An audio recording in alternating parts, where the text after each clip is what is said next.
Let's see how long it takes. I am alive. It says so on the screen, so you have to listen to me because I'm alive. No? Okay, you don't have to listen to me. I'm not able to mute. There we go. Now I can mute it.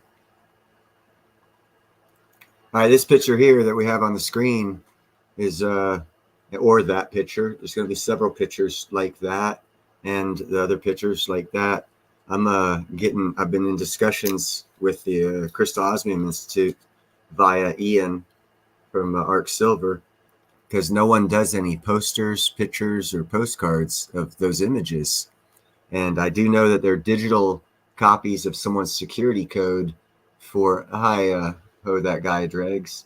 They're actually the photographic security for people's individual pieces of osmium. So I'm talking with the Osmium Institute to try and get basically inert pieces that aren't sold or won't be sold at digital images like the one on the screen and other ones on the screen, because I think they'd make cool ass pictures and postcards and posters.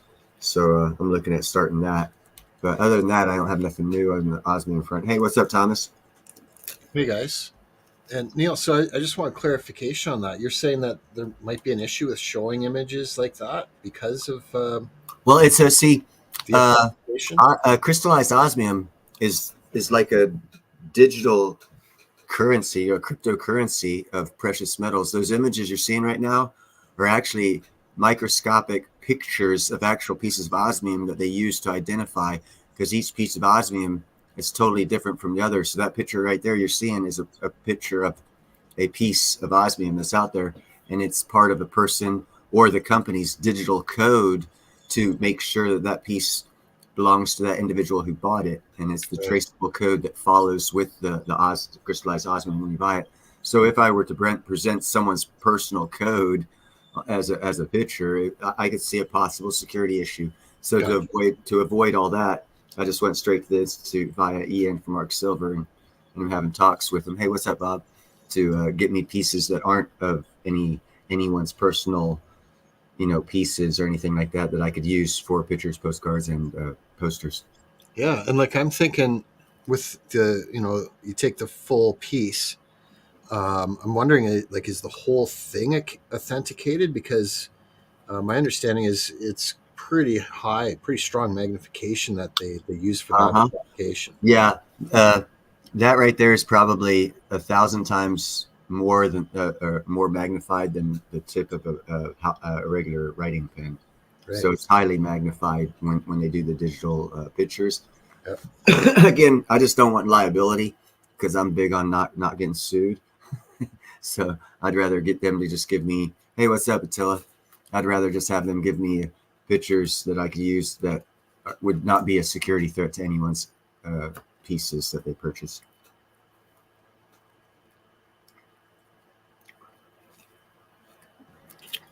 But other than that, like I said, that's all I got that I'm working on. So here with the next couple months, in the description box below, you guys will be able to buy some of that crap. Sounds good.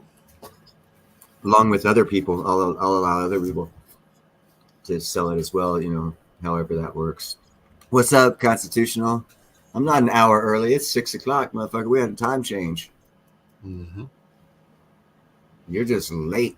You're late to the party, buddy. But we forgive you. That's weird how some jurisdictions don't actually have the daylight savings time. Yeah. Over in England, actually, I just saw Mario 64 state that they're still on the same time. We're the only ones in America that change time right now. Oh, Mineko. Mm-hmm. Yeah. Mario Mineko 64, whatever. And actually, I mentioned when he says in his before he starts the show, at the timed event, he goes live like 10 minutes early to interact with the crowd. And about 5 to 7 minutes before the show actually was time to start, he was reading out my name. He said, Neil's Han Dynasty says to buy silver, platinum, and crystallized osmium. And both his eyebrows instantly raised with hella interest. I mean, it was clear. And I can read people's facial expressions pretty good and body language. And he was like, whoa. And then he kept on with his show, of course. Yeah, well, a lot of people, platinum is already sort of a fringe, kind of like Yeah. on the outer lying areas of their target. And then osmium's way out there, but it's In still. Europe, it's actually about 10 times bigger of a marketplace than here in America. Actually, probably bigger than that, probably about 20 times bigger, because they've already got lots of jewelry exhibitions going that have pieces of osmium, like that one commercial I showed that had that gold with osmium in it. They've already been doing that for like 5 years, selling to the uber rich. It's just never been introduced to where Ian's the first one to introduce it to America. So it's a wide open field. That's why I'm telling people to jump on it. Yeah, I mean, you wouldn't usually see that commercial being played right before or right after a McDonald's commercial. exactly. That commercial, and the reason why it was in German is because it's geared to the high, Yeah. the multi millionaires, not just millionaires, but the multi millionaire and up is who this is marketed to. So that's why I say when you buy a piece and turn it into a piece of jewelry, they always say a man's house is his castle. Well, cool. It's his castle. Where's his treasury? Where's his inheritable jewels? This right here gives you that opportunity in multiple ways. You can take a piece. I bought several and add it to a piece of jewelry and increase the value of the jewelry, obviously. And then through time, you talk about, like, remember guys getting married and their wives saying, "Oh, my grandma gave me her ring." Yeah, that's because before she took the diamond out of it and replaced it with cubic zirconium, it was a badass fucking inheritable family heirloom or family jewels that you passed down from generation to generation. And it's saying here in America, it used to be a man's house is his castle. Every castle should have some jewels, family jewels and inheritable jewels. And this just strikes all of the, and it's new to America. It's like I said, it's a wide open field as far as business goes. So I'm going to jump in and try and corner as much of this market as possible. Yeah, it's not going to be a very large market for No, large quantities, but I can see they're even catering to the smaller price point too in the that's range. You're welcome. that's more of my doing there, buddy. As I'm the one who hopped on that and saw the benefit of that. They were just threw those small pieces out. They had no idea what was going to happen. Ian took one hell of a risk doing what he did here with introducing it here in America with the smaller pieces and not the high end jewelry pieces that they're doing in Europe. Yeah. So he's sitting. There's always two sides to a coin, and he's hitting the other side of the coin. And like I said, it's a wide open market, man. It's the time where you can get your girlfriend, buy two little pieces similar to what I bought for like $25 each, make a little earrings out of them, give them to your girlfriend, man. I like how they're reusing like the leftover pieces. So like that's how they get those strips. It's the leftovers from the other shapes that they did. Hey, Andy.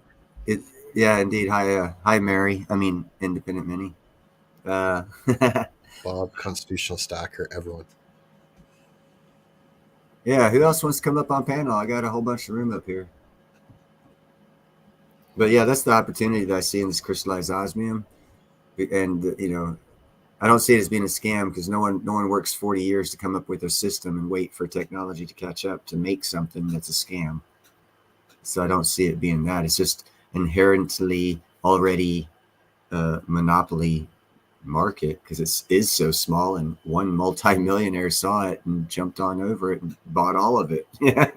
If you'll excuse my phrase, but some people will be salivating to come up with a way to counterfeit it, and that's why the pictures are taken of it, because I'm sure someone will.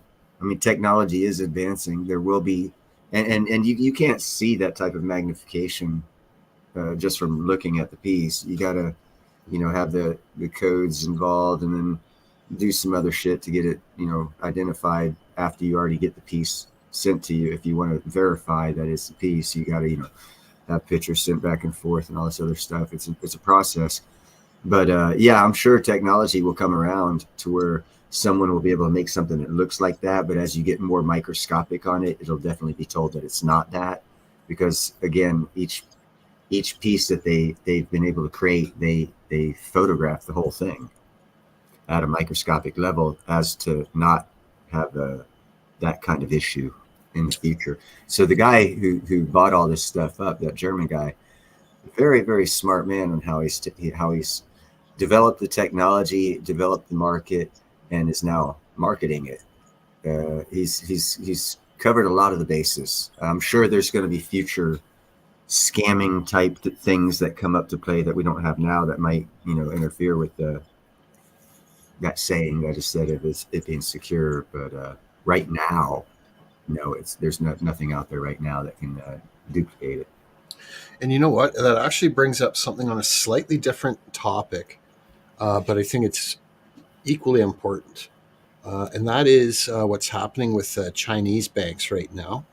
I don't think you covered this yet, but they're actually pumping out fake US dollars.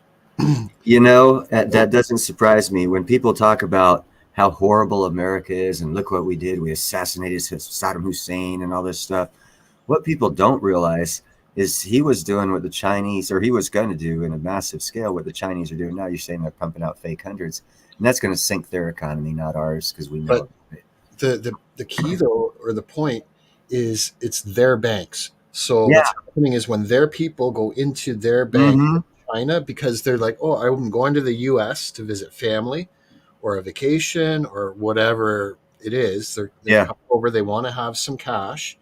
They make a withdrawal from their bank. The dollars that they're receiving are fake. Or counterfeit, yeah. And if there's Chinese banks in the States, like here in Canada, Hong Kong Bank of HSBC, and they're saying that like even the Chinese bank that's on American soil is pumping out fake US dollars to.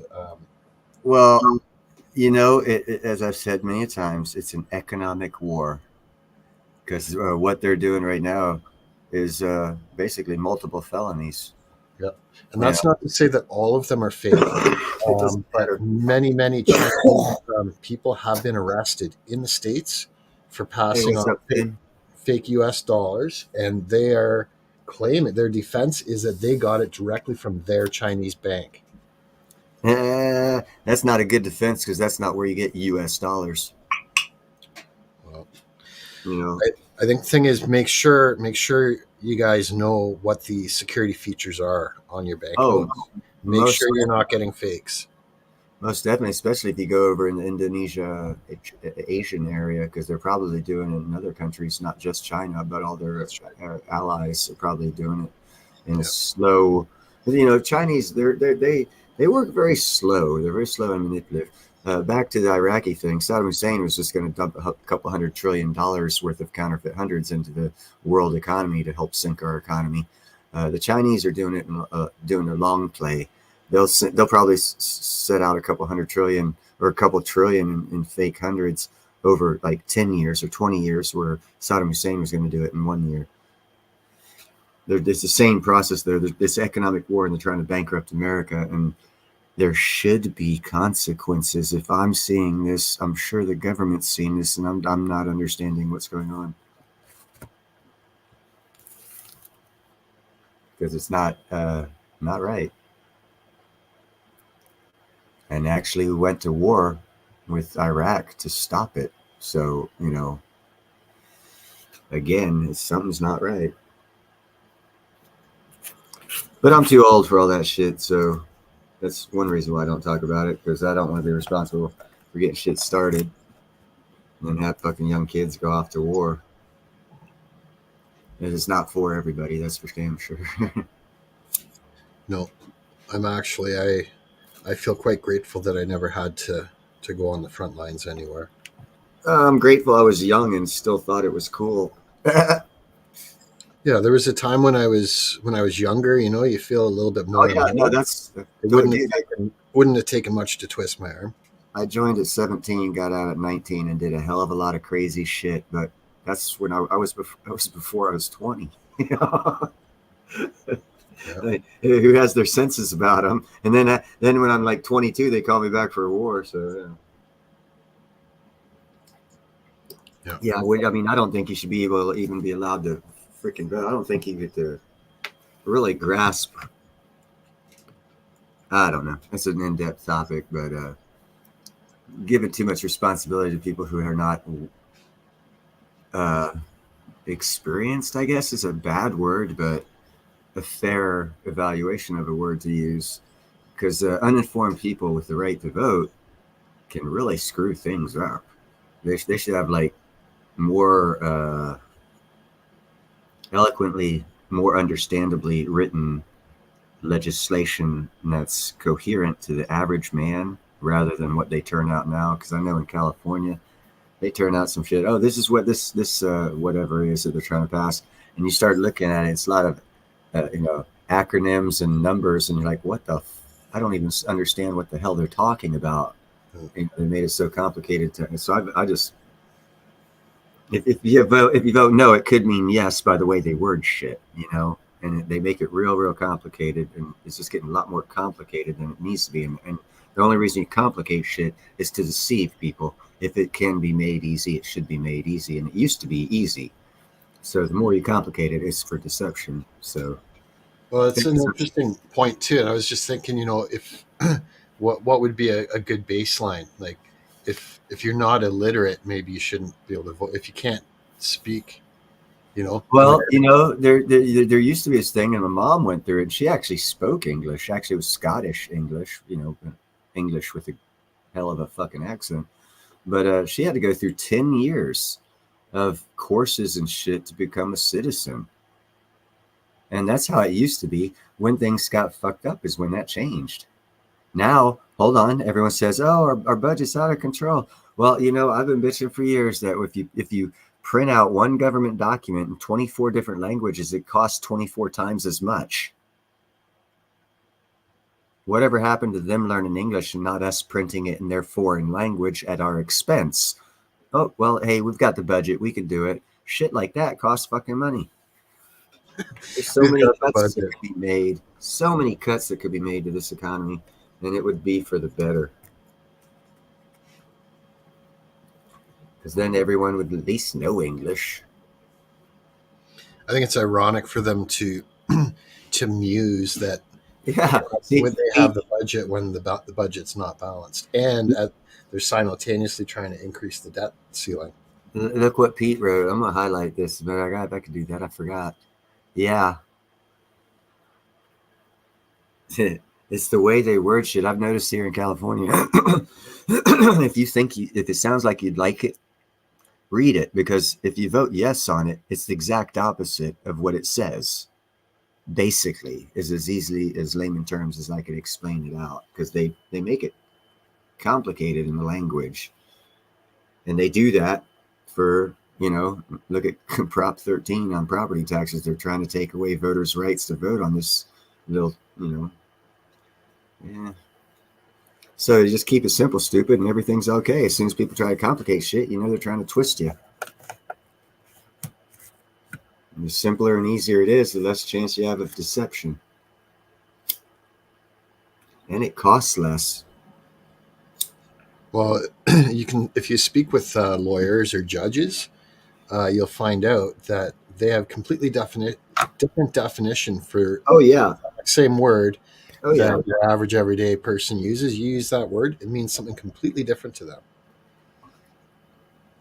I use an analogy of the word service. Think of the word service. Do you think of the word service as the bull is servicing the cow? Or do you think a service is something that's there to help you? Because service could mean it's there to fuck you. Excuse my French, English, Spanish, whatever it is. There's already multiple different definitions for one word, like the word bank, for example. Like it could be the word citizen. Yeah, or agency.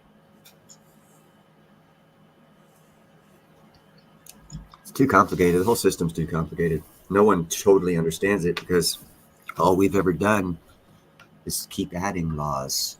Yep.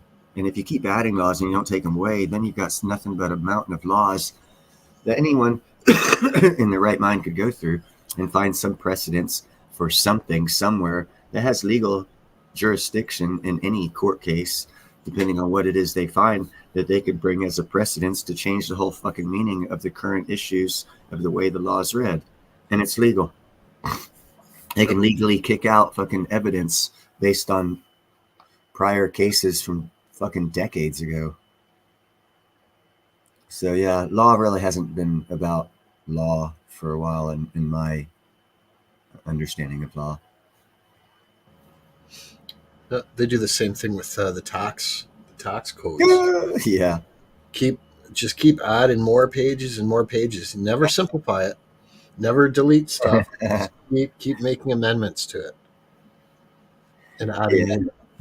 That's why I always suggest that people don't get CPAs, but you get tax lawyers, because CPAs will flip on you in a heartbeat if put under oath, and you have no client confidentiality. If you get a lawyer, a tax lawyer, or a tax attorney, you have client attorney confidentiality, and they can't use that as a ploy to get us someone to be thrown in jail for tax reasons or whatever. Yeah, the CPAs I think really are the administrative end of it, right? They do the paperwork. Yeah, and like I said, when they get called on to testify, they will give up everything you said, and they can use everything you say against you in a court of law. So if you say a little joke about, "Hey, why don't we do this? It's I could launder," yeah, he's gonna say that in court, and it's gonna make you look bad. And he ain't gonna, and trust me, the DA is not gonna say, "Was he saying it in jest?" No, he ain't gonna give you that fucking privilege. And a tax advisor is much different than a tax filer. Yeah. Right? And a tax attorney is the only way to go. Take that extra money and protect your ass. COA, cover your ass. If you're going into a fucking courtroom with the government, cover your ass. Yep. I liked. Did you ever see that movie Other People's Money with Danny DeVito? No, I did not. Oh my goodness, it's an old movie, but I highly recommend it to everybody. It's called Other People's Money. He turns it into an acronym, OPM, and it's one line there is, attorneys are like nuclear warheads. You sure hate to use them, but you got to have them. I know about OPP. OPM. There you go. Other People's Money. Yep. That's how you always get rich, man. You never risk your own cash. You always risk someone else's. Yeah. That is a way to do it. And it is a prominent way to do it. Another line that I heard from a pretty smart person was, they said, JM, if I owe the bank 200 grand, I'm in trouble. If I owe the bank 2 million, the bank's in trouble. Pretty much. It's all about numbers, man. And that's, I've never in my life played that game. That's why I don't have anything, no house or anything, because I just didn't want to play their game. I knew it was a game when I was a kid, and I still know it's a game. It's just it's coming to the end now.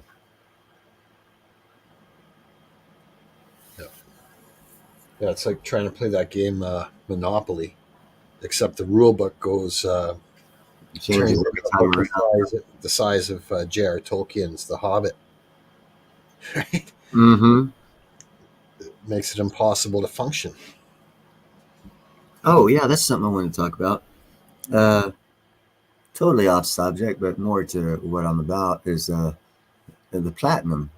When I got into platinum after getting out of cryptocurrencies several years ago, I was told when I first got in, no one cares about platinum. It's too volatile, blah, blah, blah. And I was given a lot of naysaying when I looked into it. And, to this day, and like I said, I have not been in it long, two and a half years, 2 years, somewhere around there. And to this day, I see I see gold is more volatile in pricing than platinum has been in the time that I've been in the precious metals. Actually, platinum or silver and gold are more volatile than platinum as far as price swings, which leads me to another point, because it seems that that's not the reality. It's just an oddity at this point in time. I've also been told that when things start swinging wildly, the end is near. Yeah. There's different ways of measuring volatility. But Yeah, most definitely. But I'm just talking about people would think $100 is a volatile move in platinum, so $100 in gold must be a volatile move. I've seen all three drop as much as 50%. Oh yeah, no, and there's a correction coming. So I kind of view all three as being more similar than different on volatility. But I differ with you a bit on that. I still view gold as being the most stable long term. And I kind of say silver and platinum are pretty much the same sort of volatility, which is more than gold, though, in my opinion. Right on. But that's just looking long term. Yeah. Yeah, and this is a short term thing that's going on right now. But then that also validates my point. You always have bigger ups and downs in a short term right before a crash. Things always start going wonky. Yep. And I was thinking it was going to go when nickel took its weird oddity. Yeah. But I guess that's something. And also when, there's a couple indicators I thought was a key, but it wasn't. But were you going to say when oil dropped below zero? That was one of them, yeah. Yeah, that's when you just, I mean, any sane person, I mean, everyone is actually out of their minds who's in the market right now. But, yep. Whatever. I mean, yeah, no, that's a sign that the wheels are falling off. Yeah, no, yeah. And I mean, I see it. And I closed my brokerage account. I pulled most money out of the bank account. I keep money at the house. I bought a lot of silver, platinum, and crystallized osmium. I don't have that much money in the bank because but I'm always early. So, I freak out about shit about, 5 seconds before you get hit in the face. I'm yelling, watch out, you're going to get hit in the face. Bam, told you so. Hey, Neil, did you find out a decent website or spot to get relatively up-to-date and accurate pricing on osmium's trading price? Basically, Ian. Well, here, let me. I've got a couple different places here. Let me get to them, and I'll put it up on the screen. Like, I don't even know for sure. Is it traded on the open markets? It must be. No, it's not traded in commodities or derivatives. I don't think so. No, this guy's got a monopoly. He bought all the technology and everything to be able to take the osmium and the osmium form that it comes in the ore form that's actually kind of toxic, and put it through some sort of something or other, which I don't know how, but technology and science being what it is, he can take it and put it in this machine and do these things with it that the end product is the crystallized osmium. I am trying to find out more about the process, so I don't sound like an ignorant dumbass, which I am on this stuff. No, it's new. You're way so these are questions you got to look into. What was that question before that? Because I'm looking for something here, and I'm on the Osmium Institute. Yep, just a way to find fairly up-to-date and accurate pricing on it. It would be awesome. Oh, okay, pricing. Yeah. As far as that goes, I would have to refer you to Ian from Mark's Silver and Osmium, Silver, Gold, and Osmium, because he's the one who deals directly with the Osmium Institute here in America. So any new information would actually go through him, because he is the basic connection between North America, Canada, and America, and the Osmium Institute here in this hemisphere. So he would be the one that would have all that information. And luckily enough, next Sunday, he's going to be on my show live, so we can ask him those questions. Okay. And I just posted the link for his website there for anyone in the chat that's interested. Yeah, I got, let's see here. I can put that up.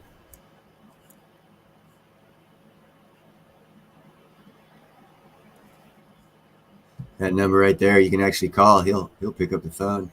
He might sound tired because I've had a lot of people calling.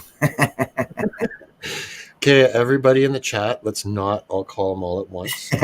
No, leave him alone. Only if you're going to buy shit. Yeah, I caught him fucking 4 o'clock. Sounded like he just woke up from a fucking nap. I'm like, yo, you're busy, aren't you? Well, and he's trusting you too that you're going to represent it in a professional way, and um, Well, I'm definitely going to market it. That's for sure. The way I did silver and platinum, you know. that's right, Thomas. The typical form most people would find osmium is extremely toxic. Yes, very much so. That's the uniqueness about the technology used to convert it from that toxic form to a form that we can touch, hold, and add to jewelry and actually use as a precious metal, because it is a platinum groups metal. It is a precious metal. It's just it is toxic in the form that you get it out of the ground. And so, with technology, the advancement of technology, the German dude who owns this thing, it was able to, well, he purchased the company that was able to crystallize the osmium and take the toxicity away to where it's in the form that it is now. And the benefits of that were, the digitized pictures of on basically a cellular level almost, for security and identification purposes of each and every individual piece. So the security is there almost as much so as a cryptocurrency. That's why I like to refer to it as, the cryptocurrency of precious metals. Because if you look at it, it is the closest, I'm not saying it is, the closest thing to a cryptocurrency that in the precious metals industry, because of the built-in security of its crystalline form and its unique patterns that it creates when it's created in that form. Well, and in fact, it's better. Yeah, If the it actually is. I hate to say this, but someone could steal it, yes, but they would never be able to sell it. So why would anyone steal it? Because without that identification code, you can't sell it. Yep, just if they're ignorant. Yeah. In which case, you would only lose it, and it wouldn't be like on the black market or something. The guy would probably throw it away unless you got. So it is kind of it's like having a ledger and stealing it from someone and not having a 32-digit code to get inside it. It's fucking useless to you. So it is the closest thing to a precious metal cryptocurrency in its security features. And actually, if you look at silver and all that, they're trying to add security features to that shit. So it's already ahead of them. I actually won't be surprised, just because the way scammers are. If, for example, they do steal it from someone, that they try to sand it down or modify it in some way and then just play ignorant and say, I don't know, I just found it, or Yeah, I got it from my grandma. you gotta understand how thin this stuff is, though. If you and Ian, I don't have any of the pieces I bought. They're still getting transferred electronically and all this stuff, and then sent to me from Germany. So it takes a little while, but I could show you the stuff that I got. But yeah, when Ian's on next week, it's not that thick. If you take you would have to have some sort of like a jeweler's wheel, like that would like cut diamonds or something, a special kind of wheel to be able to cut the shit like what you're just talking about without like totally just abrasing it off to nothing. Gotcha. It's because it's the thickness of it. It's just not there to be able to do what you're saying. Yeah. Unless you got real specific tools, to be able to pull that off. And even then, you wouldn't be able to get rid of all of the identification markers on that picture that I showed earlier. There's identification markers on that thing all the way down to what would be the bottom or the other end, where it's just a flat piece of osmium. Yep. So, like, kind of similar to a QR code, but it's funny though. I've heard people say, like if the government started really imposing things on us, whereby you could only access services and whatnot by QR code, that you could actually throw a wrench in their system by going around with a black Sharpie and just kind of start filling in little bits and pieces of the QR codes. Yeah, who knows? I don't think of stuff like that. I mean, once my mind gets on it, of course, I would think about stuff like that, but that's not where my mind's been at, so I don't have any thought on that. It's all right. I hadn't thought of it either, but it just kind of came up, when you're talking about authenticating. Yeah, again, they would have they would keep that information in their computers at the Osmium Institute. So, you could do whatever you want with the QR codes. They can always retake the picture of the piece of osmium and re-identify it through their registry and tell you the fucking owner is. You just have to go through the process of getting that microscopic picture taken for identification reasons. Thomas is saying here apparently osmium is fairly easy to melt and reform into droplets. Couldn't a thief just do that? My understanding was it's actually very, very difficult. It depends on what fairly easy to melt is. Most of your platinum group's metals melt at a very, very higher than gold melting point. So if a higher than gold melting point would be an easy thing to obtain, it could probably be heated up. I don't know if it would like take it from its crystalline form, because you're dealing with chemistry now. And like when you take something from a gaseous form to a liquid form, can you transform it back without some sort of a system or process to make that happen other than heat? Because it's in its crystallized form, which means heat wouldn't probably do it. It would have to be, I don't know. Ian's going to be here next week. These are great questions to ask him. I'm not at present, I'm not an expert in crystallized osmium, but I am working on it. And that's a question we have to ask Ian. Okay, well, what I just came up with, if it's accurate, you just never know if that's accurate or not. But it's showing an extraordinarily high 9,000 degrees. I just put it in the chat there. About 5,400. Yeah. Fahrenheit. Yeah, if that's easy to get to, where you work at or where you have your house or where you're melting things, then yeah, it could be easy. But like I said, it's a lot higher than gold melting point. I didn't know exactly what it was. I knew it was hella up there. I just Googled that, so that's what Google says. But yeah, it's up there with the platinum. Platinum's like at 6,000 something, 5,600 or something, somewhere around there. I don't recall right off the top of my head. But they're like a lot hotter than the platinum group's metals.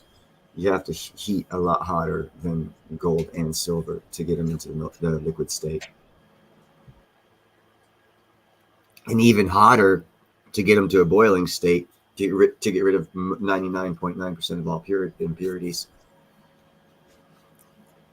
So that's another reason why platinum should be worth, and actually literally is worth twice what gold is. And I'm amazed to this day that it's not. the production from ore form to coin form costs twice that per coin that it takes to make a gold or silver coin, on top of how much it costs to pull it out of the ground over what it costs for gold and silver. Yeah. Oh, yeah. I think that would put it way over the capability. About twice the price of gold, huh? That's what it used to be. And I have a new theory on that. Of course, my theories change as my knowledge grows. Now, instead of America in the economic war crushing the price of platinum, I think it's fucking China. Because China's the one this year has to buy, or wants to buy, 2.4 million ounces of platinum to build all of the hydrogen hybrid engines they're going to be building for all these car companies that put in orders for those engines. So why would they want the price high? And once South Africa joined BRICS, I was looking at it under economic war situation where, maybe they just joined the economic war with the other side and America took over and started hitting them.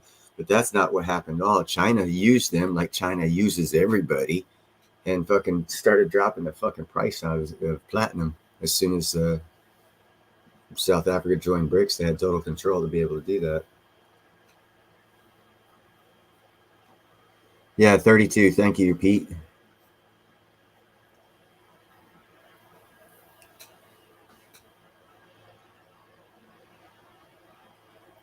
Yeah, exactly, Thomas. It would be kind of real hard. You'd have to have a special, and that's why I don't understand why people steal catalytic converters, because even at 3,214.8 degrees Fahrenheit, that's a specialty shop getting shit that hot to melt it down to get all the, and like I said, it's even hotter than, I think it's like twice that, or 50% of that added to that temperature to get it to a boiling point to guarantee 99.9% of impurities are out of it. You always bring it to a boiling point. Just getting it to a melting point is one thing. To get impurities out of it, you got to take it to a boil.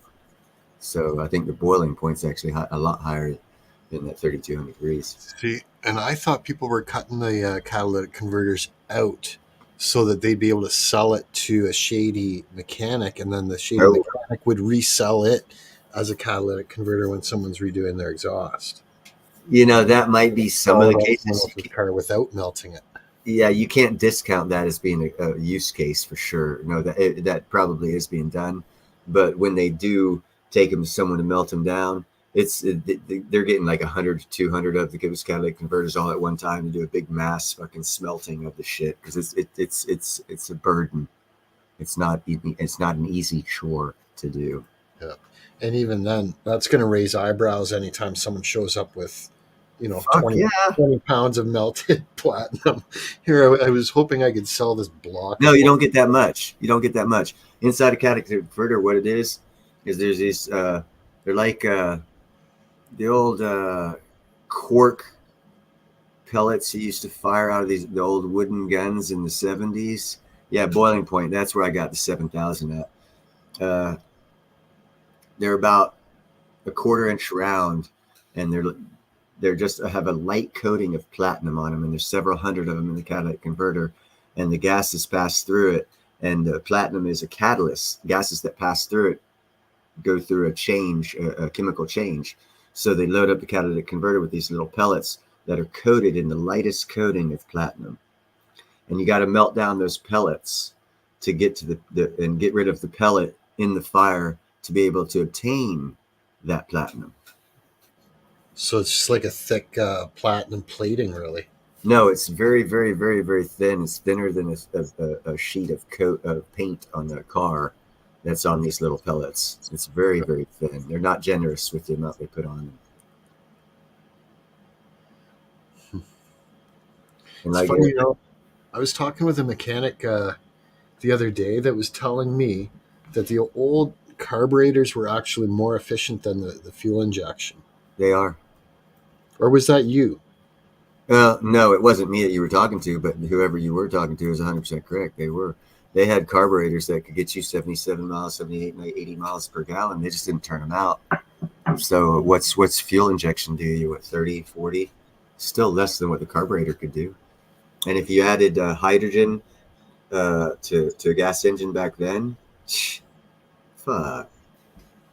Yeah. No, it's all based off of growing an economy and stimulating jobs. Everyone got to forget that we're in an economy. Our government fucking gets more taxes, grows jobs. You want to know why in the old day it was, hey, what's up, Seth? In the old days, it was easy to go down and, get your driver's license. You just take this, get done, a couple hours and be gone. Now you got to wait 3 days. That's because they've added so many steps and procedures because they had to grow the economy. That means they had to add jobs. And that makes everything more complicated. And it also raises the debt, along with wasteful spending. And I don't know if anyone remembers the story of the bridge to nowhere or pork barrel spending. Everyone forgets these terms. And then on top of all that shit, we give special rights. That costs billions of dollars. We're spending $500 billion a year on illegal aliens. Oh shit, that's only $5 trillion out of the debt over 10 years. But hey, we can handle it. Just keep taxing the fuck out of us. Let's not cut anything. Let's just complain. No, someone's going to get in there. And that's why I see a pathway very easily. If you look at Argentina, that guy did a great job so far. He just cut the fuck out of this pork barrel spending, special people spending. The government's not here for anybody special. It's here for all of us the same. Once you start getting the special shit, it's no longer government for the people, by the people. It's a government for the people, by the people, and special people. And that means everyone's paying. And that's not right. Because then once the government gets it, no, it is right. But the government always takes it too far and says, oh, well, just like the old saying, you give them an inch, they take a mile. And, oh, we can get them for this. Well, let's psychologically throw some ads out there and get them feeling this way. I remember the ads about plastic and glass war back in the late 70s, mid 70s. There were lots of commercials. They were throwing Indians up there looking at all the trash and shit like that. And people saying, oh, you ain't going to get cut feet on the beach if we go to plastic over gas. Now look at it. Plastic is killing the whole fucking world. There's microplastics in the food we eat. That would have never happened with glass. But they use psychology to get us to change our perspective for someone else's benefit. What's up, chef?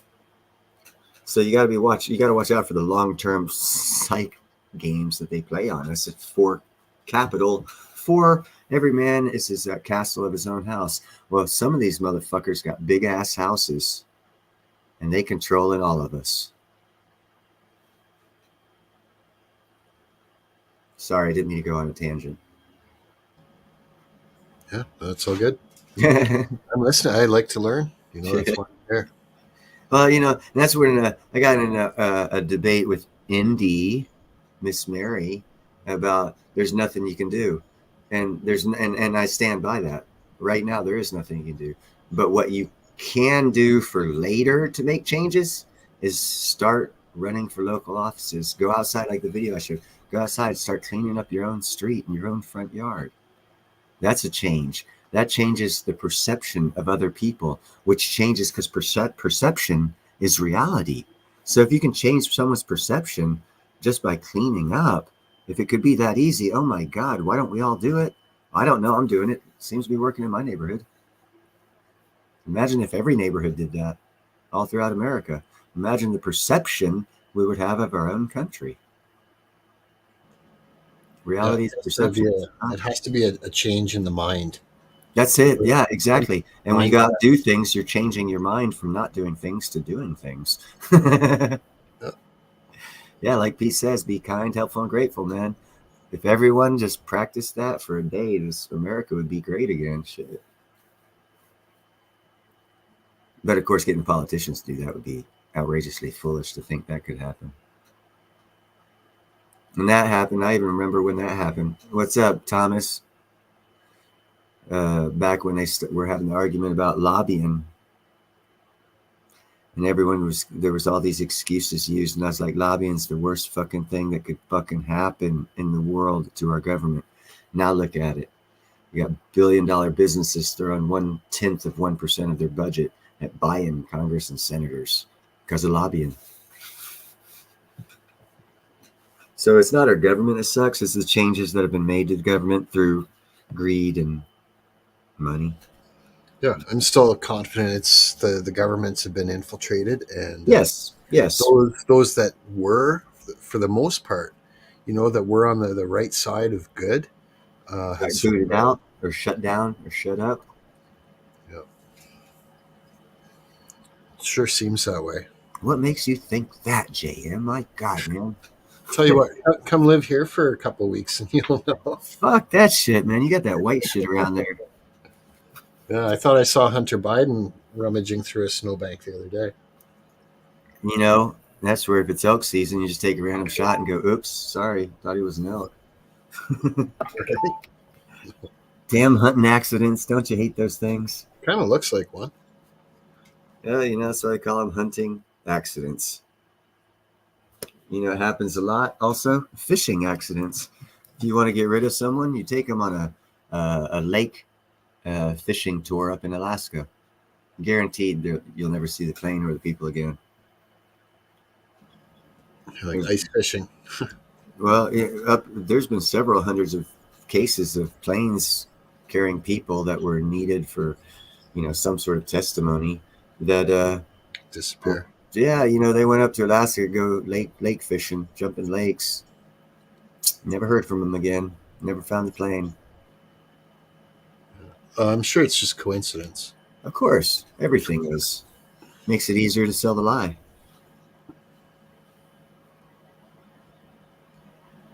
But whatever. It happened to one of our executives back in the late '90s in our union. He was actually two of them were under federal subpoenas to testify on some shit. And they both went up lake fishing in Alaska. And, well, without them, the case went away. So I know who runs our union. What's up, Jethro?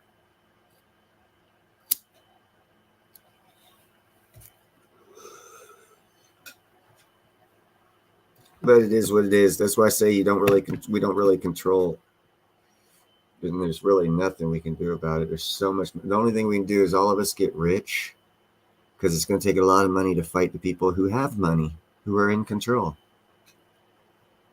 So if you don't want to if you want to do something, become wealthy. And as soon as you become wealthy, you can start losing all your money fighting these fuckers to make change, because that's what it's going to take. Yeah, being prepared as you can, and not spending your cash on frivolous.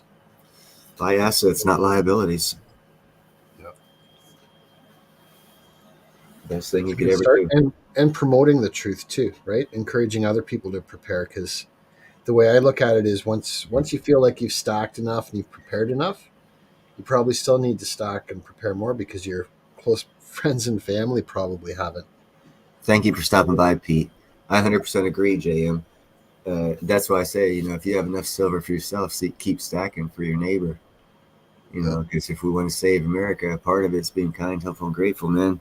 You don't even, people are saying it's a religious thing. Well, hey, check this out. In the Bible, it says the same damn thing, share and share alike, give unto your neighbor, all this other stuff. So if you're going to prepare for yourself, prepare for others as well. Sure, so you got to take care of yourself first. Yes. Definitely take care of yourself first. Obviously, take care of yourself first. But once you feel as if you're there, start stacking for others. Start taking care of, prepping for others as well. Because, ounce of kindness in bad times is worth a pound of cure. Yeah, and promoting too. Like, you don't want to be a shill, but people that obviously could be preparing more and aren't. It's good. I think it's a good idea to give them a little bit of a head shake every once in a while.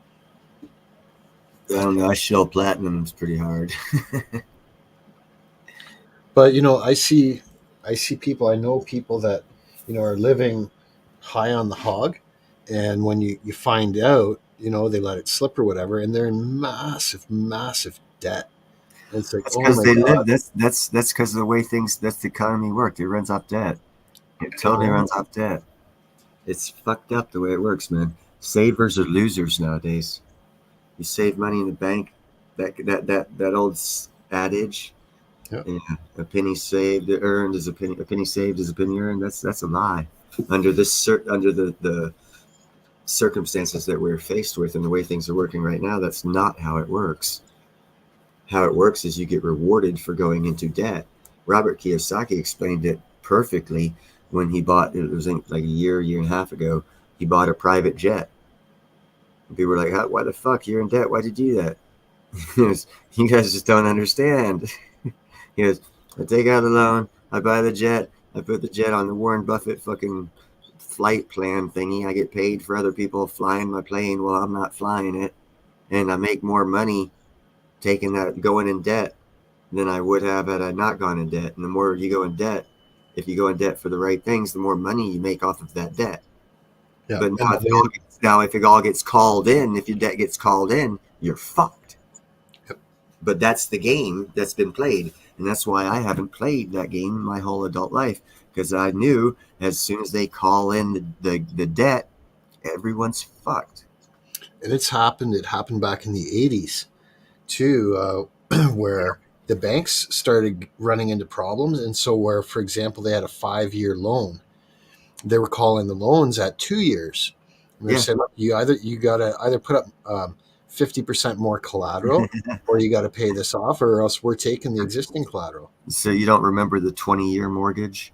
Oh, yeah. We used to have this thing called the 20-year mortgage before it went to 30-year.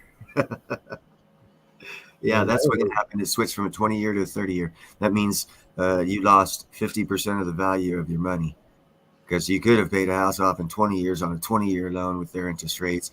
And then because shit got so bad, they had to extend it out to a 30-year loan. Well, what's that mean? That 50% more cost.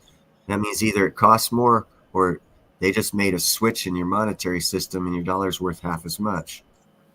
Tell you what, though, if they structured the payments so that 50% of your payment was going towards principal and 50% Well, was going duh. towards interest. That's the That'd be whole. different, but they don't do that. The That's, scam, that's the scam of it, bro. That's why is 98% of your it, payments are just going to interest over those 20 years. anyone who's any kind of balls of any kind of financial anything or housing anything would tell you pay 2 house payments a month, one regular and one on principal balance, and you'll pay your loan off in about 50% of the time or sooner.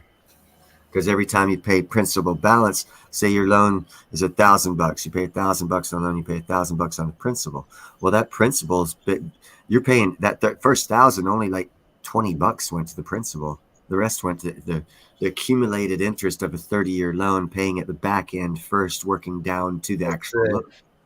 So if you pay principal only, it comes off the first 20 years of that 30-year loan, and it hits that 10-year part and takes a bite of that principal off of the loan off, which takes thousands of dollars off the interest that you're paying monthly.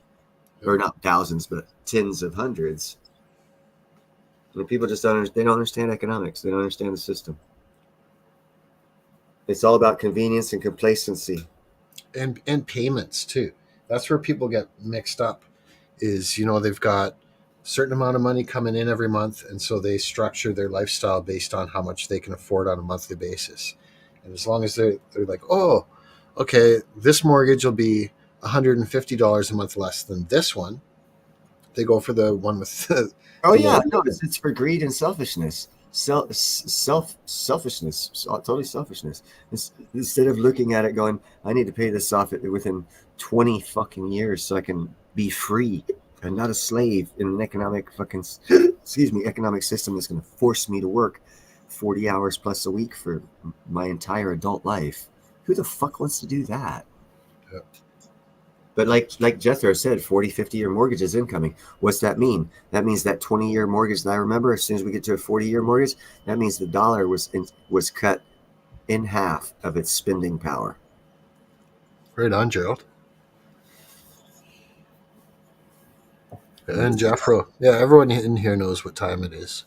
Yeah, that's what I tell people. I don't want to grow my channel just by having anybody come in. I want people that have a little bit of intellect behind their ass that understand, because I was on that show with Indy, man, and I was speaking over everyone's head because the lack of understanding, and I felt like I was an idiot because I didn't fit in. And then I got jumped a little bit because I was talking a certain way, and I just totally blew my mind. I was like, what, really? Whoa, holy fuck, I thought everyone understood. You know what You know what, Neil, this is an issue that I've seen with panels, especially on sensitive or passionate type subjects. Once you've got more than 3 or 4 people on the panel, it gets really tough. And on the listening, that's where you got to take feelings out of it. No, I just mean with StreamYard, when you're on that, when 2 or 3 people are talking at the same time, it totally buffers it, and you can't understand what anyone's saying. Yeah, that part definitely is harder if you have more people, for sure. Yep. That's why I encourage Jeffro and Thomas and Gerald not to come up on the panel. The best format for that, in my opinion, is have a maximum of 3 or 4 people, or else you need to have one moderator on the Is anyone in the chat not a moderator? And just going. Jethro's not. And just say, okay, each person gets 2 minutes to talk, and then everyone else just mutes up. I tell you what, if I ever do get big, that's why everyone here is, and I just modded you, Jeffro. I know everybody in the chat, so I made them all mods. So hopefully we'll never have a problem with people getting out of line on my channel if I ever grow big enough to have a problem with people on my channel. No, I think you'll be good. You should go into YouTube Studio every once in a while, though, and check private messages and shit. What's it called? It's comments held for review. Oh, hell, where's that at? Okay, so you go into your YouTube Studio dashboard, down to comments. Hold on a second here. Where are you looking at? Comments. Okay, it's on comments right now. A little blue thing. No, open up another tab and go to your YouTube channel. Oh, okay. I'm on StreamYard right now. Okay, go to YouTube channel. Okay. You know where your dashboard is? Go to dashboard. Okay. No, I don't know where that's at. It's right. Oh, my YouTube. Oh, fuck. Okay. Okay. Hold on. I was on the wrong one. Let's see here. YouTube Studio. Yeah. Hold on. Oh, by the way, like, share, and subscribe, people. Like, share, and subscribe. Okay, I'm on the dashboard. Yep. Now on the left there, just below that is comments. Yeah. Okay, click on comments. Content or comments? Comments. Comments. Yep. And then you'll see published, and then to the right of that is held for review. Oh, cool. Okay. So held for review, what that'll do is show any of the comments that YouTube automatically kind of didn't show. Well, that was a waste of time. There's nothing there. That's right. But let's say that you do get a moderator that starts going crazy and starts deleting comments. They'll be in there. It'll show up there. Yeah. Oh, okay. Yeah, I don't expect that problem except for maybe from Thomas when he's drinking too much. I hear him and those alligators light it up every 4th of July. Hey, man, you got to have fun every once in a while.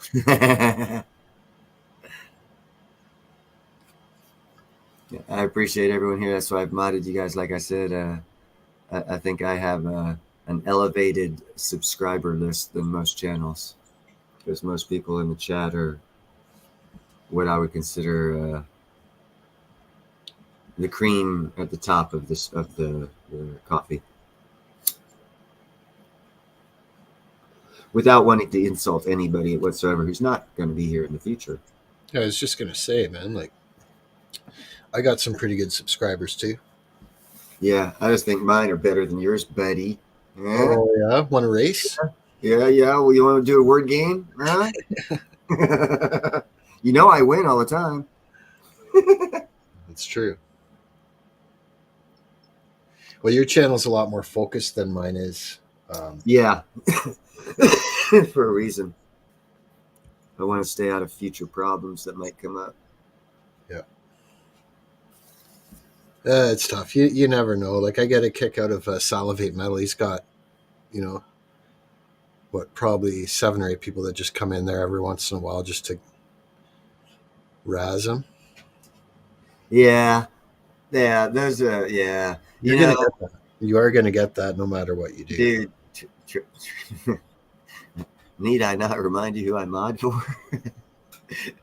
Yeah, I know you get them. Some live streams, I'll do nothing but be timing motherfuckers out or bots or whatever the hell they are. Yeah. It seems like they come in waves. It'll be like a long period with nothing, and all of a sudden, boom, whole shitload of them. Yep. So it's not just Sal's channel. Just about a month ago, there was like 10 motherfuckers on one of Ninja's show. I had a time. I booted them off the channel. Nice. I was like, fuck that shit. I'm not in the mood. Things are moving too fast. I don't have time to double think myself. So I stick with my first thought. Yeah. I'm surprised he doesn't have more moderators. A couple dozen. Maybe I won't be so good. Nah, I keep shit in line, bro. It's when I'm not there I'm concerned. That's what I mean. You can't be there all the time. Yeah. Nobody can.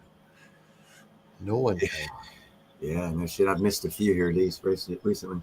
But what you don't see is his son is modding from the background. Okay. Yeah, he's there. AJ does is his son. He's not even listed as mod, but he's actually on the computer and can actually kick you off the channel, and I wouldn't even know about it. He's like the head mod that's not blue.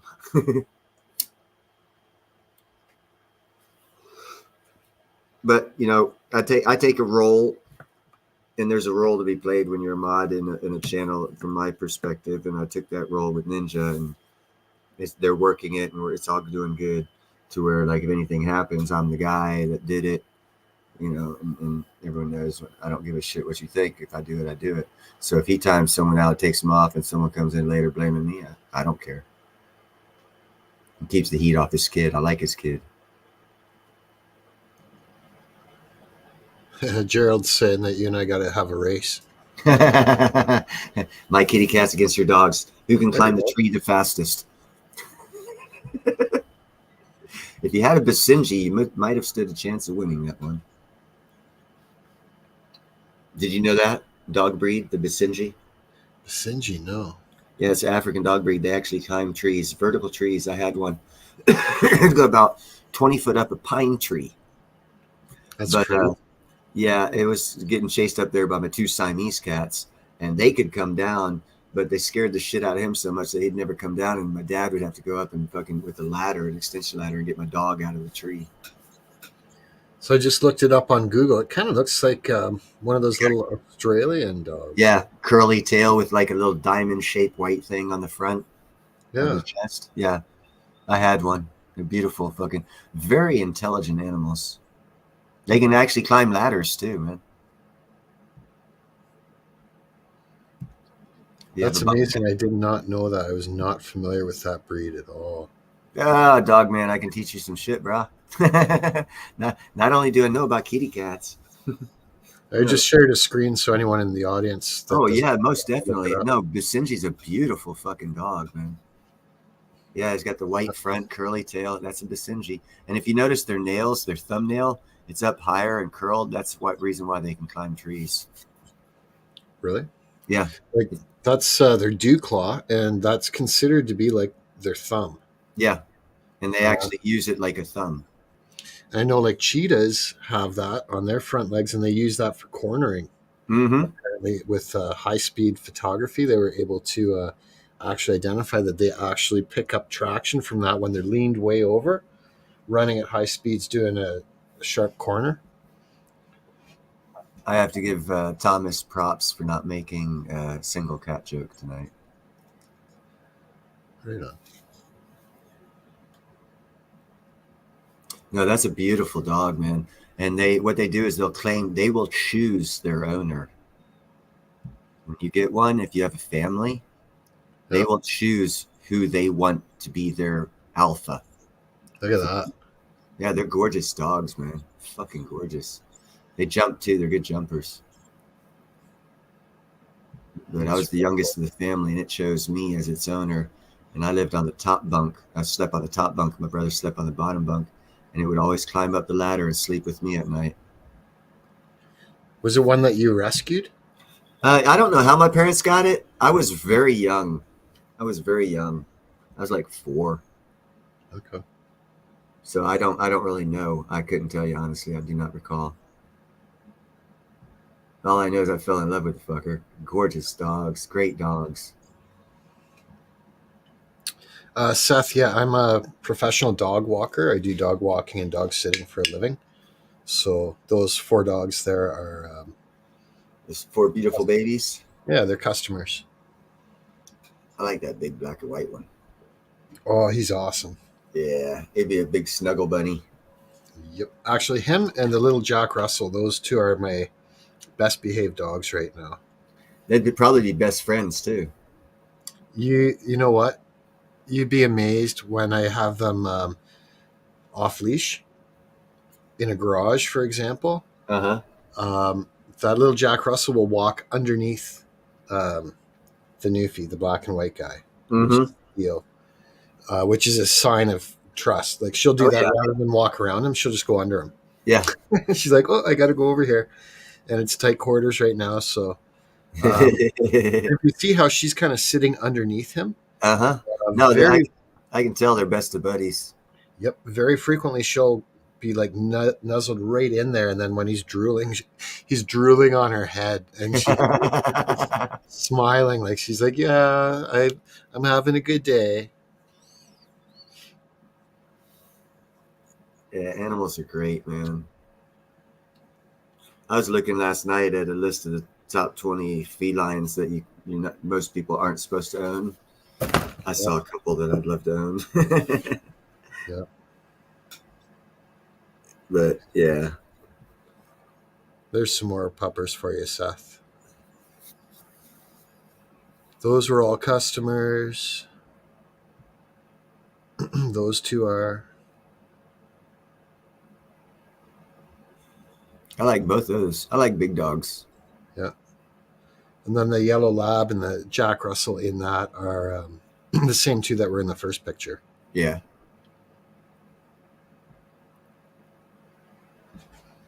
And in that one. Yeah, you said you like these guys. Yeah, those are some good babies. Northern dogs for sure. Yep. The white one is a Samoyed, and the problem with them is they do require quite a bit of grooming. Yeah. Otherwise, they get really matted really easy. Yep. That's the problem with long hair anything, cats or dogs. Yeah. And they're not good with the heat. They like the cold weather.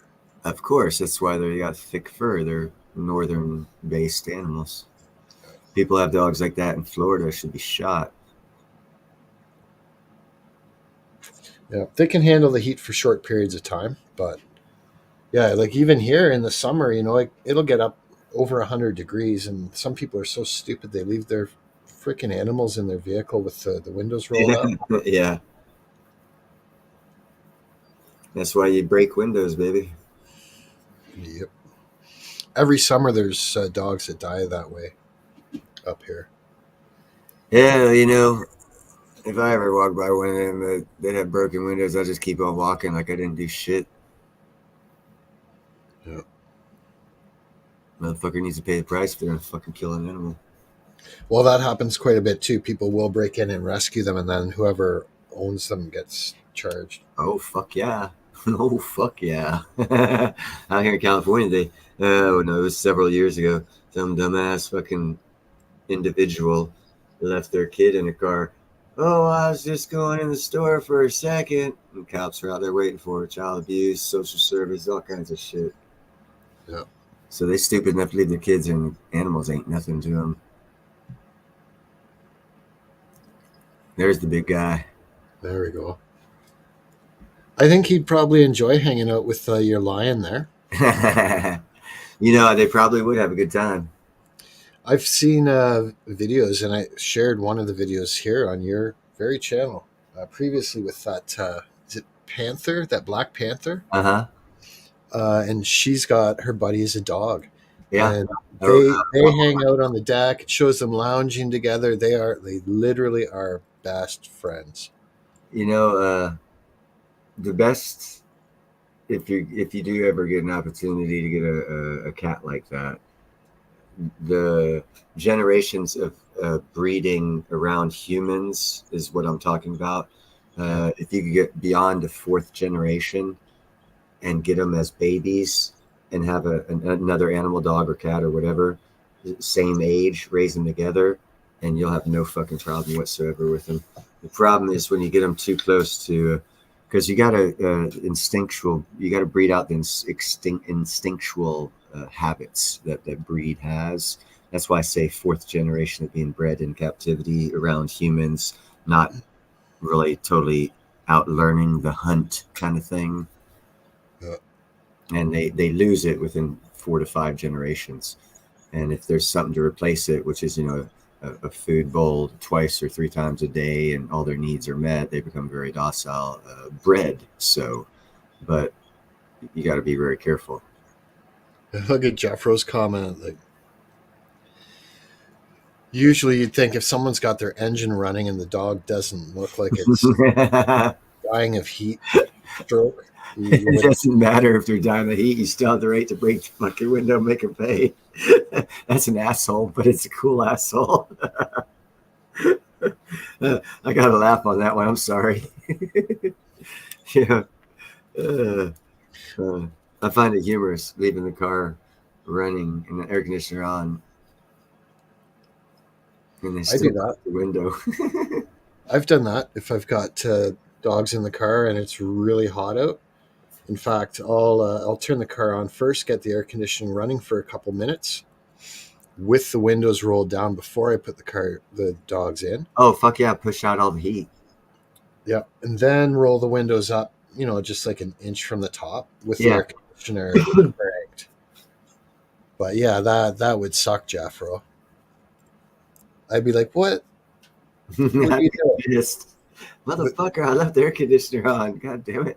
I could see if the dogs are barking and everything, someone might, misinterpret them as being in It trouble. was Because stressed. sometimes, Yeah. yeah, they'll have separation anxiety. But wow, Yeah, I think it's funny.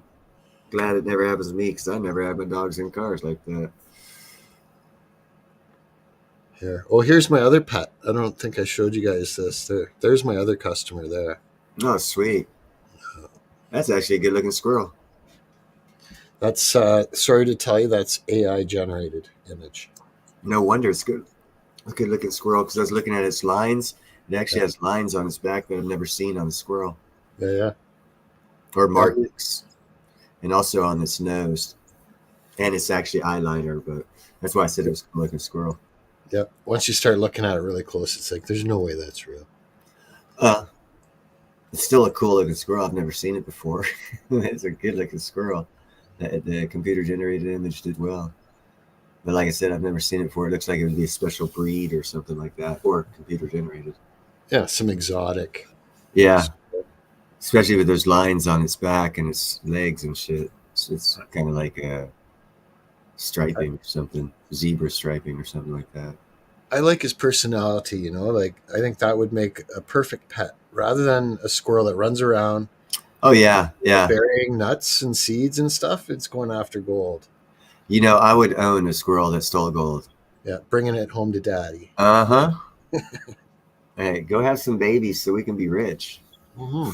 Oh, send 20 of you out into town this night. Yeah.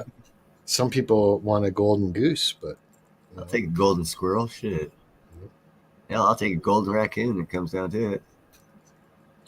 it's funny actually. The one live stream that I did, I set that up as the thumbnail, and it summoned Mrs. Coin Crew. She showed up and I don't usually see her in my live chats, but there she was. She's like, "Is there something squirrely going on in here?" There's just some squirrely going on. Yeah, it is still cute, Indy. For anyone that doesn't know Mrs. Coin Crew, her profile picture is a squirrel, and she talks about people getting squirreled. So she's kind of squirrely. Yeah. Ferrets are cool.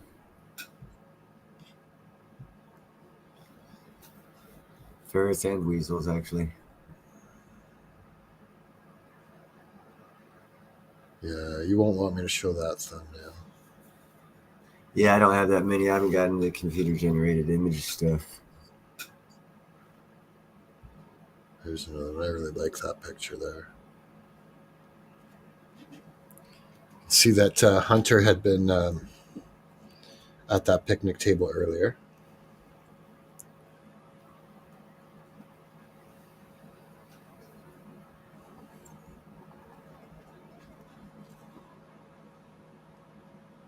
Yeah, ferrets and crows too, right? Crows are known for if you treat them well, they'll go out and pick up shiny objects and bring them back. Yeah, crows are real good at the shiny object thing. But what shiny object? They'll bring you back whatever.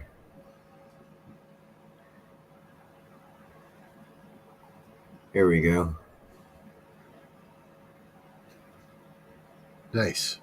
Yeah, guess which one I am. The one on the right. Yeah, the guy on the outside. While everyone else is holding on with two hands. Yeah, I'm out there riding it. Yeah, come on, let's break this bastard loose.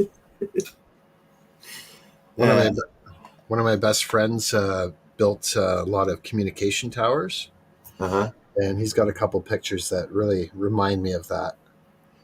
But I can tell that's a wind turbine, isn't it? Yeah, it's a 75 footer. Let's see. Working at heights. Oh man. Let's see. That won't work. That won't work. That won't work. That won't work. I hate how this freaking shit.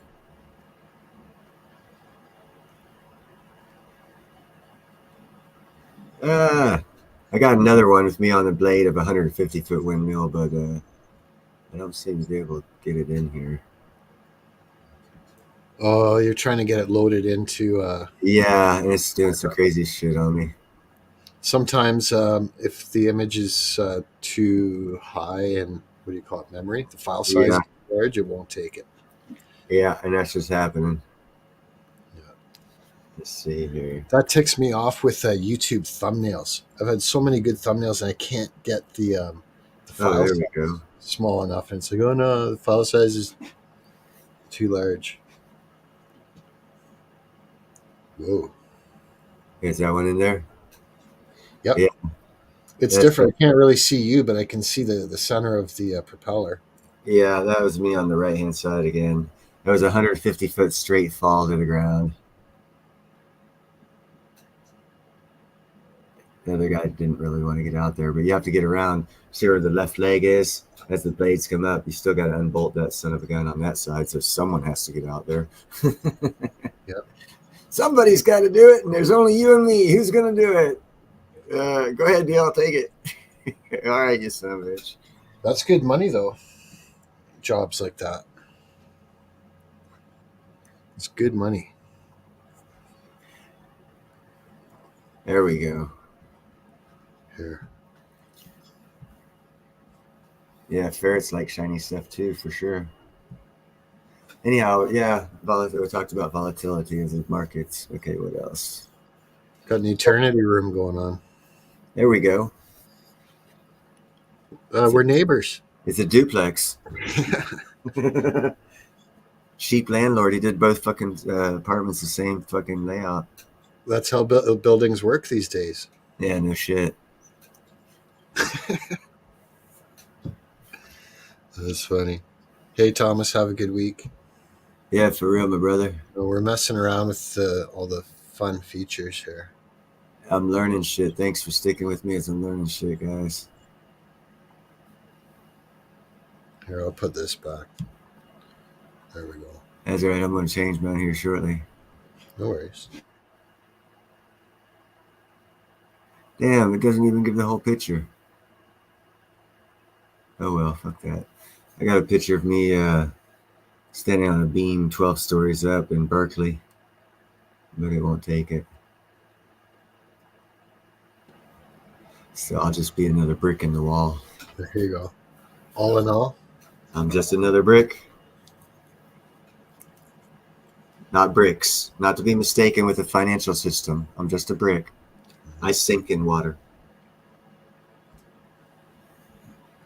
brick with a CK at the end. Anyone been watching my videos? I've been dogging the shit out of bricks, man, with facts that people aren't understanding, or they're getting wrong, or they're intentionally misleading people about. I haven't figured it out yet, but there's some big name people out there. Been deceiving people about GDPs and shit like that. Because my recent video on South Africa, man, them motherfuckers ain't got shit. Their whole GDP, their economy. You think our numbers are rigged? Yeah. Look at my recent fucking video on here. Let me see. All the numbers are rigged. Oh, it's real bad over there, brother. If you control the media, you control the information. So they're all in it together. Listen, I got to take a Yeah, go ahead, man. 1-minute break here. I'll be right back. There we go, right there. Excuse me. Get rid of that one.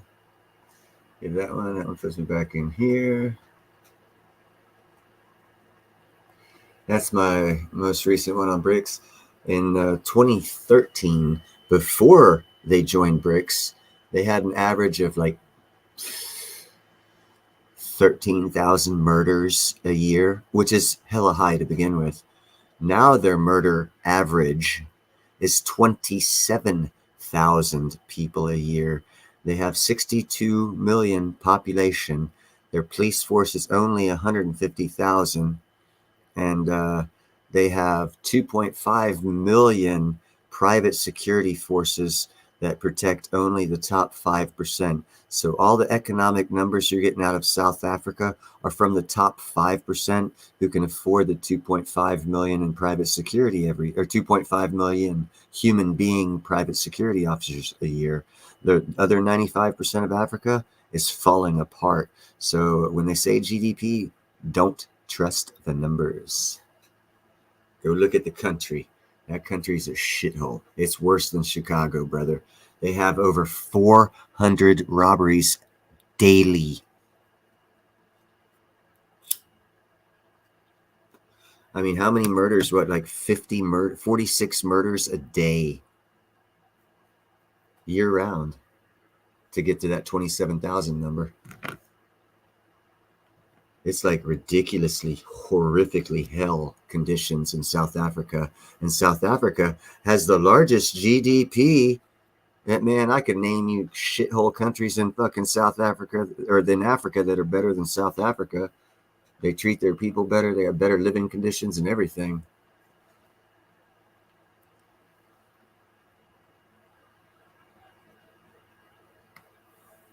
But that's another story. I was just looking at I did a story on Ghana. No, I didn't do a story on Ghana. I didn't do that story. I should have done that story. A friend of mine bought one in the house. I was going to do a story on Ghana. They got some housing developments going, and a friend of mine bought in on one of the houses that they were going to show. But I decided not to do it because I disqualified myself. It's a legal term because I had personal interest in the story, so I disqualified myself from doing the story. But he bought one of the houses that they just built in Ghana. Actually, I just spoke with his ex-wife tonight and told her I need to get my passport and get back in touch with James, so that way next time he goes over there that I can go with him, like the offer he made me.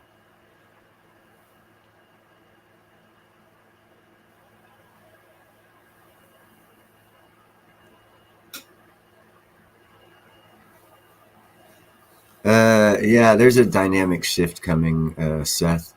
Best thing to do.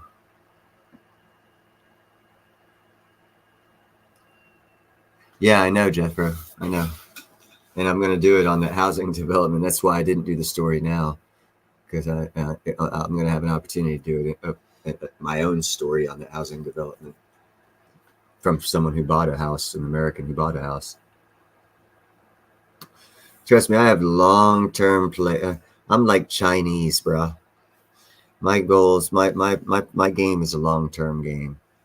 I'm not like these guys who fucking cry, I've only got 5,000 subscribers. I've been doing it for 2 years. I don't give a shit how many subscribers I got. I've got a long-term play going, bro. When you look back at my fucking history of videos, you'll see. You'll be like, damn, that son of a bitch played it like a fiddle. Yeah, buddy. Takes a while to learn how to play with fiddle, much less play it like a fiddle. So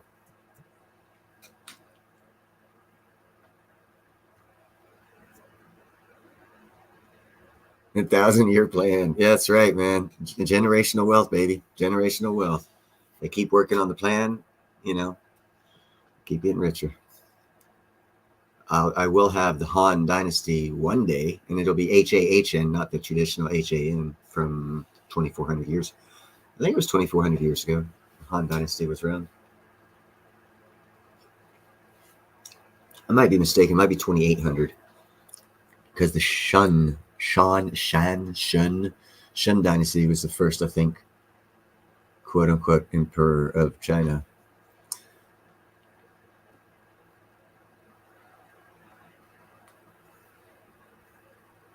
No, Jethro, and it's all good, man. The way I say it, Jethro, is if the people here are on this chat right now think it's good enough to share it to people, then do so. Otherwise, I'm content with the people I have that come into my show, man. You guys are great people. You ask great questions. You keep me intellectually stimulated. It's working for me, and it's your tube, but it's my show. As Ron always says, it's your tube. Yeah, but it's my show.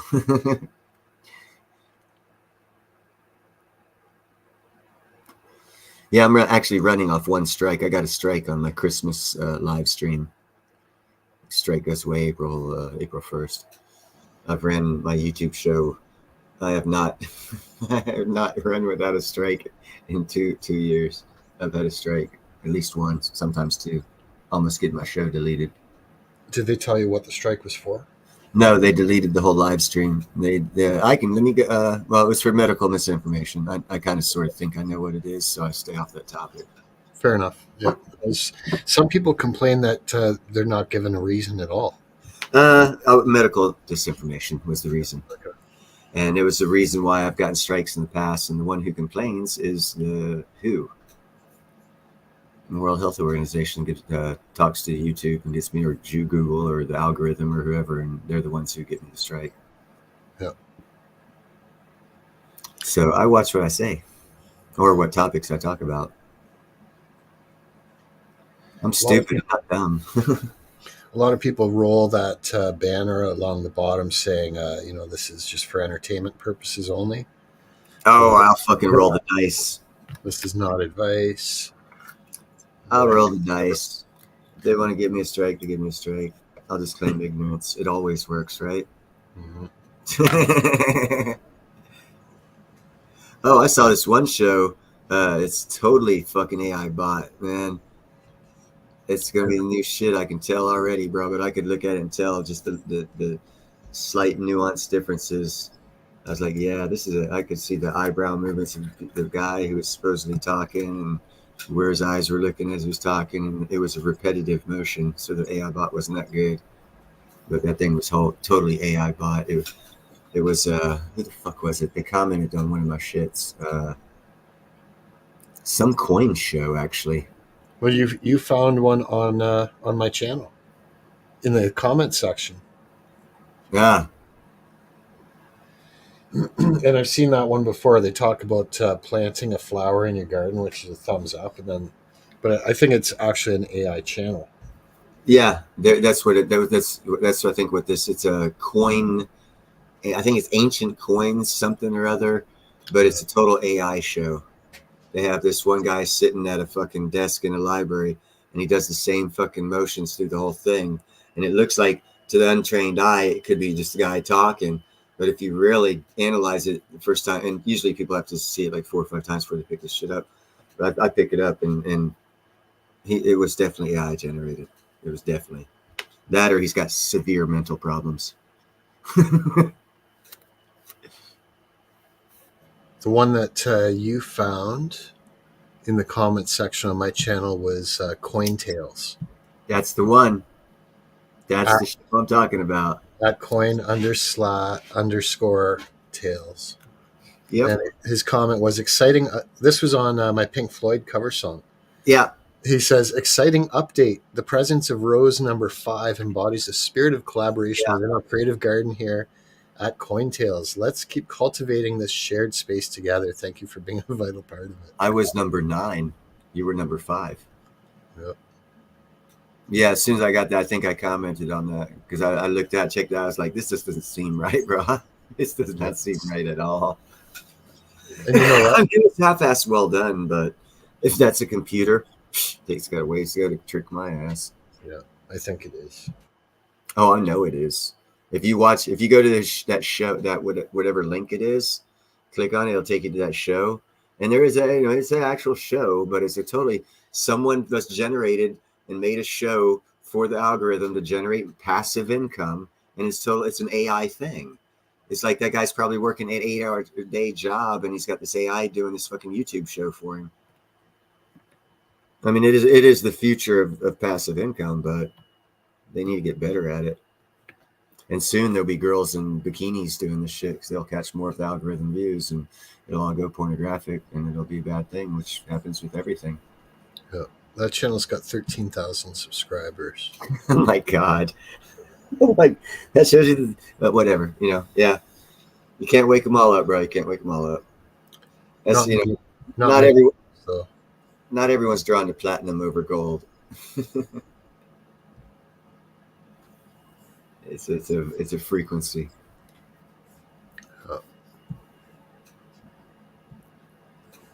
Yeah, Seth, I would suggest not starting a channel and letting it upset you, because the worst thing you can do in life is live it on a bad frequency, and being upset, mad, and disruptive in your normal life is definitely not a good frequency to be at.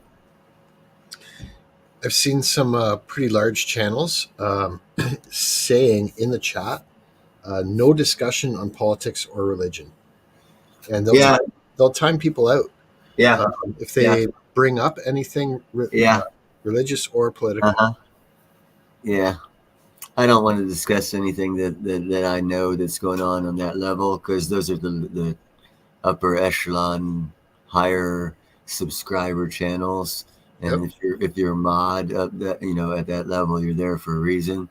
And I don't discuss what they tell us for their shows, and that's why I say I don't do cross show drama here.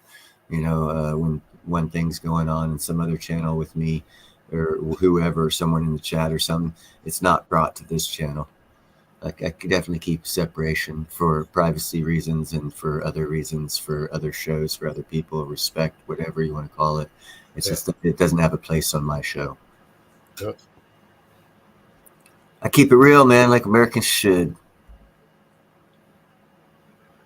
Their business is their business, ain't my business. I just do what I was told. I do a good job of it, and that's that. And I have no moral issues with it, so it's all good. I understand. I have understanding and reasoning, shall we say. After all, most everyone, minus myself, is doing the YouTube show for an income generation, especially when you have hundreds of thousands of subscribers. There's obviously a revenue generation going on there, so you have to not get censored. And to do that, you got to self-censor, and for that, you got to tell the mods what to censor. Yep. And in that environment, if they're still giving out good sound information, you got to get it out there. That it's a restrained platform for sure, but you can still get the information out there if you just do it in the right way. It's just a little harder to get the information out there the right way. It can still be done, and if you really want to get the information out there, you'll go through the trouble of doing it. It's a narrower road that doesn't have shoulders. Yep. And when you get thrown off that fucking road, you get stuck at a certain level of subscribers for several months, if not a year. As certain people I know are experiencing right now. But, it's not our game. We're just players in it. We got to follow their rules. And as long as everyone that comes on this platform understands that we're following their rules, because it's not our platform. And quite frankly, if you think long-term enough, quite frankly, their rules are actually to our benefit, because they're making us watch what we say, and everything we say is recorded for long-term. And I go back to, and this information will make it out eventually, about the January 6th thing. They have like over, was it 48,000 hours of tape just on that one day from different people's perspectives. Imagine sticking all that tape from all those cell phones, from all those video cameras, from all the fucking news organizations in a fucking computer, and tell them, map out where these came from so we can get an idea of exactly who was doing what at what time and what noise was coming from who, so we know who was saying what at what time.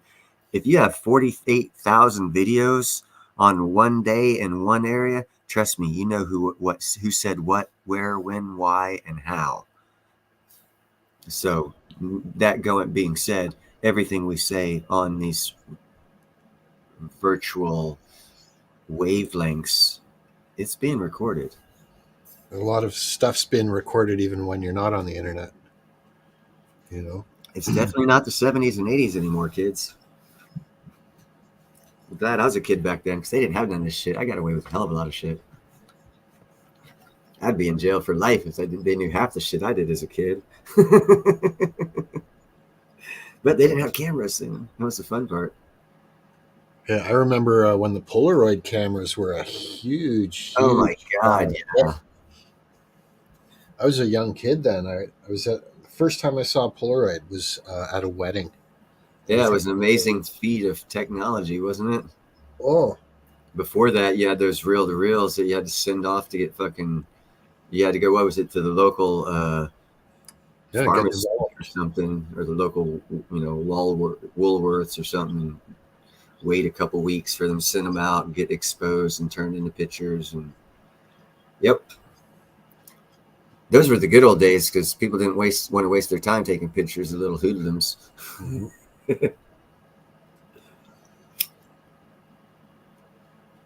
Yeah, and actually, you know what? Your moderators, since we're on that topic too, may be interested to know that you can now click on anyone's name in the chat, and it'll give you the option to go to channel activity. That's the top option, and it shows you all the activity of that user on the channel all the way through. And that's Sweet. fairly new. That's just in the last few weeks. New, So, new feature added. but so where we're talking about, yeah, every word is being recorded. You can see that more. Like that's what's going on behind the scenes, and that they're just bringing it out now that we can actually Access utilize. that. Yeah. And it's cool for if you have like a troll come in, you can see how many times have they been to the channel, what were they saying previously, very quickly. Yeah, that's nice. Good information to have at the tip of your fingers for sure. I just noticed that a few weeks ago. I like those old flash bulbs, top of cameras. Yeah. You always were left staring, wait until your vision came back. Ah, yeah, okay. I hate cameras.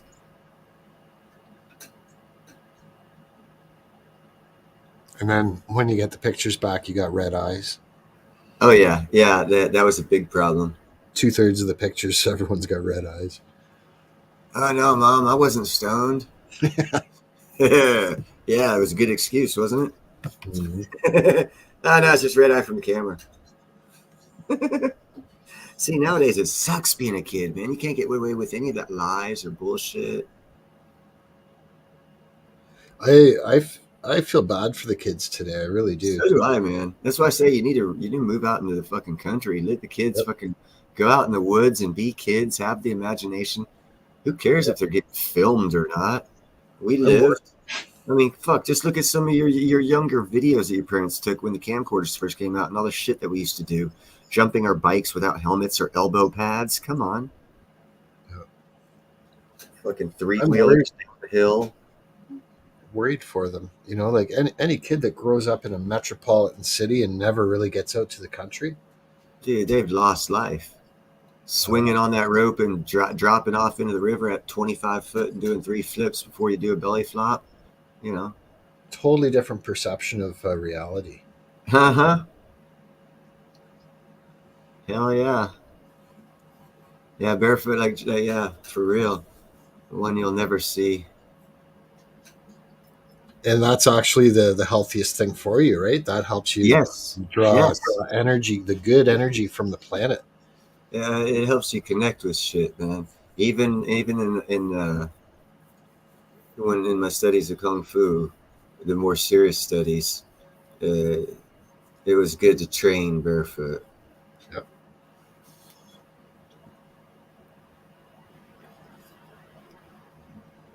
Hey, what do you think of all the Buddhist monks?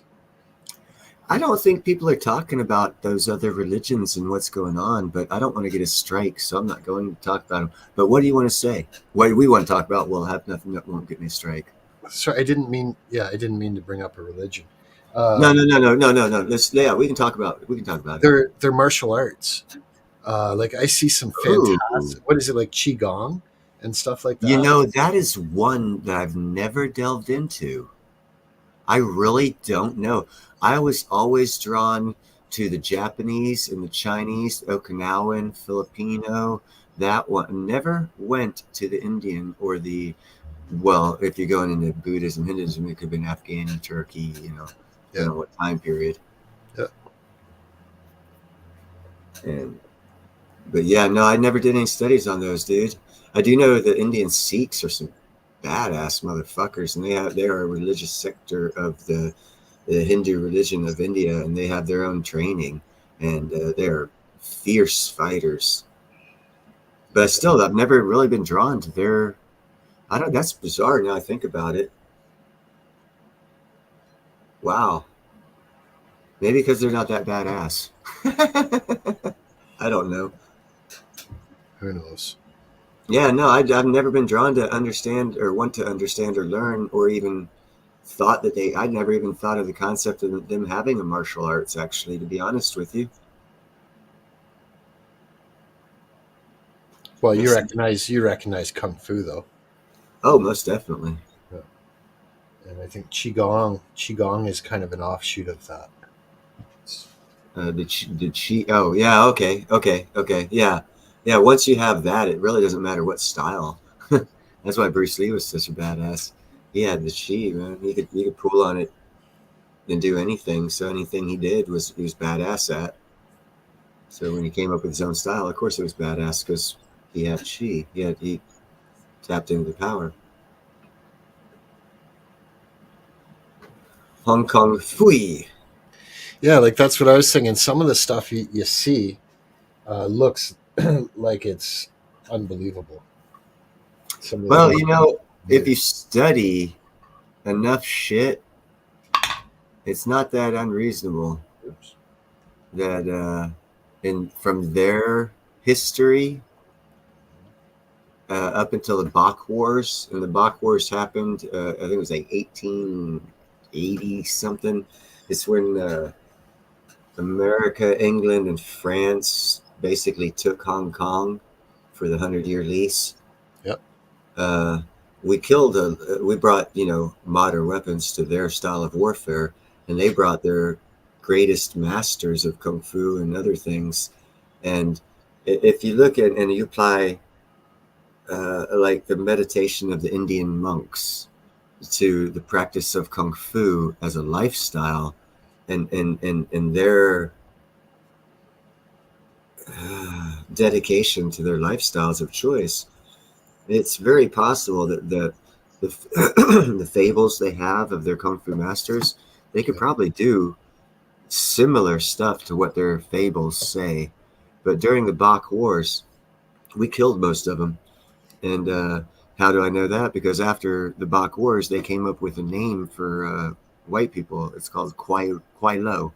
In their history, they've never had. They invented a word for us after the Bach Wars, and what Kwai Lo means is white devil, because we killed off basically most of their traditional history following kung fu masters who were the experts in their in particular, crane, dragon, drunken monkey, whatever. yeah. And we killed off the masters, and the knowledge that they had to pass on was lost. And that's why if you do real study on like Wing Chun or traditional Wing Chun, which not everybody knows traditional Wing Chun, it says they know Wing Chun, so you can kick ass if someone who knows Wing Chun if they don't know the right style or the right form of it. But Yip Man kicked Bruce Lee out of school because he was born in America, even though he was only here for 6 months and then lived in China the rest of his life until he was an adult. They hated Americans that much. They didn't want to teach Americans shit up until the 80s, 70s. Yep. They figured he was contaminated. Yes, that's how much they hated us. And they weren't going to pass on their secrets to us. When I took Kung Fu from Chris Chan, who was Bruce Lee's best friend when he was taking Wing Chun from Yip Man and before he got kicked out of class in 15, 18 years. Matter of fact, Chris Chan stayed with Yip Man until he died. And I took private lessons from Chris Chan. And I know for a fact he wasn't going to teach me everything because I was white. But I learned what I needed to learn. I tapped into my chi. I learned how to tap into chi. I never learned anything more than Silam Tao and Chum Kyu as far as Wing Chun goes. I didn't learn the knives. I didn't learn the staff. I didn't learn the wooden dummy. And I didn't learn Buji. I just learned Silam Tao and Chum Kyu. And let me tell you what, once you can tap into chi, it doesn't matter what the fuck you know. Anything you do to keep your ass safe will work. Have a good night, electrical prepper. Or sorry, Seth, and welcome in, electrical prepper. You have a good evening, my friend Seth. And what's up, electrical? Again, following JM. But yeah, no, once you tap into chi, you can do anything you do. Once you can tap into that power. Anything you do will be that power. So a block, whatever kind of block it is, a punch, whatever kind of punch it is, whatever form you use to get there, it doesn't freaking matter. I mean, it only matters if you want to elevate above, that status of knowledge, which I do not. It's scary as fuck. Hey, Dale. Dale Val is here, Hey, what's up, Dale? and he doesn't have a wrench. What? I just noticed that myself, man. Let me get over here and change that. That's new too, where it actually shows on StreamYard. Yeah, I've noticed that. Let's see here. There he is. There we go. Took care of it. I wouldn't be surprised if Dale Val comes up on the panel. Hey, anyone's welcome. It's still pinned. Yeah. Electrical Pepper. Dale Val's an awesome. I don't know how well you know him, but he's great guy. The only issue is every once in a while you get some internet issues. So he comes on the panel and the reception goes, but most of the time it's pretty good. Yeah, everyone's welcome up on the panel. That's why I have it pinned. Anyone's more. As a matter of fact, I've been speaking with Yara. She doesn't do weekend things, but she's going to do a special. Give me because I'm me and I'm special. Damn it. She's going to actually do a Sunday live stream for me. She said in a couple of weeks, give her time to get her jewelries and gems together that she says she'll show. So that's actually going to be a good show. It'll have freaking nothing to do with precious metals, everything to do. So if you have like gemstones or jewelry that's cool with gemstones in it, when I advertise having Yara on the show on the live stream, that's what the topic's going to be. So if you have any interest in that, bring that to the plate that night. Gold Chick would probably be interested in that. Like I'm saying, tell people now. I spoke with Yara. I can show you guys the conversation we had on X. She says she doesn't do weekends, but because it's me, she'll make time for it. She would let me know what Sundays she'll make herself available to do my show. And she said it'll also give her time to get up more gems and jewelry to show. I'm like, fuck yeah, that's what I'm talking about. I mean, I like precious metals and all, but fuck, man, there's more to it than that. Again, jewelry and gems, man. That's like the queen's jewels. Back to the saying, every man's castle is king of his castle. Well, get yourself some jewelry, get yourself a crown, king's rule, a scepter, whatever something. Have some fucking jewelries and gems to pass down through generations, because they actually adds wealth the older they get. And if you created it, who knows how much it could be worth.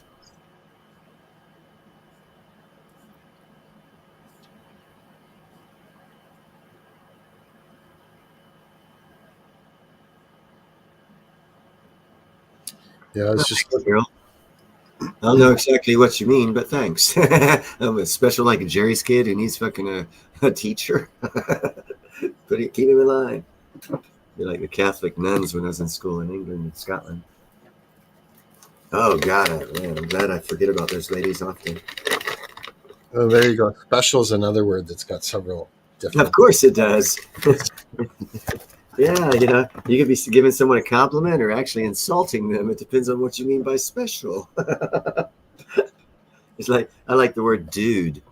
Oh my God, there's so many uses for the word dude depending on the reflection you have on it in your voice. Like, if someone's in behind the car with an axe, you're like, dude? Or if you're happy to see one, dude. Or if you want to go smoke a joint, dude. Same word, but it's 3 different meanings by just how you inflect the word.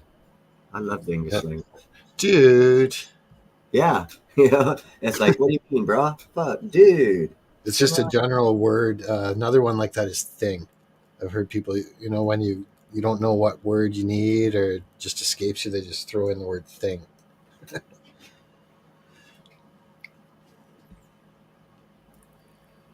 Dale, if you've got some killer gems, bro, like I said, when I'm getting Yara on here on the live stream, please feel free to come up on the panel and show us what you got as far as that goes, because that's pretty much the whole thing. The show will be about Yara, precious gems,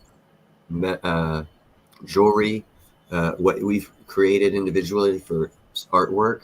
Any kind of artwork is jewelry, in my opinion. If you're a good painter and you have stuff going out there, that's cool. If you make glass, if you make pottery, it's all jewelry. It's special to you. It's jewelry.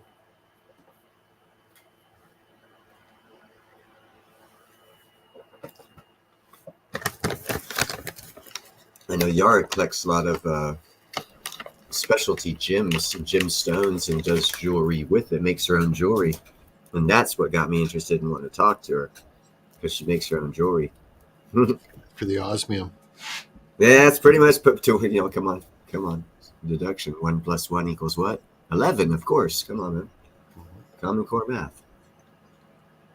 I was kind of hoping that Gold Chick was going to take you up on I saw you ask her the one time if she was She never answered, bro.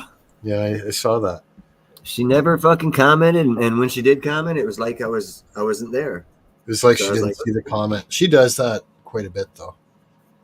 I figured whatever, throw it out there. Someone's gonna do it. So I want to fucking elevate someone else, because with the pieces I've got designed, actually, Ian's already sent a couple of them off. Well, it's supposed to either spoke to his own personal jeweler that he's working with for his own designs, or he's going to turn them over to the Osmium Institute for their designer or some shit like that. I don't know. I'm new to this shit, so. But yeah, I'm designing jewelry. I just can't make it. Nice, Neil. Dale said he's got some nice rubies that he'll present. Dude, beautiful. Fuck yeah, man. Hell, I got some cubic zirconius I'm going to throw up there because I'm fucking rich. I've got some low quality, like just rough rubies and other gemstones too, but I bought them from a wholesaler. I got some killer marbles I'm going to show. Yeah, nice. No, I don't have hardly any of that shit, bro. But I love gems and gemstones and like jade. Yeah, man, ivory, all of it. And even though it's banned, it's still beautiful if it's already done in artwork.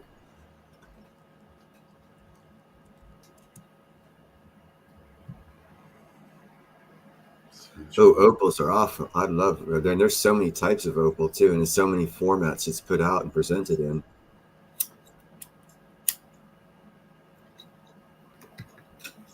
Yeah, opals are awesome.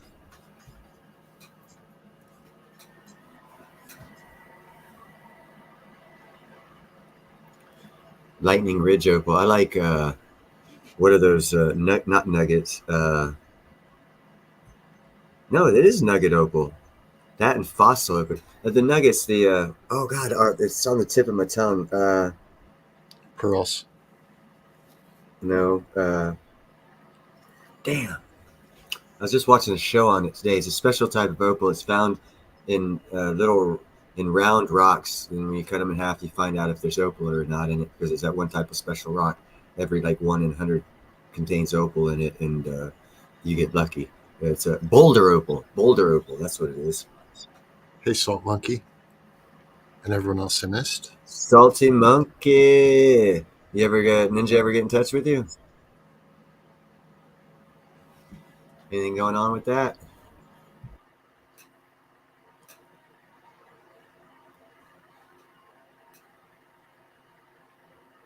Oh, that sucks, man. I'm trying to push for everybody, brother. Keep it, man. Sometimes the timing, you just got to wait for the right timing to. Yeah, right now, see, what he's doing is probably going through a progression, starting with probably plants or something small that people could do real easy, and then moving up into small businesses like what you have. Because he picked up another friend of mine who's also a subscriber. What was his name? Kevin the Weed Man. He does milkweed for Marduk butterflies, and also tomato plants, small little seedlings and small plants, and sells them. And I turned him on to Ninja. Ninja supposedly is doing something with him. So I was hoping he would do the same thing with you. I mean, I can't guarantee what he's doing, but I know those are two different businesses, and I do know Ninja started on the lower spectrum of the $5 plants from seedlings that cost absolutely nothing into generating $5 for the whole thing. And then from there, he moved on to the bigger stuff, which is probably when he'll be interested in something that like you're doing. And by the way, people, Salty Monkey is looking into start, what is that, a t-shirt company? And Salty, you're welcome to come up on the panel and talk about your company that you're looking to start. It's a good idea.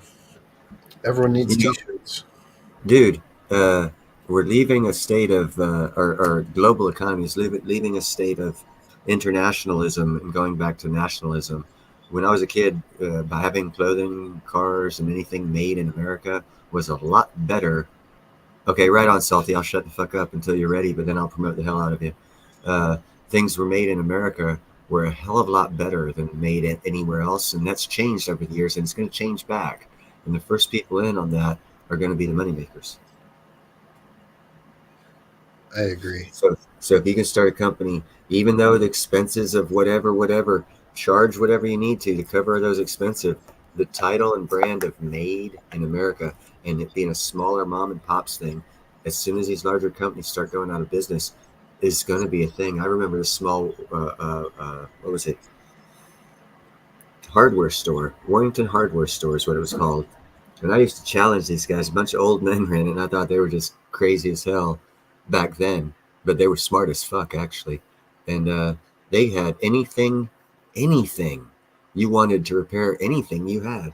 And they were like a mile and a half away from my house, and I'd go walking, and I knew I'd find something on the road because there was a main road going in the Navy base. I'd find some little spring or washer or some round thing, and I'd take it into them and challenge them and say, hey, I need 2 of these. What are they? And they'd be able to tell me, and I'd have to buy shit. And I didn't even know what the fuck it was just to find out how knowledgeable they were. And then I got interested in finding out how they gained all this freaking knowledge about all this crap. And so it started, my knowledge gaining started at a very young age. But I do recall a mom and pop's hardware store helping me gain a lot of knowledge about stuff that I didn't know crap about. That when the bigger Walmarts and stuff came along, put them out of business, well, that knowledge went with that business. That knowledge has got to come back in small business to make Americans smart. The big businesses made you stupid. Yeah, and got to stop importing so much stuff. Oh my God. I'm confident 90% of what's imported could be made right at home. Easily. There's easily. And for not that much more now, like look at the shipping costs across the ocean. Well, yeah, now the shipping's caught up, the inflation's caught up with other costs to make things look more reasonable to be made in America. That's why I keep telling people, man, is start your companies now, because it takes a couple of years to really make some money. And if you start it right now, you'll be so far ahead of the game when the fucking tide shifts. You'll be thanking me for encouraging you to start something. I was horrified the other day. I opened up the fridge and there was a jar of pickles in there. And obviously, when I bought them, I didn't read the label. It was just like a no-name brand. But the way I put it in the fridge was turned around the other way, and it says prominently "Made in India." I thought, India's taken over manufacturing from China. If you look at the birth rate of both countries and just look at that alone, you can see the economic shift that's coming and any kind of military problems that'll come from that shift. But manufacturing goes. India's already taken the prescription drug manufacturing from China. No one talks about that. Yeah, all other manufacturing is going to come from China too. They're still building their infrastructure too. They're actually a good country to invest in. They're a little bit further. Actually, they're a lot further along than most African countries in a lot of cases. But in a lot of cases, they're equal with a lot of those African countries as far as infrastructure and development and shit. But as far as their space program and military, they're fucking shitload advanced more than any of those countries. But they lack a couple million miles of paved road to be a civilized country. Yep. They're an interesting country, to say the least. They're like a space-aged, old school country. You're talking India still, right? Yep, Yeah. they've been around for fucking thousands of years, man. And I saw them when they were taking their first satellite to a space launch. And I recall seeing the documentaries on how satellites are made and all these sterile environments and all this shit for why they cost so much. And I was like, yeah, that all makes sense and whatnot. And whatever. And then I see these Indians pulling this satellite on a fucking, what was this? 4 oxen on a wooden cart through the mud to get to the launch site. I'm like, okay. Everything I was taught about that just went through the fucking window. Have a good night, Bill. You take care, hey, and check for that Yara night that I'm interviewing her, bro, and bring your gems and jewels and come up on the panel and show and talk and all that other good stuff. And thank you for being here. Yeah, actually, a lot of people in India were educated in Britain or England. Yes. It was actually so they don't even have any Indian accent at all. They were brought up, raised through yeah, British public system, and they speak perfect English. yep, with a British accent Mm-hmm. because they were a colony of Britain until I think the 1960s or 64 or something like that. That's right. And they got a lot of their whole society is set up differently too, as far as structured. They don't have an economically based wealth system. They have their social system is set up different than their economic system. If you're born into the poor, they got like a three, for lack of a better understanding of the word to use right now, I'll use the word caste.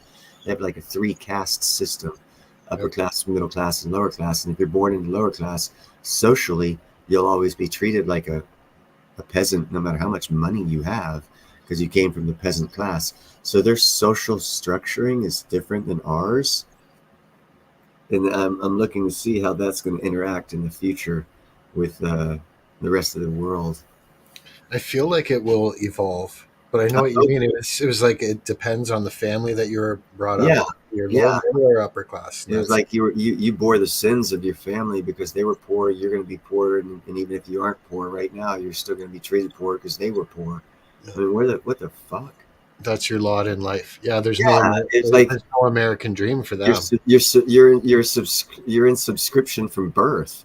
What the fuck's And that? actually, I think a lot of Americans could learn from that knowledge, and to realize how much of I was going to say privilege, but an opportunity that they have the freedom real to go for it. A lot of people real. They're just brought up into poverty, and it's accepted that they'll always be in poverty. Yeah.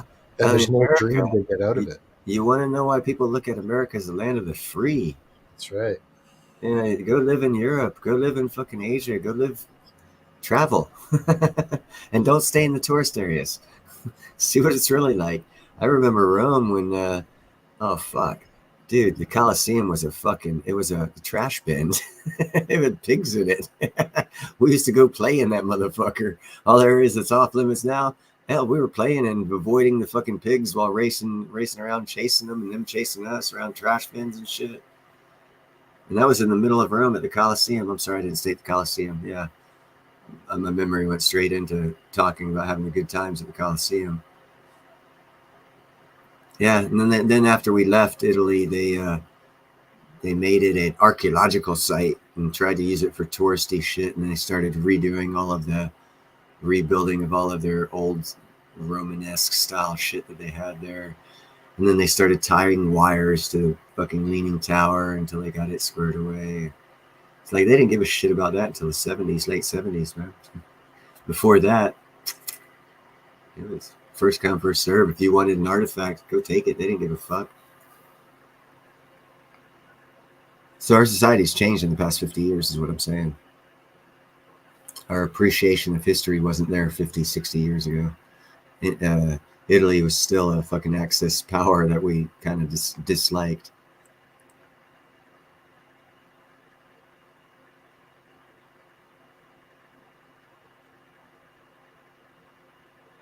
That's why people should travel. That's where the web comes in, man. You should be learning to accept others' points of views and not be so at first mind blocked from other ideas. And instead of that, knowing that there's others out there trying to understand what situation or what life circumstance they would have come from to given them their perspective. And if you look at it from that perspective, you start to at least open yourself up to an understanding of different ways of thought that could be different than yours, and perspectives that could be different than yours, and people could be so as passionate about as you, just from their perspective and their ability of knowledge gain from whatever sector of the world or what place they came from or whatever. That's the one great thing being a poor Navy brat. My dad apparently got in a lot of trouble and was moved around a lot and had a family, so we moved drifting. And we got a lot of duty stations, and I was getting picked up and moved around every 2 years. Kind of fucking sucked to having long-term friends and whatnot, and, having high school buddies and, well, not high school, like kids from elementary school go through high school shit. I never had that chance because we kept moving around. But a benefit of that is I got to learn a lot of different cultures at a prime time of my life. Even and the fact that we were poorer than shit was even better, because then I had to experience the local shit because we didn't have money to do the American stuff in that area. So fucking move. Every 2 years, move around, take your kids with you. Live in a shack. It's actually the best thing for them. Open up different perspectives.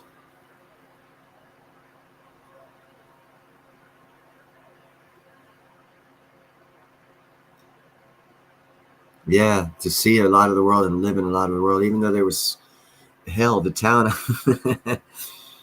Oh God, it was so primitive back in 1973 in Sardinia, Santa Teresa.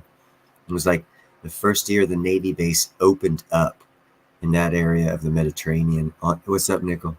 So they didn't have, the commissary wasn't open, the PX wasn't open. All they had is a military base, and the town we lived in had two roads. One road going into it that dead ended along the coastal road, which was the other road that left and entered the town.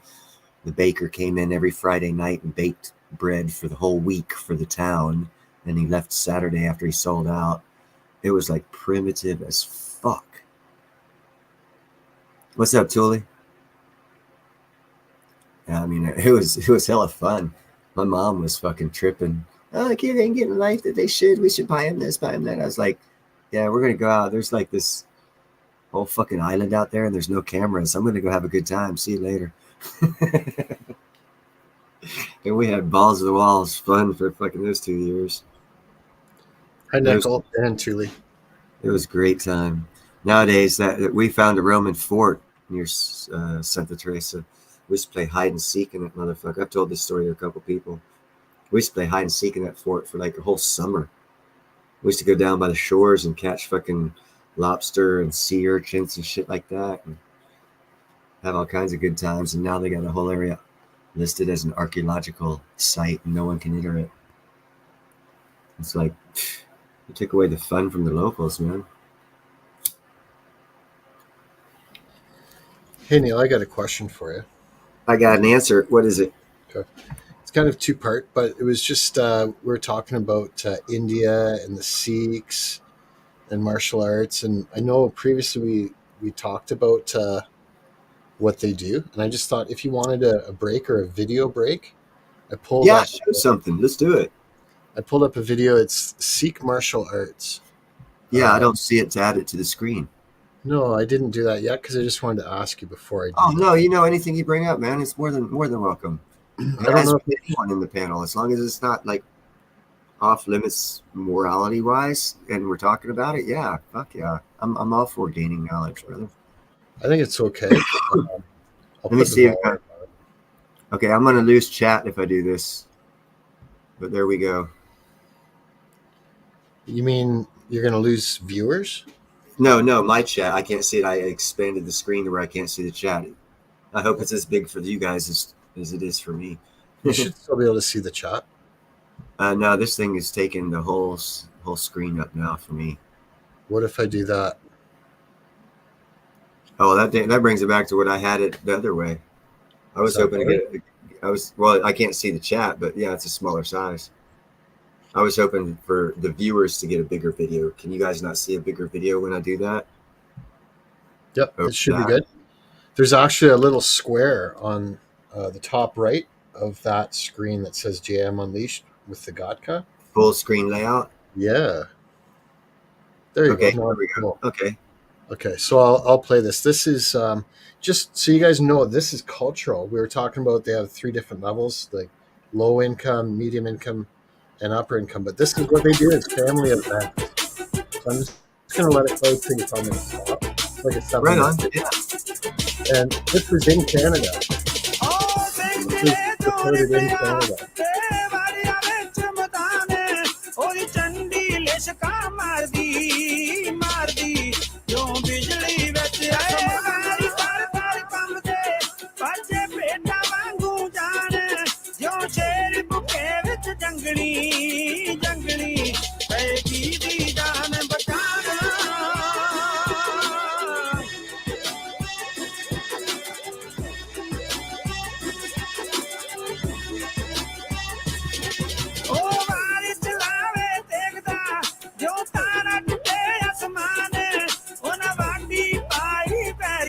Yeah, and so I wanted you to notice the little kids. Like, it's a family event. You'll see grandparents, great grandparents, parents, and little kids all participating.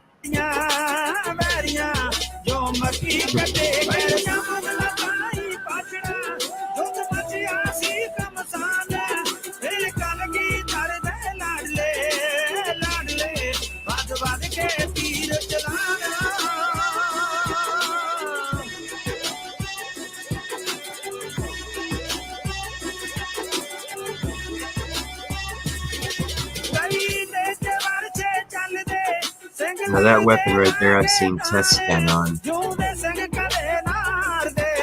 spinning, they got a spinning wheel that they'll show. They got different fire items too.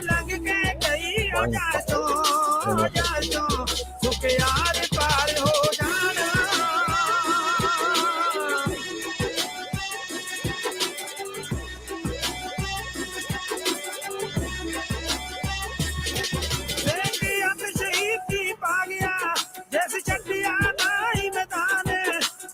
yeah, there it is. They use that as a weapon.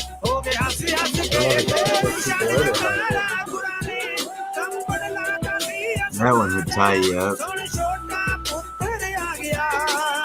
It's more of a distraction.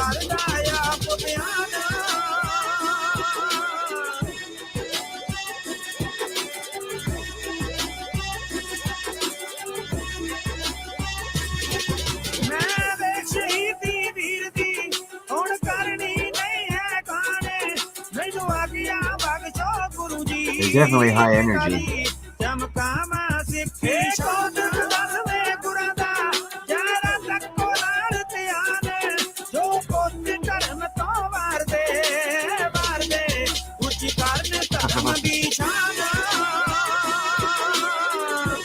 They're fierce warriors, actually, Electrical Pepper. Very well renowned for fierce warriors.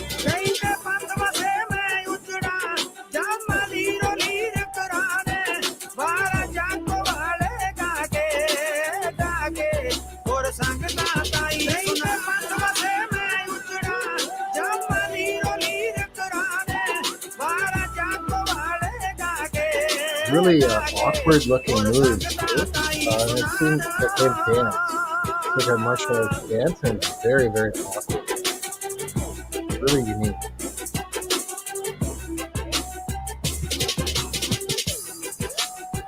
But we've got millions of these guys in Canada now. This was filmed and recorded in Canada.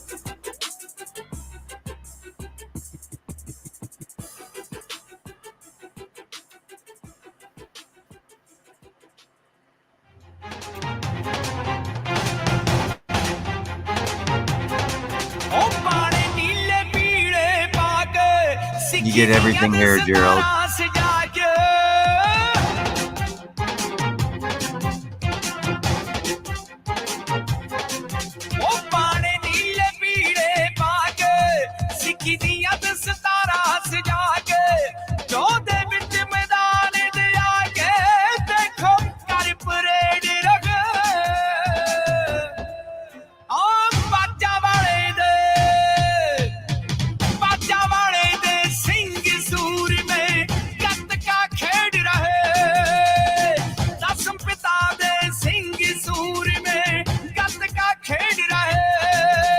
you have spiked ball that guy has?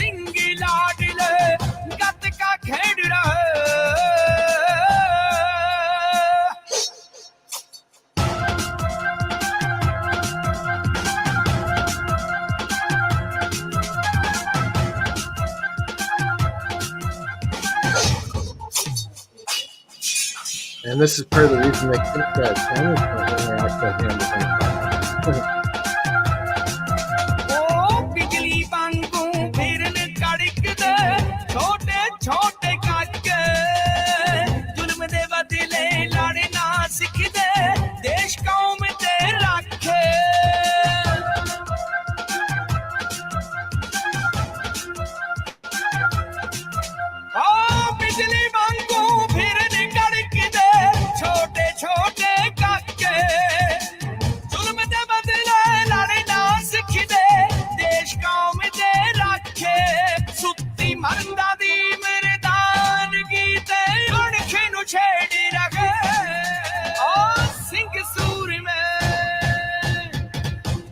Yeah, she's holding that weapon.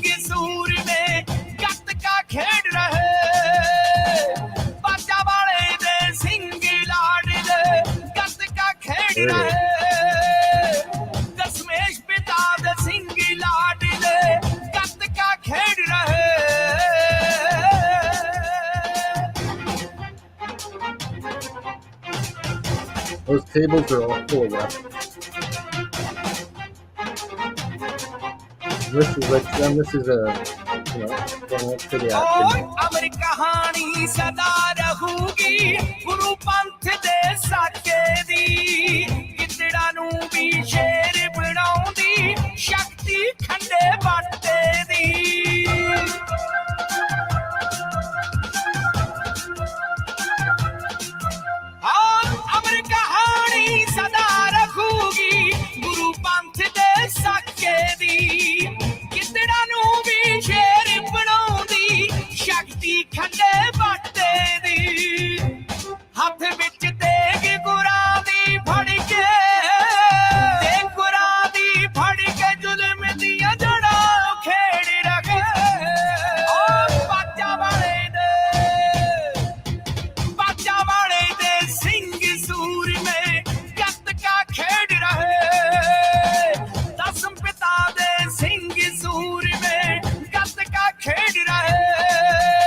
No offense, but then that music after a while is like Yeah, sorry about that. screeching nails across the fucking chalkboard. No, I didn't want to say anything because people might have enjoyed it, but Maybe I should have muted it or not played it at all, but I wanted to just show that just for the perspective. Like, this is different cultures. Yeah, and how they do things. Yeah, no doubt. Brings up a lot of actually older weapons that was used, like that one circle thing that a guy was swinging around was actually a very effective weapon in warfare for the Indians in their warfare back 2,000 years ago. Yep. And so for anyone that's never seen that, I know you wouldn't expect that on a precious metals and geopolitics channel, but that is part of geopolitics, is knowing the heritage of other countries. Yes, it is, very much so. It's learning and experiencing new things so you can get different perspectives so you can take a financial advantage. Yep. Because right now, with the change in times, geopolitics and the heritages and learning about people, you can actually take great advantage of. What's up, C4? And C4 does not have a wrench. I just posted the link for that video that I shared, just so they have attribution. Yeah, most definitely. Everyone gets credit. I don't plagiarize. I don't do Harvard Law School stuff here. We don't plagiarize.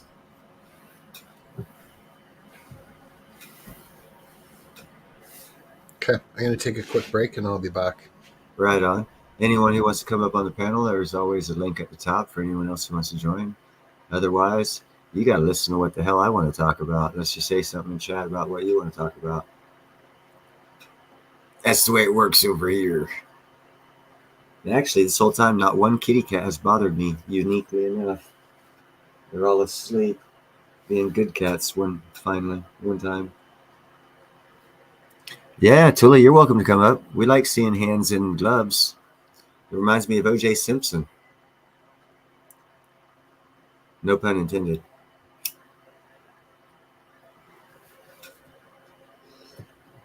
I'm just messing with you, girl. I only do that with people I like.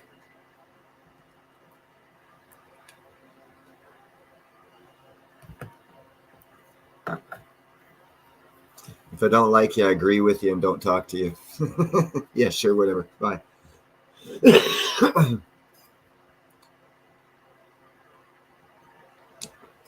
That's why people don't like being my friends, because I end up fucking with my friends more than other people. Or people I consider my friends. They usually hate me, but I like them, and that's the important thing, because it's all about perception. It's never about anyone else. It's always about me. It should be called Me Too.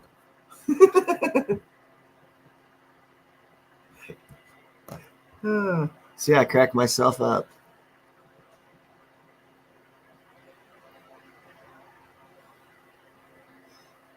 I bet you I could be dropped on a desert island and have all the fucking crabs cracking up laughing from my jokes. If not, I would think they were, and I'd keep telling them because they didn't tell me to stop.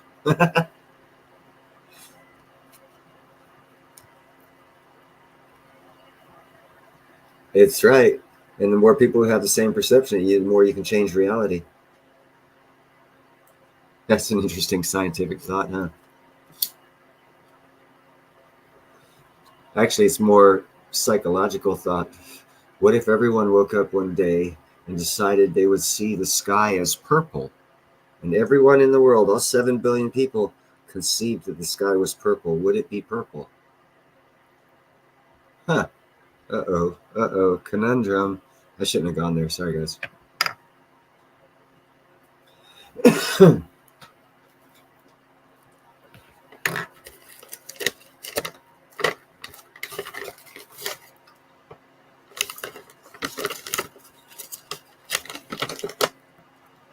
So anyone want to talk about anything other than nothing?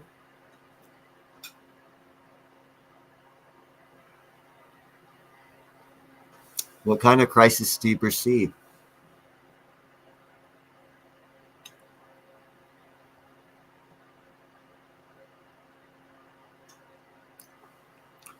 You have a channel, Gerald? Put the channel down. Put your links down, guys. All of y'all. Uh-oh. Oh, my God. Hold on. Uh-oh. Critical error. Beep, beep, beep, beep, beep. Danger, Will Robinson. Danger.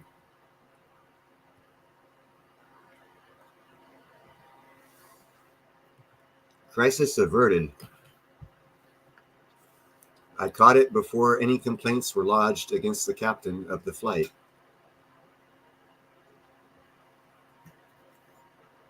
Oh, yeah. Anyone in that light zone of that eclipse? It's going shit straight through America. Part of Canada. Actually not. Little's part of it. If you're in the direct line of the eclipse, man, oh my God. Oh my God. You guys are so awesome. You're lucky as hell.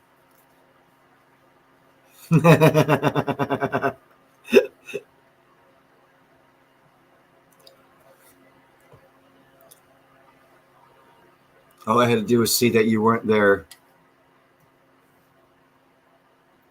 Oh, my nickel. I could tell it's nickel.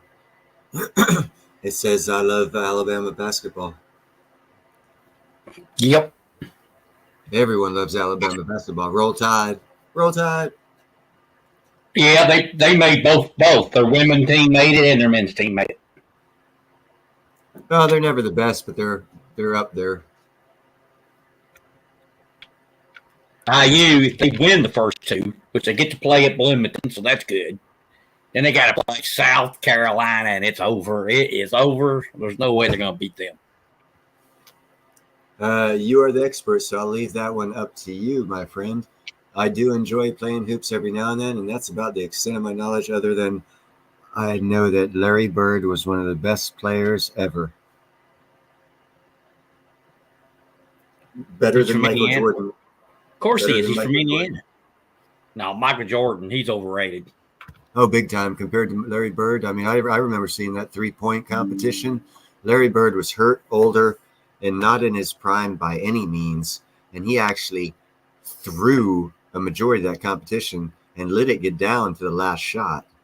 I honestly think he blew that whole competition to the end, to where he wouldn't blow Michael Jordan away, but only win by one. Because I'm almost positive he could have got like 6 more shots than he got on that three point shot thing that they did back in the day. Well, the deception about Jordan is he's a great shooter. He is not. I'll tell you this, he holds 2 top 10 records all time. He's 4th in totals, unless someone's passed him since then. And he's number 7 all time in missed shots. I would not want the top 10 in missed shots in my file. I would want to be known for something else.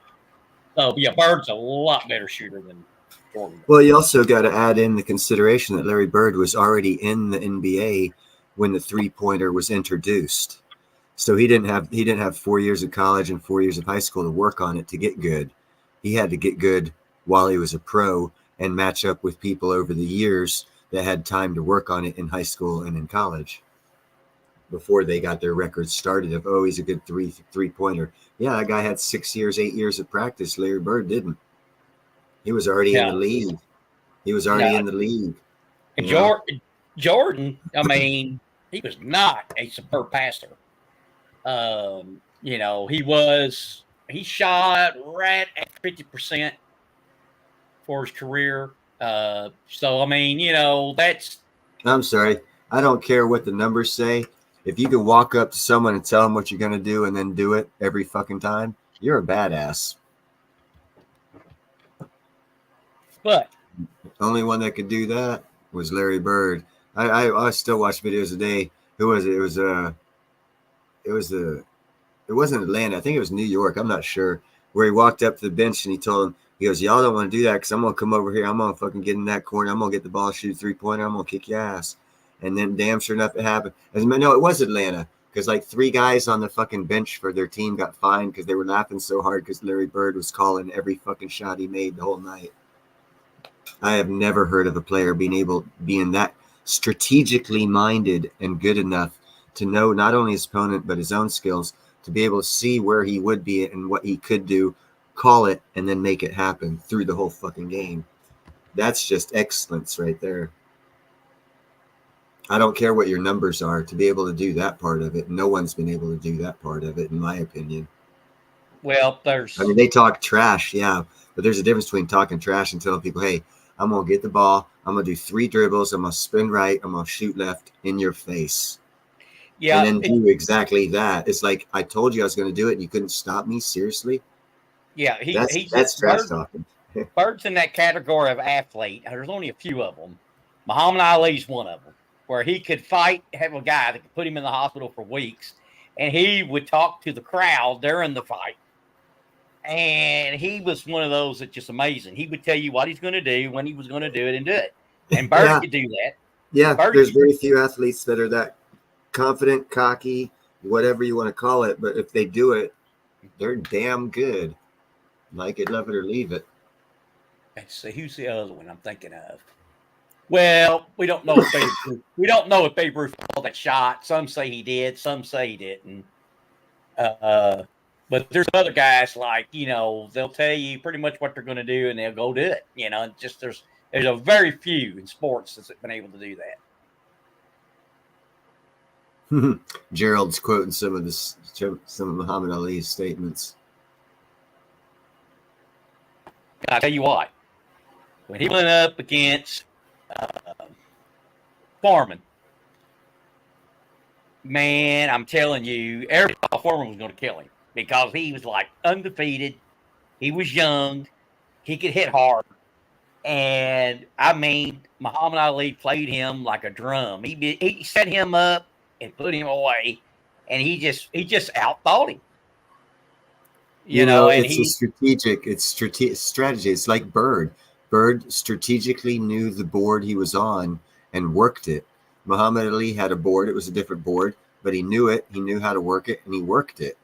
It's the strategic brilliance of the person at that point in time, and not much of that is displayed in sports these days. They're good at one thing, one thing you can sell. I was going to ask Tilly, she ever met Ali. He was right here in Louisville. That's where you grew up, but I never met him. I never saw him on the street and met him or anything like that. And I just wonder if she did. Because he went from here to Michigan before he went out west. Did you ever meet Muhammad Ali, Tuli? Or someone calls you Tulip? I thought it was kind of funny the other day. That was kind of funny. Tulip? Tulip. Huh? Oh, we're gonna spread that one around. Tulip. We can blame you. The Well, shared screen is off of Ian's website. Good to see you, Nickel. She was new, and she didn't negative NS. Now she didn't know that. She just figured Thule. She just looked at it quickly and assumed it was Tulip. I guess you could make that. If I didn't know her and I just came in, I'd probably think it was Tulip too. Oh, by the way, I don't know if you'd be interested, Thule, but I'm gonna have Yara on within the next couple of Sundays. No PM talk. It's all going to be about her jewelry and her gemstones, and other people who want to chat about it are more than welcome to come up on the panel when she's here, because it'll be all about jewelry, gemstones, rocks, stuff like that. So if you have any of that, I know you're into pouring gold and silver. I don't know how far you've taken it or what other interest you have, but I am going to have Yara on the show, but it's not going to be talking about gold or silver or platinum. It'll be about creativeness, jewelry making, pouring this creativeness. Yeah, it is. I tried to have a crafter on. She's really not in the metals, but I said, hey, would you like to do it? And she didn't want to do it. So, but I was going to have her show some of the stuff she makes and everything. And she's really good at crafting stuff. If you want to display your talents or whatnot, part of what you do is in the making of stuff. I just wanted to throw the offer out there. And it's way ahead of the curve. So I don't think that you have to be, that much into it. I think it's more about being open to the opportunity. Yeah. Because there's no competition right now. Pretty much. That's how I look at it anyway, without meaning to pump the opportunity. No. For osmium jewelry, there is absolutely, it's I never in my lifetime thought I'd see a business opportunity so awesome. An undiscovered country, whatever you want to call it. It's an open industry. No one's got anything locked down. Who is it? It's Yara from Arcadia Economics, Chris Marcus's wife. She's big time into making jewelry and taking gemstones and I don't know what she does with them. We're gonna find out. I'm gonna have her on. She's big time, and she's got a lot of gems and a lot of stones and stuff like that. And I bet y'all didn't know this. So is Frosty. I didn't know until we had this a long talk, and he's big into gemstones too. I didn't know that. Well, anyone who knows anyone, the Sunday that you see that Yara's going to be on it, we'll be talking about that kind of stuff. So anyone's welcome to come up and join in on that conversation. I know she's got some beautiful bismuth and some other real unique gem quality, minerals. Not precious metals, but by God, they're gorgeous. And I want to see those. So that's kind of sort of where I'm tracking on that. And Frosty also likes art. I go, you kidding? Because I got a lot of art. So we had more in common than we thought until we talked. But I got 5 different designs for pieces of jewelry I already sent off to the Osmium Institute for consideration. Yeah, it's such an open field, dude. You got an iron worker designing jewelry. Come on, motherfuckers. You got to be better than that. Better than me. Damn iron worker. Well, and gemstones is a whole different study. Oh, big time. Big time. No, yeah, totally different. And combining, oh, man. Oh, God, this is such an awesome opportunity. I know Nickel knows a lot more about the gemstones than I do. Do you know what gemstone? You know what gemstone is mostly used in lasers? Garnet. Who guessed that? The what? Who guessed? Who guessed garnet? I did. That's correct. Who did you think would guess that? Come on, man. I'm the space freak. Yep. I thought, the first people usually think is diamond. Well, No. diamonds are used in it, but not as much as the other. Then I would think my second choice would be, if I didn't know better, I'd say moissanite, because they're a lot like diamonds. But no, it is. It is true. It's garnet. Your genuine, normal, of the mill red garnet is what they use mostly in lasers. Yep. You want to talk about other stuff the lasers are used for as far as space travel? I'm your guy. They're actually looking at using lasers for communications, for communicating to the moon, sending laser communications. I don't know how they would hook the signal, the audio and video signal, to a laser, but they're looking at doing it, which is kind of cool, I guess.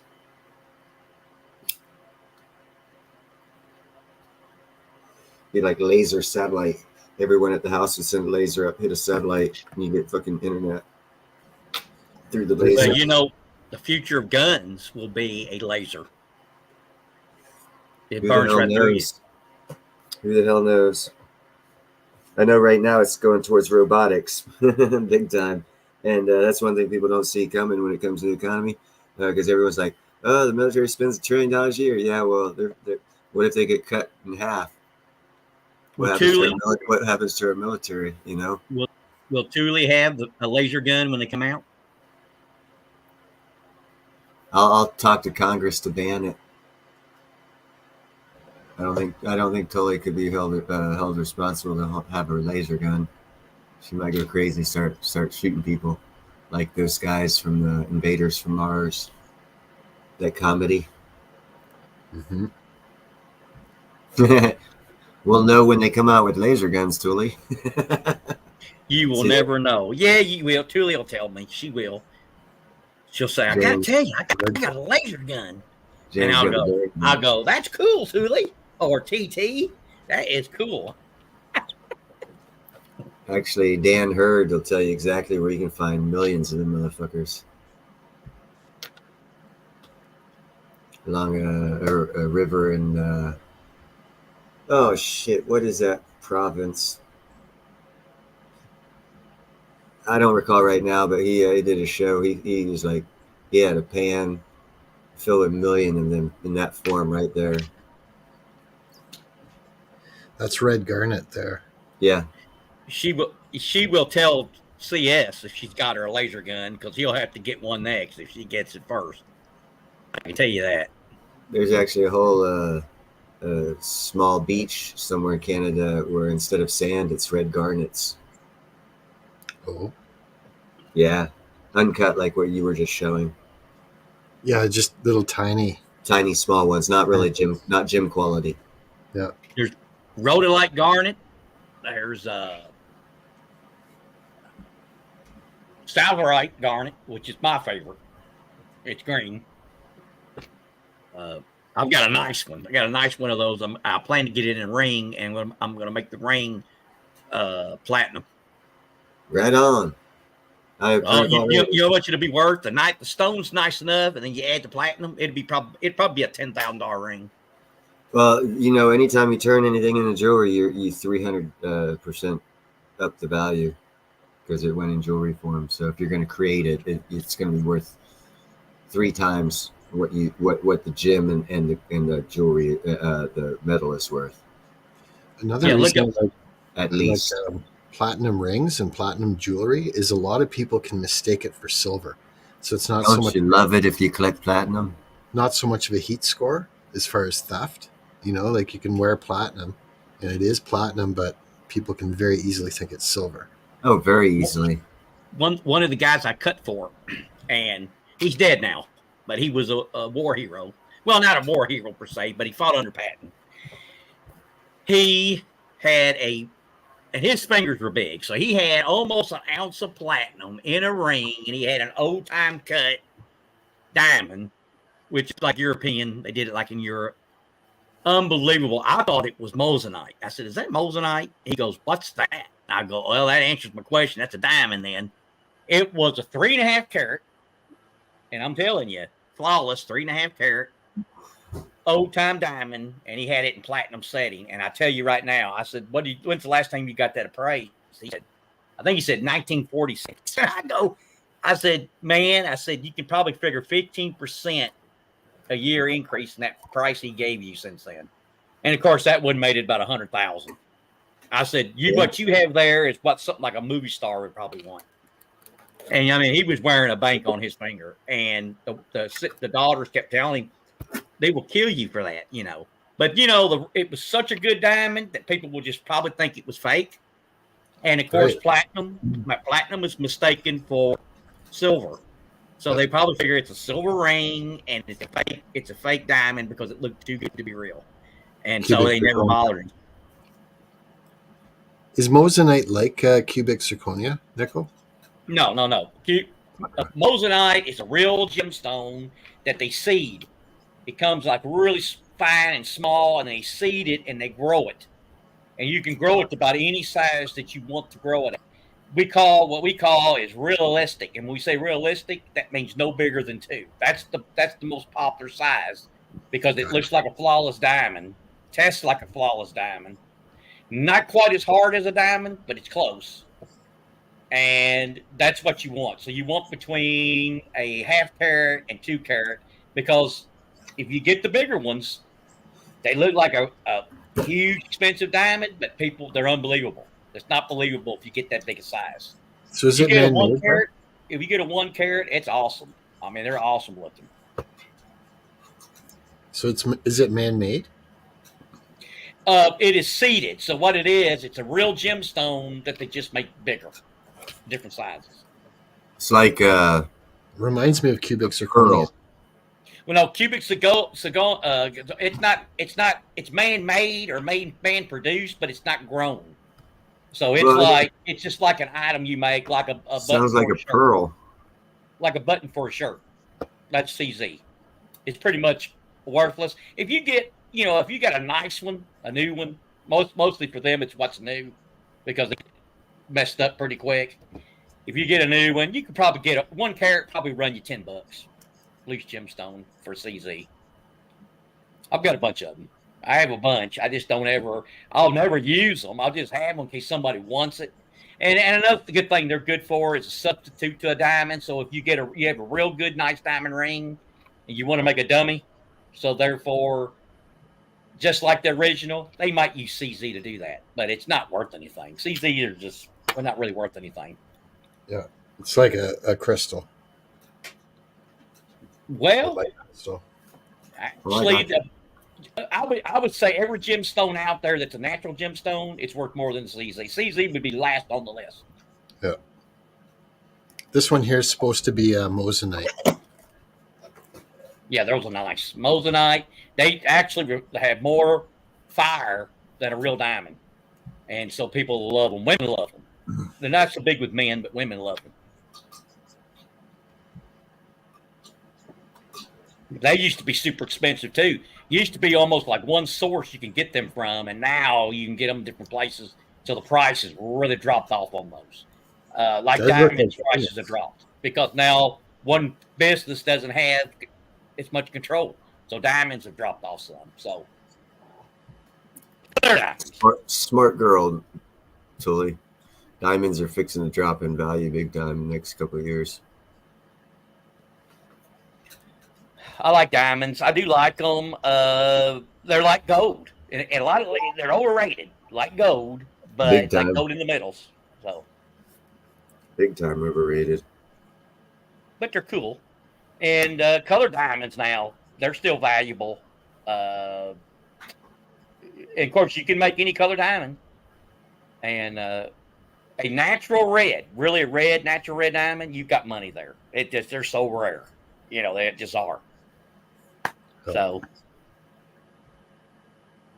I got Gerald, I got a whole tanzanite collection. I've got one tanzanite that's 100 and what is it? 139 carat tanzanite.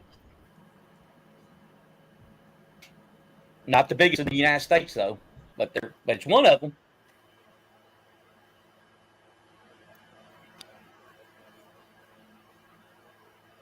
Tanzanite's probably the best gemstone if you want to talk about investing, if you want to go that road, because it's basically Tanzania is basically mined out of it.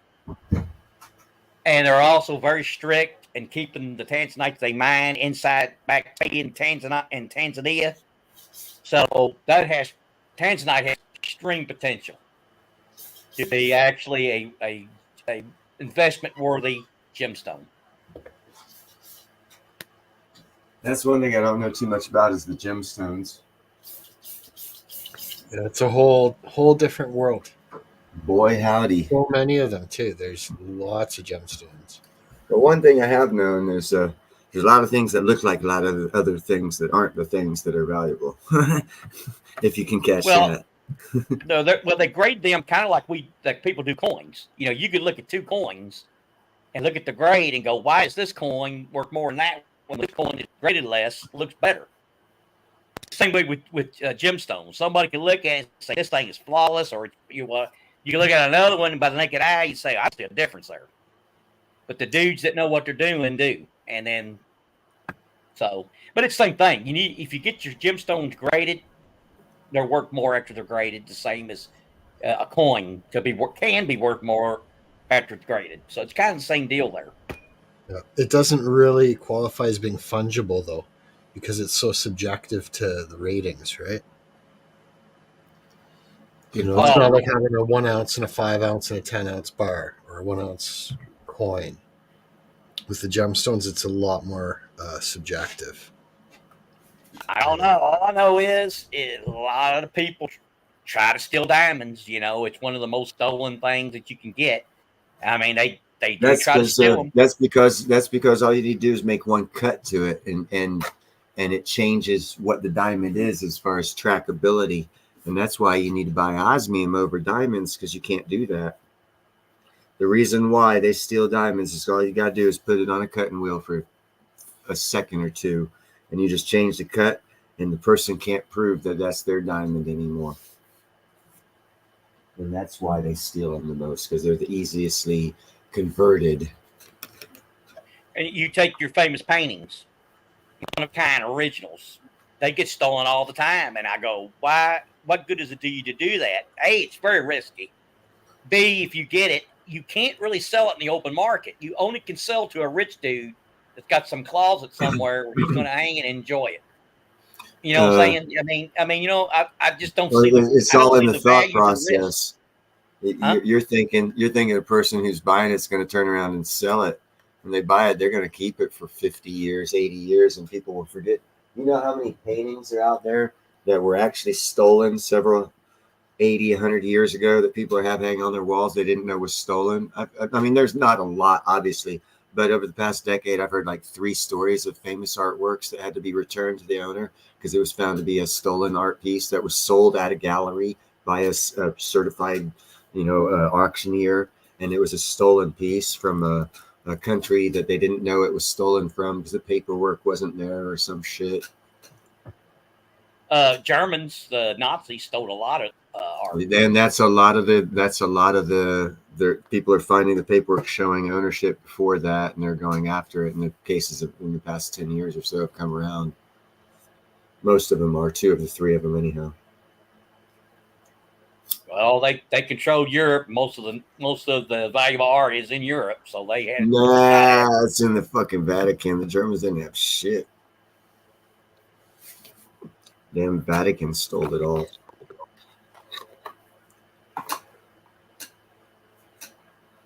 But we'll stay off that topic.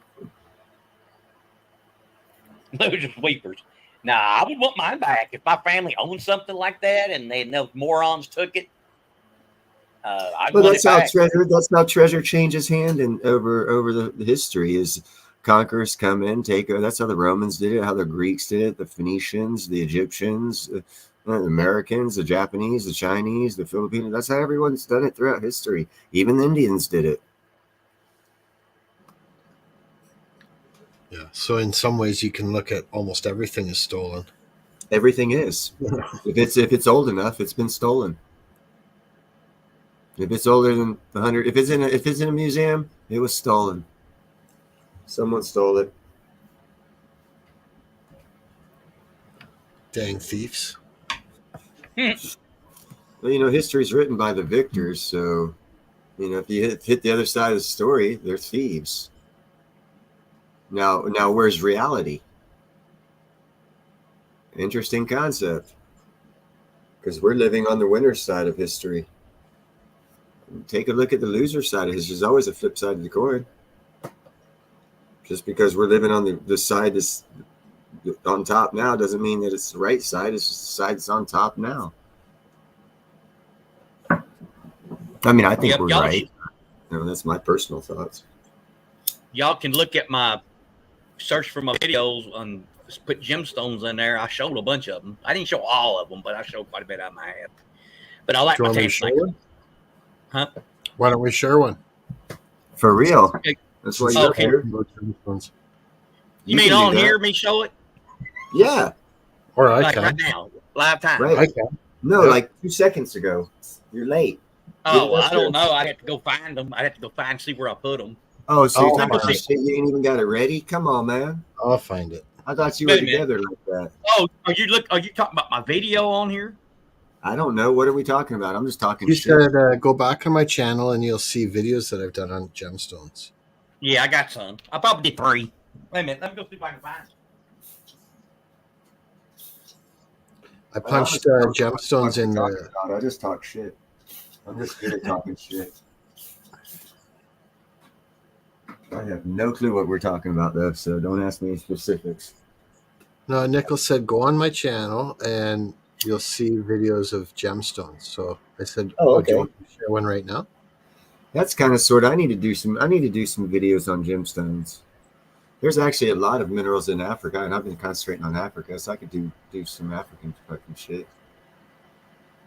Especially, well, I actually already did one on Nambia and the diamonds they have washing up on the fucking beach. Yep. I only have 23 likes. What's wrong with you people? There's 5 people watching.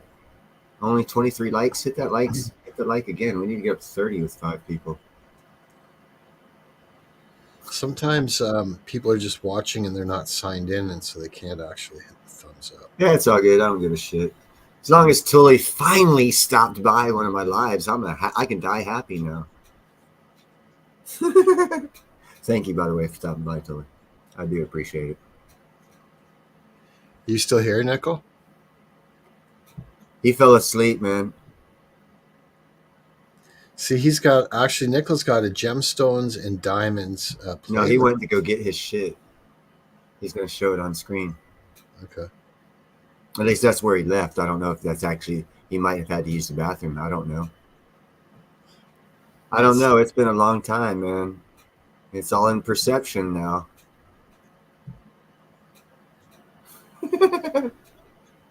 I'm just giving you shit. That's what I do.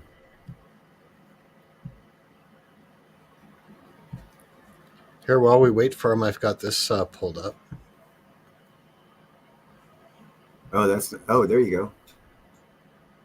Nickel will come back. He's like, hey, I'm on the screen twice. That's my belly. Wait, That's my belly.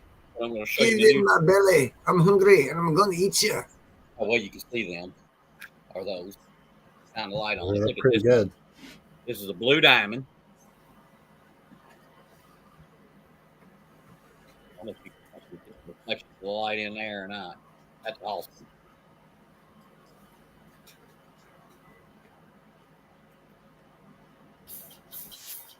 Wow, not getting much response to me.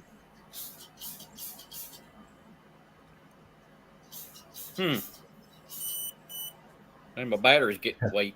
It's the new Nickel. Sure not shooting up Nickel much, is took it? over. It actually looks to me like it's buffering a bit. Let's see. What's that? It looked to me like it was buffering a bit. Probably Wow, when he made I the don't know video. about this one. Sure looks like a something. It's not diamond. It's not diamond. They're nice gemstones. I mean, they got good color. They are, and really, I thought they were diamond. But now sapphire will look like a diamond. hard We to do. promote everyone's And channel I here. have so some. Tully I've got Tully. sapphire that it's like this one. So that's a shocker. I need to find me another 9-volt battery and retest and see maybe if my battery's weak now or something. It looks as if they are real gemstones, but they're not. They are not diamond. Very unfortunate. There's a lot of diamond substitutes.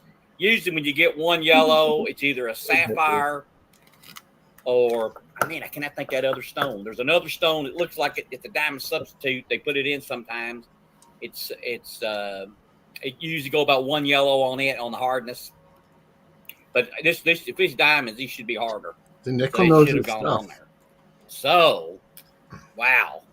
So I have to assume they're probably either sapphire or another gemstone, and it could be aquamarine. Like I said, I had an aquamarine that was kind of this color.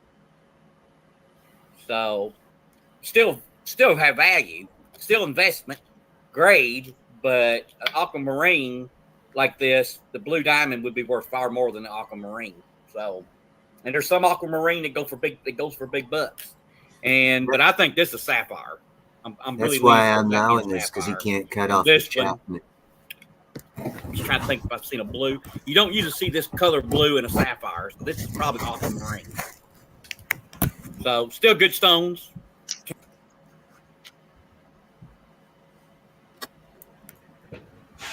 There you go. I think Nickel's back.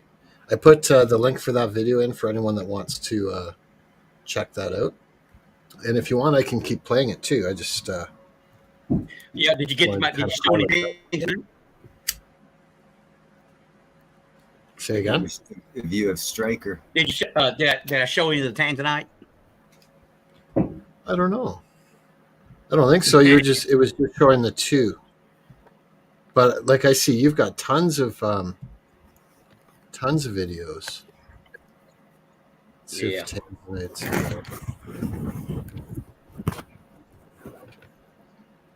I don't think so. Neil can share the screen again. Where is that?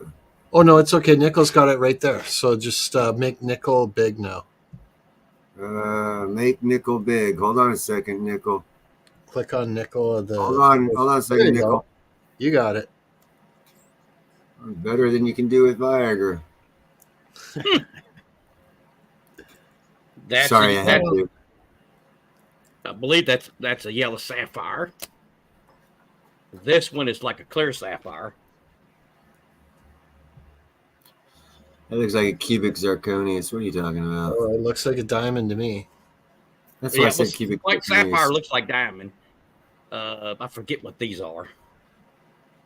Yeah, totally. I think it's glass. I think he's lying to us. What? Here's, This is I can't remember it's the purple gemstone. Gosh dang, I can't think of it. It's pretty common, but this is a nice stone. amethyst. Yeah, amethyst. It's a pretty I nice love stone. amethyst. It's beautiful. And now this is a CZ. Cubic zirconia. Yeah, and it comes with the paperwork. I won that on the auction. It tells all about it. You probably looking, like I said, probably for this. That's right at a carat. It's probably going to be $10. Probably about maybe you might get $10 for it. I see them going at auction sometimes as high as 20, but usually probably $10 for something like that. I often wonder if Nickel never shows himself talking because he's got a teleprompter he's reading off of. Ooh, that low blow. I think Nickel's awesome. I'm sorry. I like messing with everybody. I don't want Tully to feel like I'm picking on her. Yeah. Glass. Which one did Tully say it's glass? The one, the big teardrop? No, it's not glass. I think she's just heckling you. It's pretty awesome. If you get it here and you do circles with it, it just you can look inside and see inside of it. It's really cool. I mean, they cut whatever it is. They cut this one really well. You got a lot of different lights. I see blue. I see pink. I see red. Yeah. So that's just a small sample. I can find my big box, most of them in it. So Welcome to the Nickel Stacking Basketball Guru Auction Pro Music channel.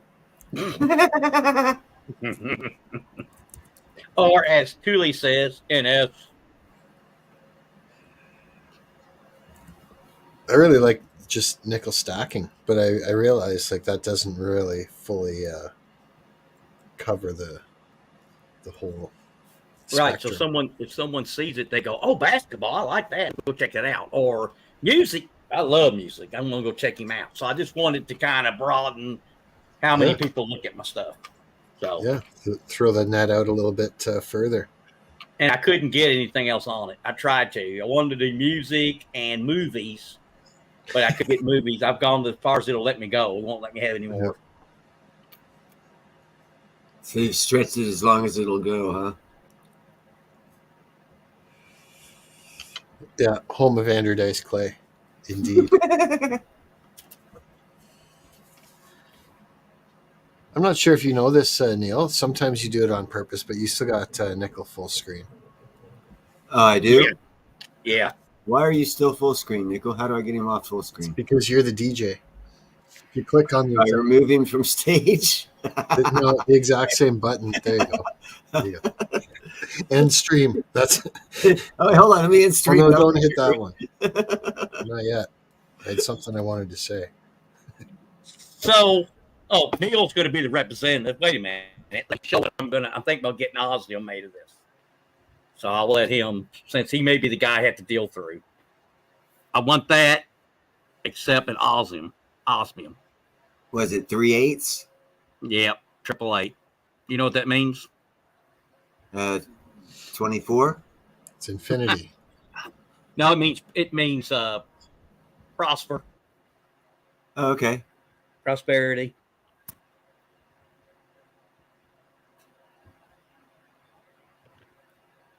So that's what if I do anything, I'm going to get 888. You could get 3/8 separate of themselves and put them together. It'd probably be a lot cheaper. Right. Or just have that and just have it kind of highlighted or accented with the osmium around Yeah, it. there's several ways you could go cheaper than get it made with 3/8 together already, and just just a thought. It's cheap as shit. It's not the most expensive. Well, it probably is, but Well, it's not very big, so yeah, something like that. Like for my H is about the size of that 8, and it was like 150. So you probably, I don't know. We could pull up. I got here. No, I ain't got that. I got it right here. I can show it to you. Oh, okay. You got one up. I got the other one. The price listing. But mine would be custom, so mine would be worth more because it's going to be one of a kind. Well, it's anytime you make a piece of jewelry with it, it's going to be one of a kind, brother. There you go. So there's your number 8 that they already have. You wouldn't have to have it custom done.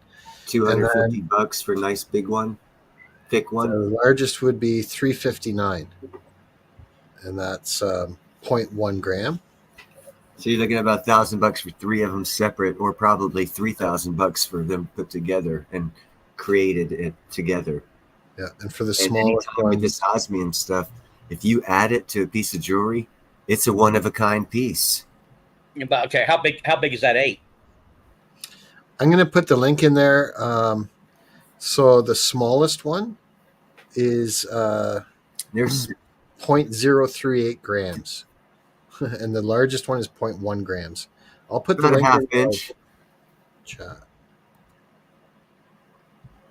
I'll put the link in there right now so you can check it out. Okay, It's about what's Thule saying? Where is CS? And then what was that a gift? Now, is she referring to what, my 888? CS is fucking fell asleep because he's got to go to work tomorrow. Yeah, I think he's sleeping. He said something about the tournament to me. I never understood what he was talking about. He must have been daydreaming then. And I bought that for myself.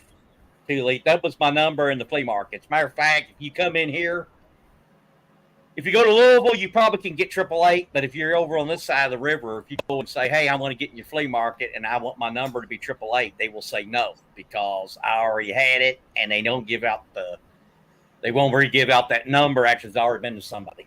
So you could get it. So this area, I am 888. They call me 888, the great vendor.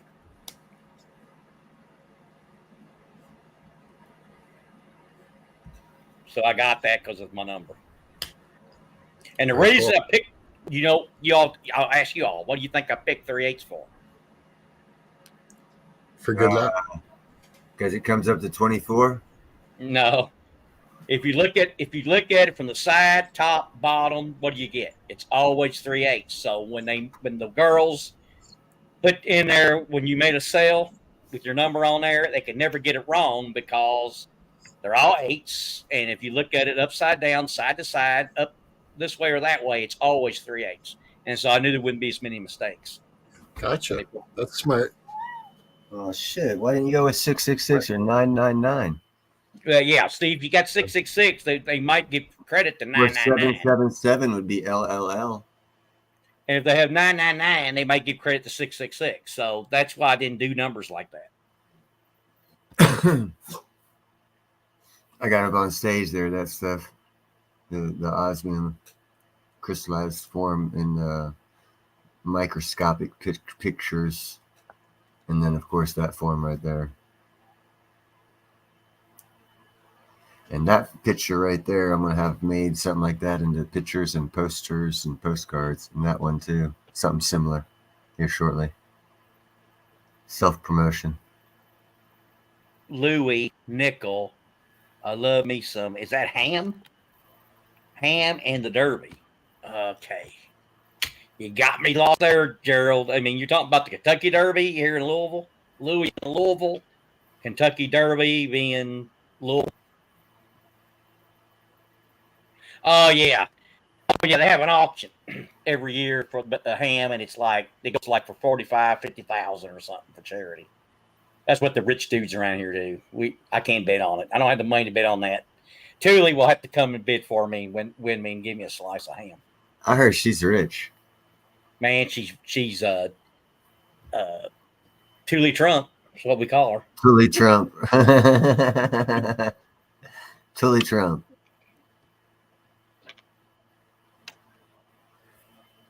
You look into the possibilities of osmium jewelry, making jewelry out of osmium. All of you people, every one of you, because every piece you make is a one-off piece. It increases the value of whatever it is you're sticking into it by 300%, and so whatever you're spending on it, you're going to increase in value instantly. I don't even think gold and silver can do that for you right now, or platinum, unless you turn it into jewelry. Well, here's the thing though, Neil. How are you going to, let's say that you buy 1,000, let's say you buy 10 grand worth of osmium today. Okay. And it goes up 20%.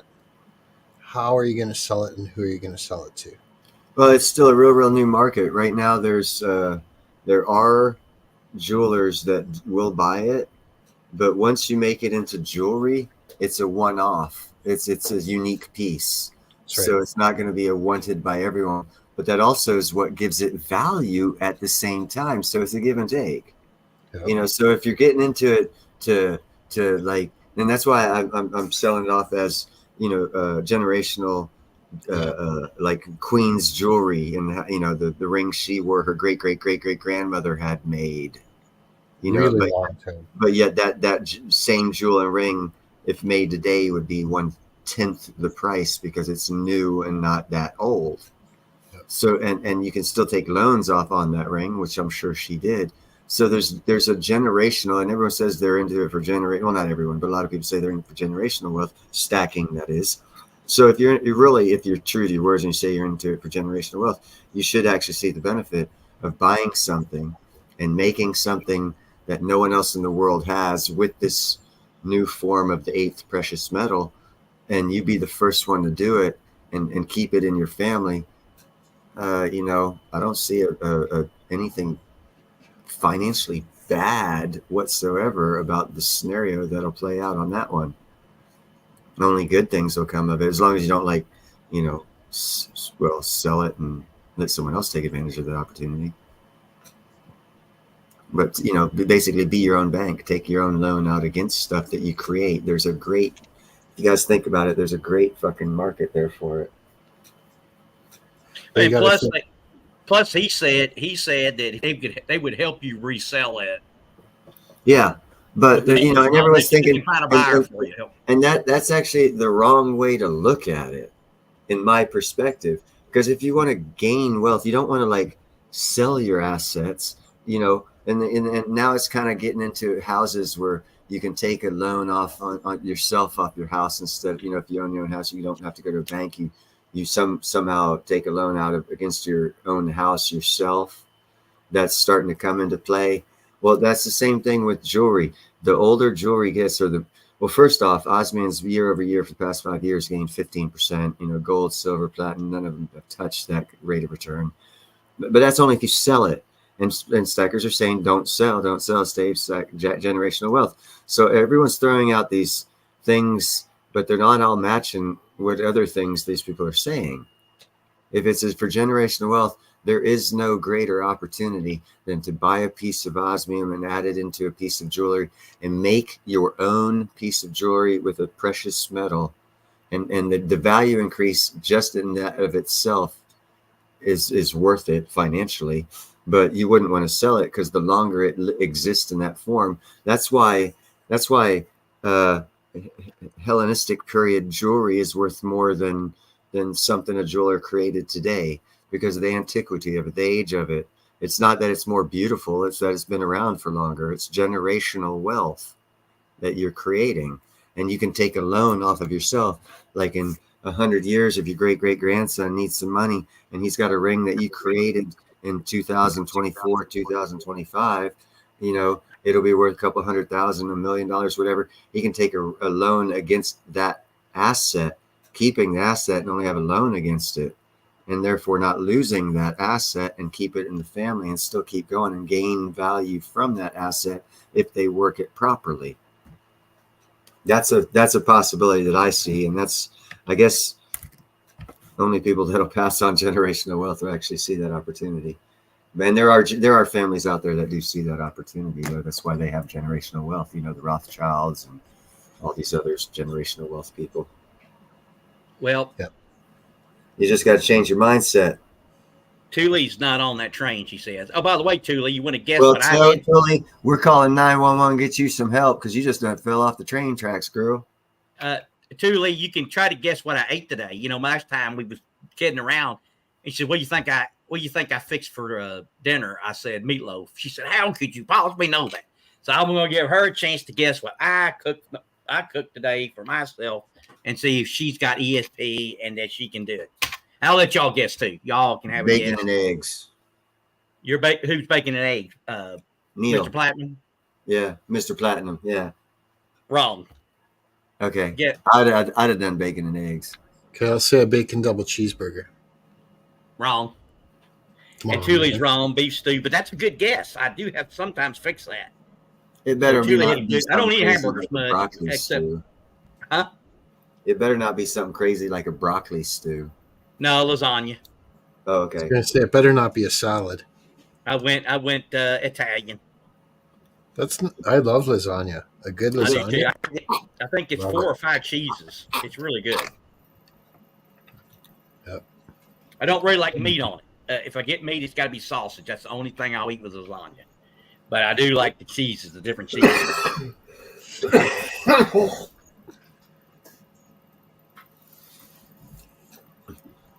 Ooh, that was one hell of a hit. So Thule guessed beef stew, so I take it that must have been what she had. That's funny because I bet it was. She probably said, I had beef stew. I'll guess beef stew. But no, lasagna. And matter of fact, I have lasagna about once a week. I really do. I shouldn't eat it because it makes you fat. But man, I love it. So I'm glad you brought that up. I wasn't going to say anything, but because you're a friend, I wanted to mention about heart issues and about you gaining weight, and maybe you might want to watch it. how much you think I weigh? Oh, no, I was just fucking with you, and that's the best thing I could think of off the top of my head to throw at you. Oh, I thought you were talking to me.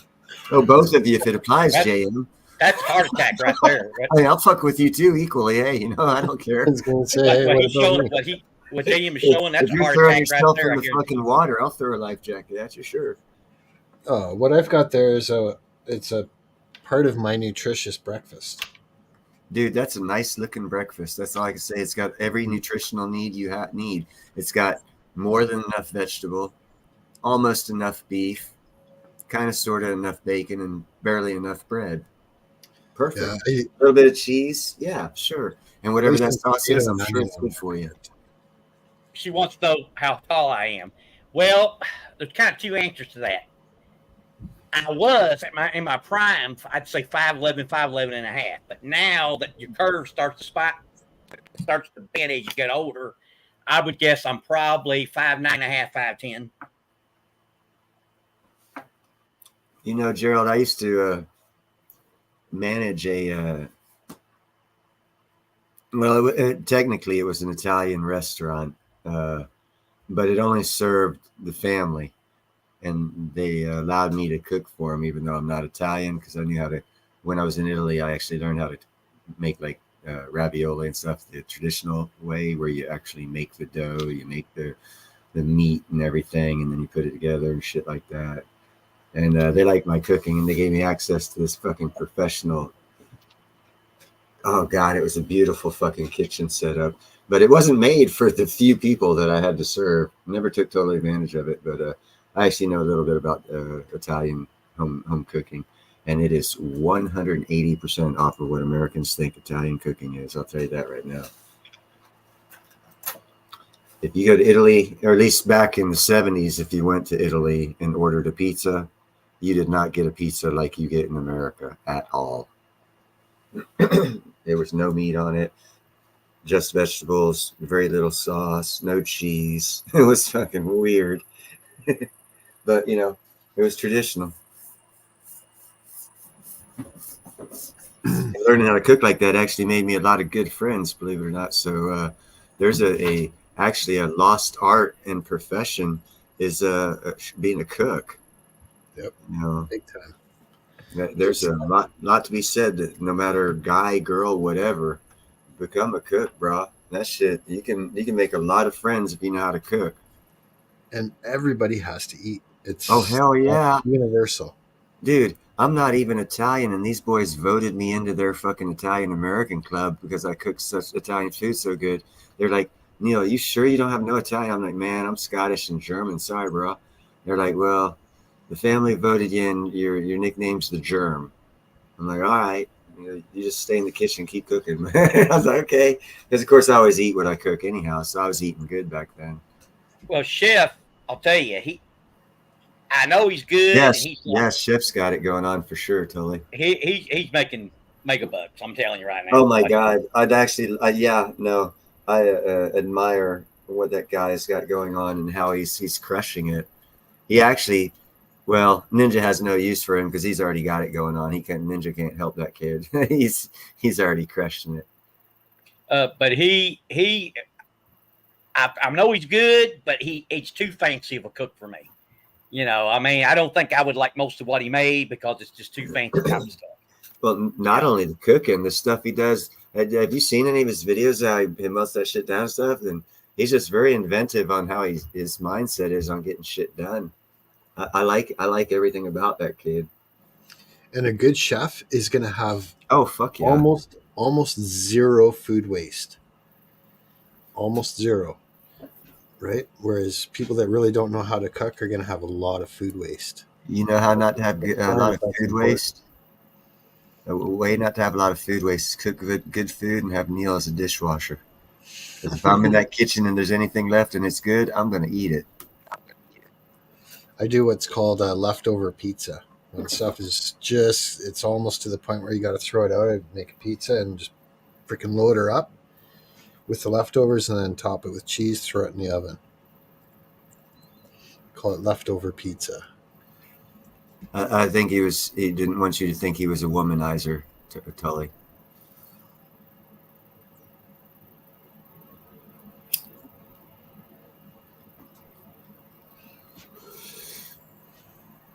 And I don't know about that, but I lived with with 3 girls only one time, and I was actually engaged to one of them.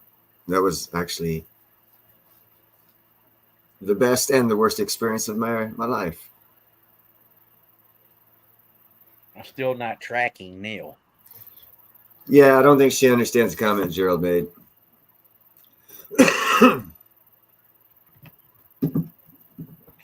I can remember when Three's Company came out in our area, it's so conservative. They had a fit over that. They wanted to boycott it. It was terrible because a guy was living with 2 girls. And I can Yeah. remember. And that's G today. What's on now? Oh boy, howdy. Yeah, how society has changed. Big time. But hey, without that change, we wouldn't have Arnold Schwarzenegger now, would we? You remember Dungeons and Dragons? Mm-hmm. Man, oh, the area preachers around here had a fit when that came out. They thought that was pure evil. It's just amazing. Now you got Grand Theft Auto. Wonder what they think about that. I don't know, but back in Florida, I guess it was the early 80s, they were having competitions, art competitions, statewide art competitions for high school kids and shit. And this guy, Steve Sackett's friend of mine, Joey, is his younger brother. He actually won first place in the painting because he took those little pewter D&D characters and he did such an amazing fucking paint job on them sons of bitches, man. He won first place in the state of Florida for painting one of those suckers up. Gave it pupils, eyelashes, and then we're talking this thing was maybe 3/4 of an inch tall, pewter D&D figure. It was like a ranger type character with a shield, sword, hat, stuff like that.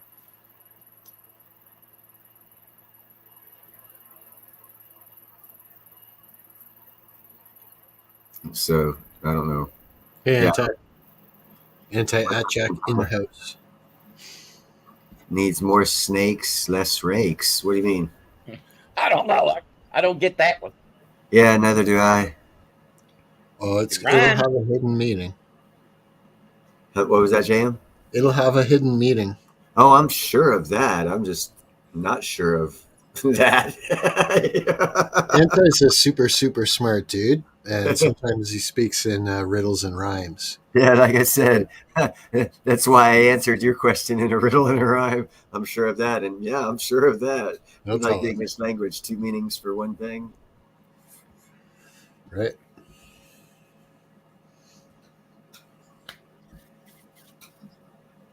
So how tall is everybody else? I told how tall I was. How about you, Thule? How tall are you? I know she ain't going to give this out. She's going I'm to 5'2". What? At least. What about when you're I would guess standing up, JM. I would guess you're 6'3".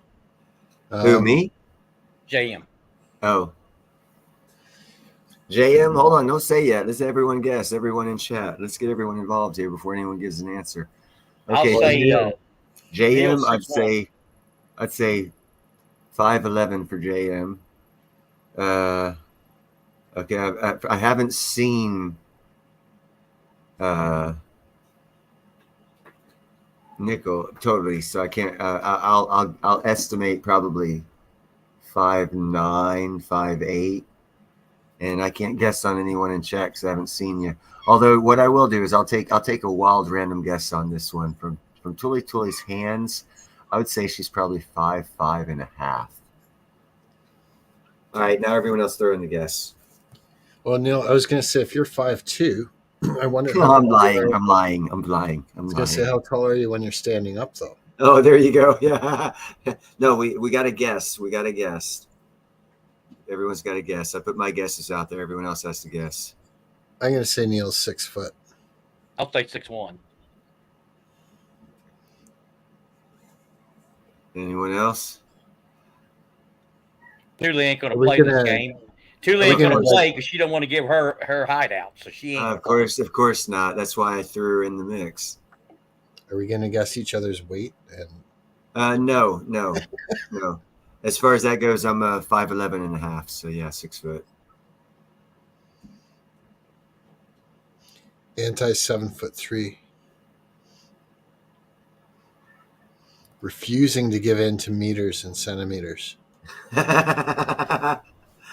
Wait a minute. Oh, she's guessing. Metric versus imperial. Yeah. We will not fucking drive on the wrong side of the road, JM. Sorry, bro. I told Thule how tall I was, and she still missed it. Okay, well, how tall I are heard you? I heard you too. I'm right at probably 5'10", 5'10 and a half. Oh, okay. How about you, JM? We drive on the right side of the road here too, by the way. Steering wheel's on the left. I'm 6 foot right on the nose in my bare feet.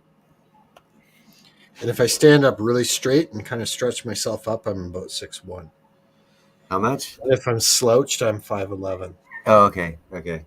So 6 foot right on the nose. No, when I joined the military back at age 17, I was a 6 foot half inch. But now that I'm 55, I'm 5'11 3/4 actually. So I've lost 3/4 of an inch over my lifetime.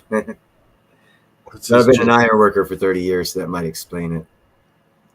I'll say Thule. Thule's probably 5'6", 5'7". That's what I said, 5'6", by her hand size. Minus the gloves and trying to get the actual hand size.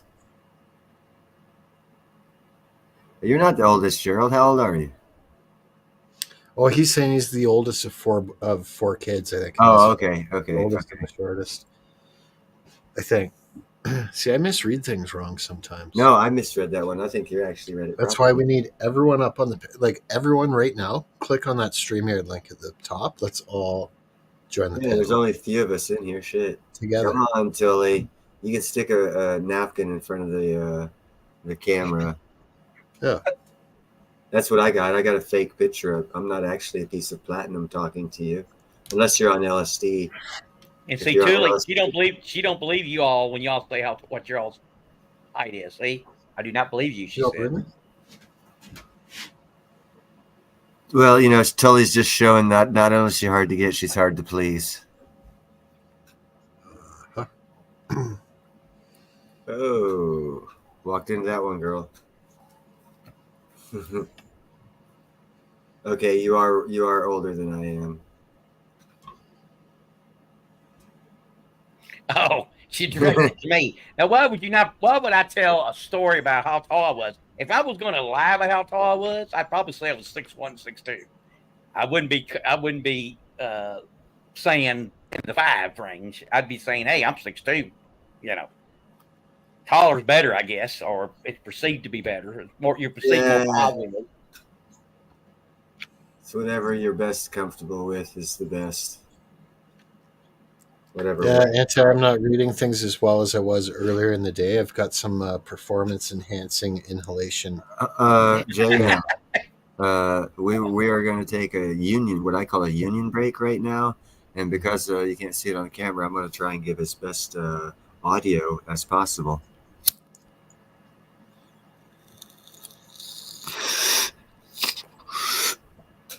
All right. Can you guys actually? I think you guys should put your creative ideas for Neil's future channel member emojis. I'm starting to think like a bong would be a good one. The tiger smoking a bomb. They don't have that one, I'm sure. I guess I don't actually know what the height of the dogs are, but I do know. I think it was Gerald was saying that he worked with horses quite a bit. Yeah. For anyone that's not familiar with horses, their height is measured in hands. Yes, it is. How many hands high they are? Each hand is supposed to be what? How many inches? I forget now. 9. Is it? Yeah. Okay.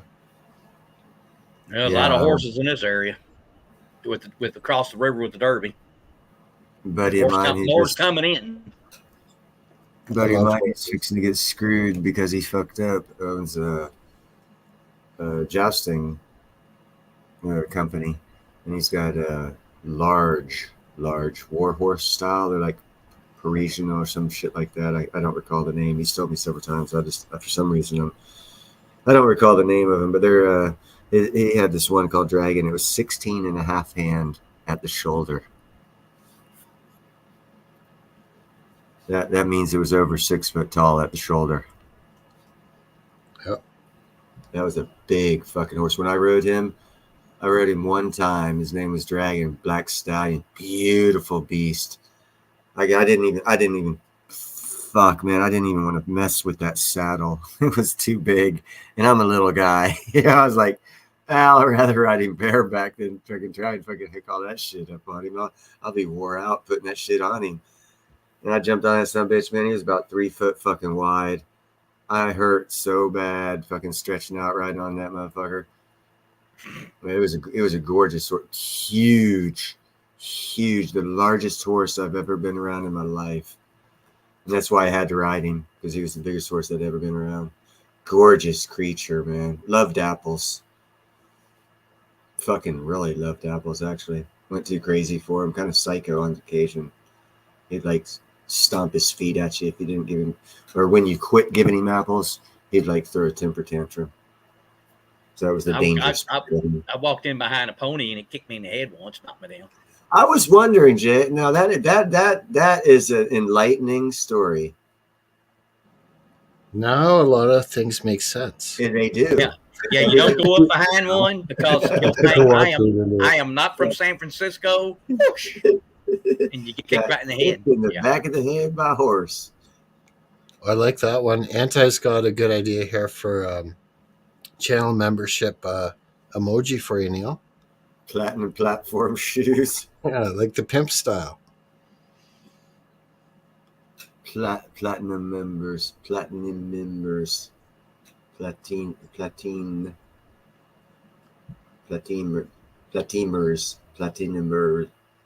Wow.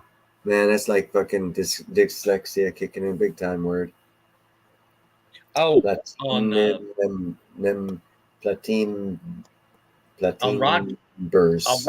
on Rocky's show, Lassie showed himself. Face reveal. What? Oh man, you guys are not good if you didn't know what he looked like. You know he drives that truck. You know how many reflective surfaces are in that truck? Yeah, I've kind of got a glimpse of him, but not as good as it was today. Today he really was right there, and he showed what he looked like. I think I saw him in a side view, or it was a reflection of the rear view, 1 to 2. I got a facial, or I don't know. I've seen it. He did. I don't know if he meant to, but I've seen a facial from a reflection from him. I've seen lots of his face reveals, actually. See, the elusive one here is dun dun dun Tilly Tilly, the hand queen. Yeah, she'll mess up one of these times, and we'll get a really good reflection, and nobody will say nothing, and then we'll see. Oh no! Someone just needs to send her some shiny fucking, maybe some kick ass. I would say osmium because it's the most reflective substance out there, but not in crystalline form. Yeah, a nice piece of shiny silver, like a bar, with like some personal etching in it, where you got to hold it up real close for a couple seconds to read it. You get a good reflection off of it. She's not saying anything now. I would guess that she is about 5'6.5", 5'7", and I would guess she's a brunette, and I would guess she has blue eyes. Okay, can you? You're a moderator. You're a moderator, Tilly. So as a moderator, you can go back and you can get that video and you can display it on the chat here. So we can make sure I'll put it up on the screen since you don't want to come up here. And we'll have that video up here on the panel.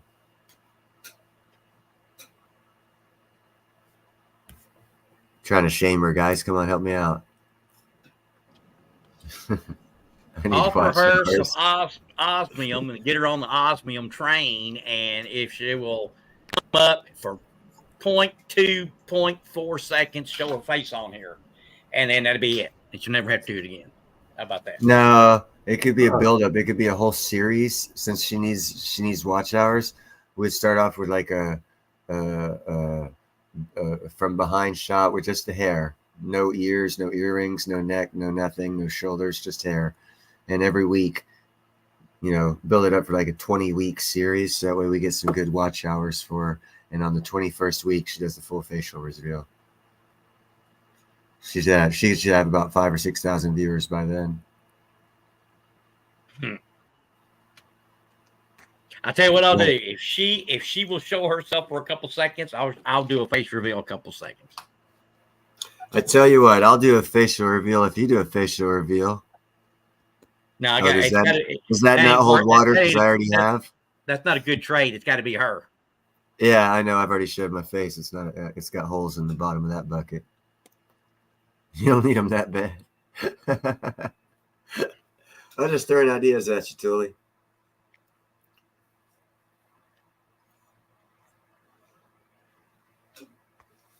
Trying to help you out there. I'm nice like that. I'm kind, helpful, and grateful like that. I should add and be a smartass because it's fun.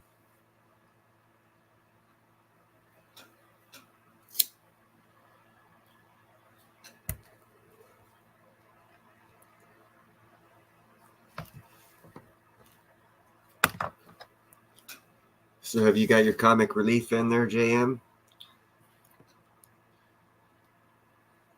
I think he left.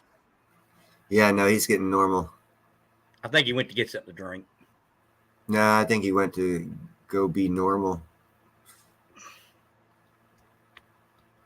Normal is the acronym for the Weed Association. Oh. So I didn't know if anyone caught that. Now we know, Tilly, you're afraid that somebody's going to recognize you, and then they're going to know where you're at, and they're going to say, "I didn't know she had all that gold," and then they're going to plan a robbery and all that, and then you're going to have to shoot them, and you're going to feel guilty for that. Yeah, we you understand. shouldn't feel guilty for shooting someone. You just do it. You can try to shoot them in the butt. They'll live at least. Well, yeah. I don't know. Whatever. All depends circumstantials. It all depends on what your rights dependent on what state you live in. Totally dependent on what state you live in. Me myself, I live in a state of confusion, so I'm not sure what my rights are. So that's it. If she shows her face to us, she'd have to kill us. That'd be bad. So. Ooh, she could do it on a YouTube video on that. That would get her viewers. Driving around different parts of the country to track us down. Do it like a James Bond girl style. Tilly. Dun, dun, dun, dun, dun, dun, dun, dun, dun, dun. That's a bad theme song, sorry.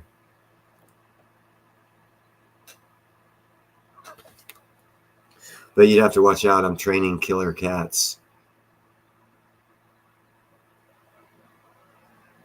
It's not working out well right now, but one day I'm hopeful. Ain't that right, baby? Yeah. I'll probably someday end up getting 2 Dobermans trained. Then I can leave and I don't have to worry about nothing happening here. That's why you get cats, man. You can actually train cats. People just don't take the time to do it.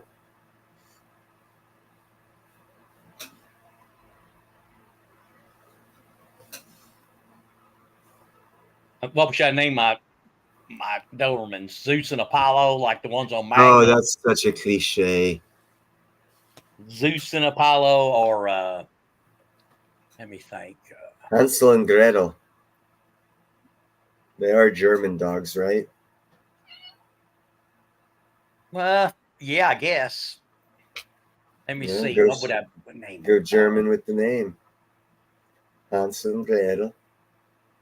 Hitler and Mussolini. yeah, and no, but he's Italian, but that's all right. Yeah, that might work. Hitler or Mussolini. Athena and if one's a female, Athena and something. Helena and Troy.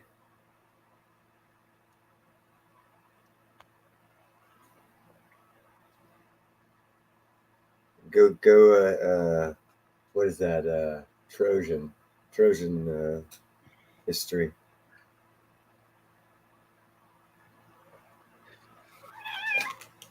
Oh my.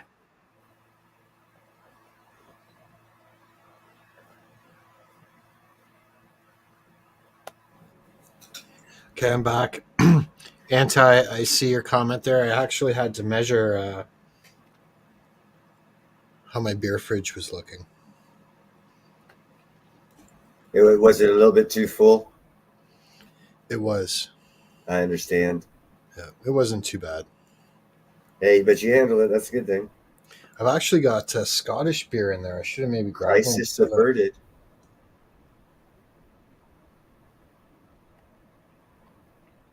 I mean, everyone here hates an overfilled beer fridge. Mm-hmm. That's like almost a sin, dude. It's okay. I fill it up once a week, and then you know, at the end of the week it empties out. I know you're not really much of a drinker at all, there, Neil. I do not drink at all. Yeah. I've never tried beer. Never Really? liked the smell of it, and I never tried it.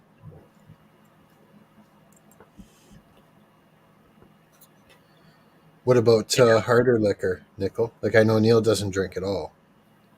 I do Coca-Cola. I think I've had it mixed and stuff, but I've never actually drunk it. Okay. I've had the in food and stuff like that. I've had it. I do whole milk. Now wine I had to, because one of my customers, he makes his own wine, and he just wanted me to try the taste of it, but I spit it out for the most part. The wine? And Yeah, wine tasting. That's what you do. yeah, because I had to drive. I said, dude, I got to, I want to make it back home.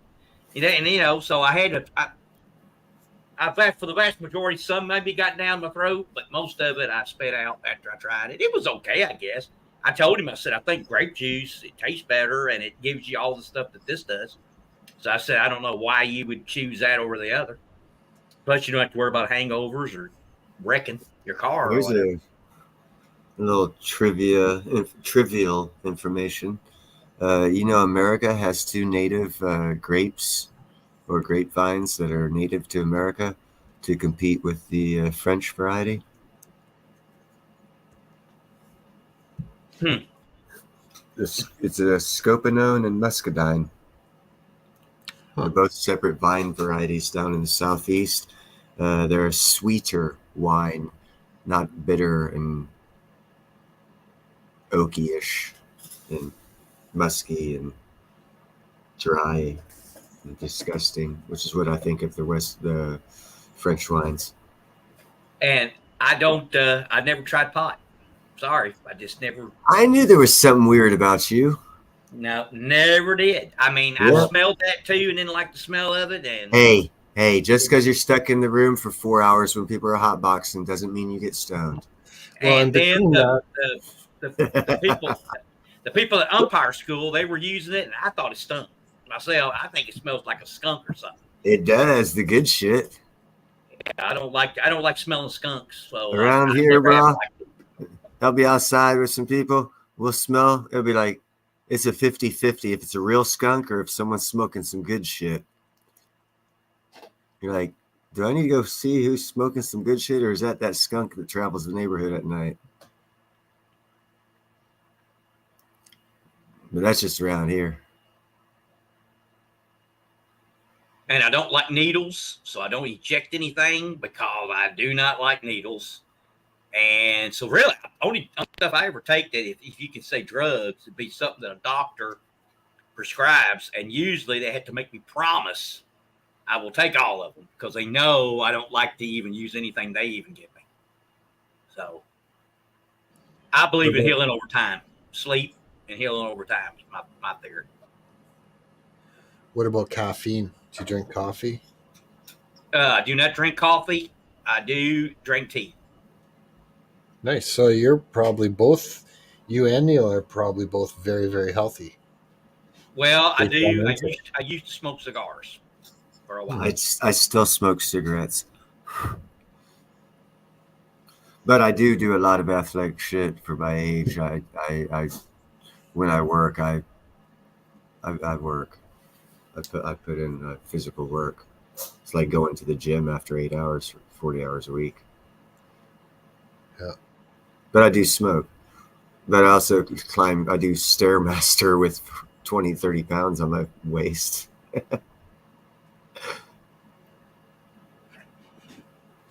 And he can eat 50 pizzas and wouldn't gain an ounce.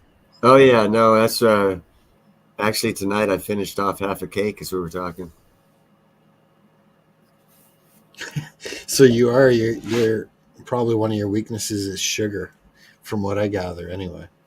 What do you mean weaknesses? I like it, but I've replaced most of it. About half my intake I replaced with honey for the health benefits, but I haven't lowered the amount of whether natural or cane sugar, whatever.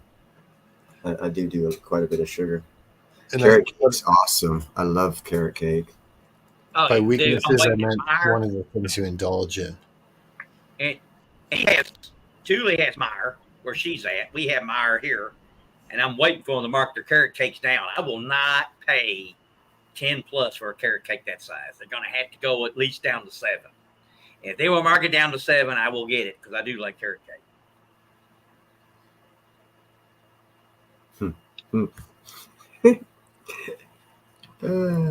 I got a it's not funny. I made it funny. About 2 years ago, I apparently had a kidney stone. Was on a job site and fell over, started throwing up, went to my car, sort of passed out. So they took me to the emergency room.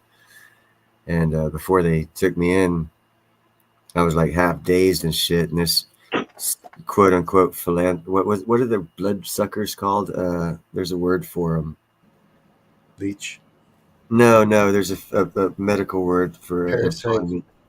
No, for employment, there's a job category.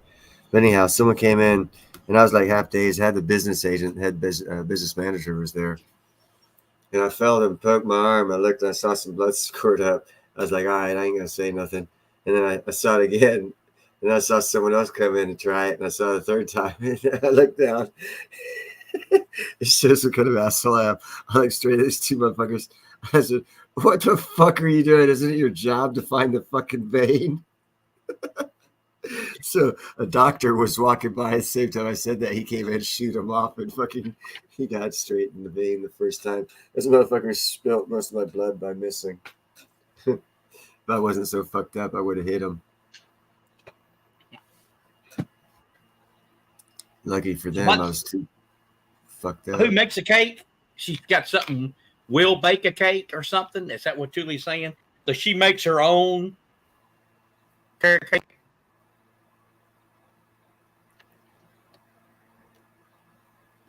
If you can make good carrot cake and not have it dry, a carrot cake's awesome.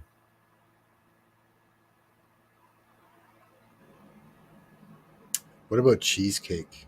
Should we talk about Oh my god, who doesn't love cheesecake, dude? It's a good way to gain weight. No, it's not. If you eat enough of it, you will. You want me to have a cheesecake next Sunday? Well, no, it's not a challenge. Oh, but it would be tasty. I heard actually the number one thing that Hollywood actors consume when they need to gain weight for a part is Haagen-Dazs ice cream. And many of them will even melt it and drink it. Weird. Haagen-Dazs is one of the biggest weight gaining products out there. Fucking weird motherfuckers. Julie, Fun. do I look like a chef? No, I don't. I wouldn't know step one about making a carrot cake. I know you shred up carrots. I have no idea what else you do. Pumpkin cheesecake matters. Yeah, I wasn't sure about that pumpkin part of that cheesecake. You know what? I bet it would actually be pretty good. Caitlin Clark could do it. She's gonna have her own bakery later on in life. Wake and bake. Wake and bake.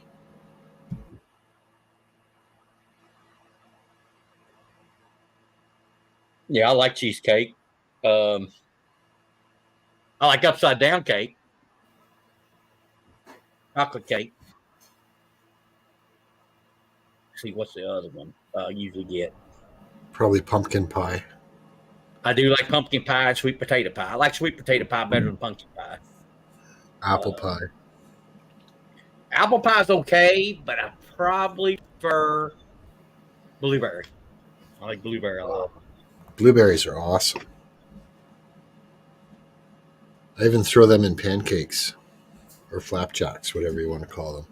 Yeah. Let's see, what else do I like? Oh, Lord have mercy.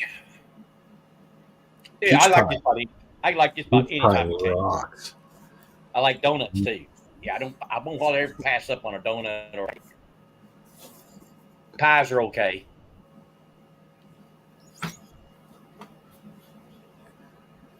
Sweet potato pie, if it's done right, it's good. It's better than pumpkin.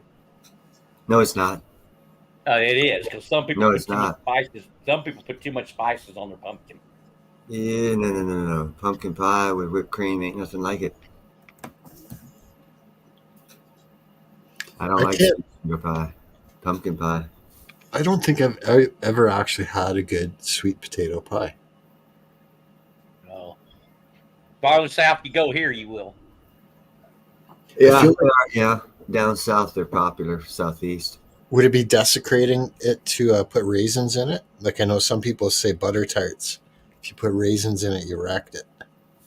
Yeah, it sounds like it to me, but I don't like raisins. I'm not a big raisin fan either.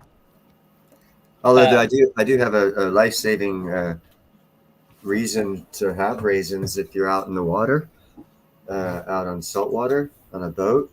Always keep raisins around because if you like have a boat wreck and you're out in a life jacket and shit and you need fresh water, get the raisins wet. They are natural absorbers of water and they'll filter out the salt and then eat them because they'll go back to grapes. So especially if they were dehydrated raisins, then Yes. dehydrated grapes, which I guess is what a raisin is, right? Yeah. Yeah. A raisin is a dehydrated grape.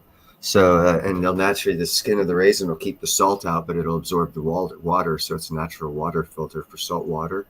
Good call. And So you a prune, a dehydrated prune is a plum, right? Yeah, That makes basically. sense. It makes sense, but I didn't know that. Yeah. Well, you ate some prunes. You know if you ate enough of them. Trust me. One big prunes. My grandma used to stock prunes just in case. There was I was, I was helping these people out doing lawn one day somewhere around. Actually, it was right beside the Hells Angels Club, and they had a plum tree, and I was tired of fucking picking up plums and throwing away. So I was like, "Fuck it." So I gathered up a whole big batch, and I made some plum syrup. Oh my fucking god, that shit was sweet. I never thought plum syrup would taste good, but I had to water that shit down because it was way too thick and sweet. Man, there's a lot of great fruits that are really good, but you just don't see them a lot. Yeah. You know, figs, wild figs stuff. They're good if you get them. You know, it's a lot better if you get them straight away than if you get it processed, like stuff you get it in. I actually have a fig tree, and my neighbor has a fig tree in their backyards. And see, persimmons, is that it? I think those are really good. You know, there's a technique to turn. I'm not sure what type of persimmon tree you have to have, but there's a Vietnamese technique of taking a persimmon and drying it out and turning it into a lump of sugar after like 3 months. And pears straight off the tree. Oh my Lord, they had that down there at where my mom grew up. down on my grandfather's farm. They had pear trees, all that. Oh my gosh, they were good. Mm-hmm. I mean, they were really good. You just pull it off and eat it. It's unbelievable how good they were. You know, another great fruit is that a lot of people don't buy is mangoes. They're a little difficult to process, and there's a way to do it, but they are fantastic. I suggest you can grow an avocado tree where you're at. That's a pretty damn good investment. Oh yeah.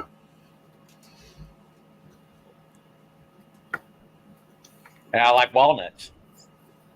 Oh, dude, pecans and walnuts.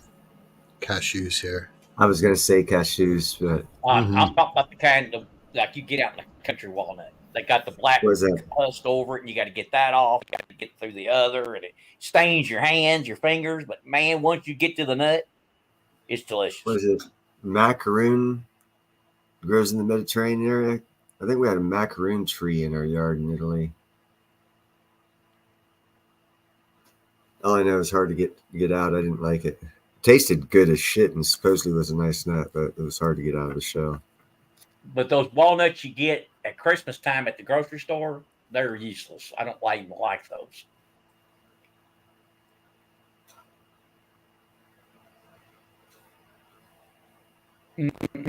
Well, squirrels love them too. And I do like almonds.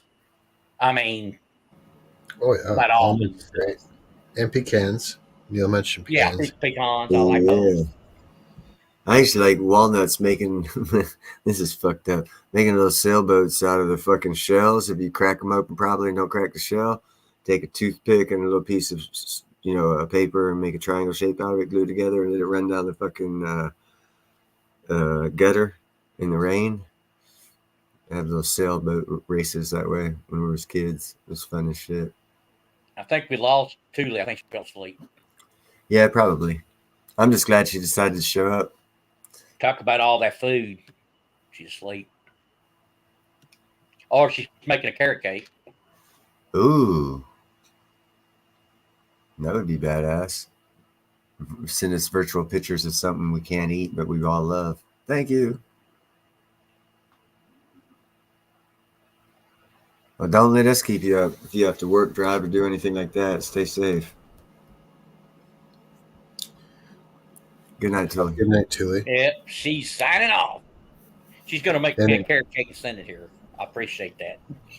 Hey, his address, he's actually living at my house, so send it here. I'll make sure he gets it. Anti posted a link there for the pumpkin cheesecake ice cream. Right on. I pulled that up. It actually looks really, really good. Dude, there's a place called Nation's Giants out here where I get my cheeseburgers, and they're actually half-inch thick, three-quarter inch Gerald's thick. leaving. Gerald's got to go. So that's 2 gone. That's okay. There's 800 million active users on YouTube. People come and go. Yep, indeed. I average about 120 people, 100 to 120 people on my streams the past couple weeks. And I guarantee you not ever has there been more than 20 at one time in here. Maybe 30 at the max. It's good to see you, Gerald. And Yeah, appreciate you all the time. And by the way, give you an update on that problem you had on that other channel with that one moderator. He actually already quit, which I foresaw happening. All good thing, all things happen in time. Sardo, see, there's someone dropping in. Hey, Zardos. Good to see you. I call him Z's.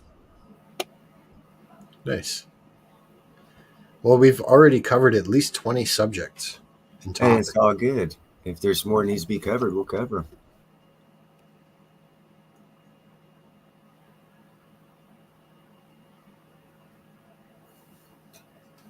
Anyhow, there's a place called Nation's Giants. They got all kinds of pies, pumpkin pies, cherry pies.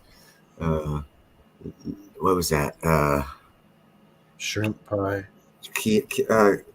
Lime, something lime pie, key lime pie, Key lime pie or something like that. Cheesecake pie. They have so many fucking pies. I think they're like $22 a pie. every now and then I break down, just buy a whole cheesecake pie.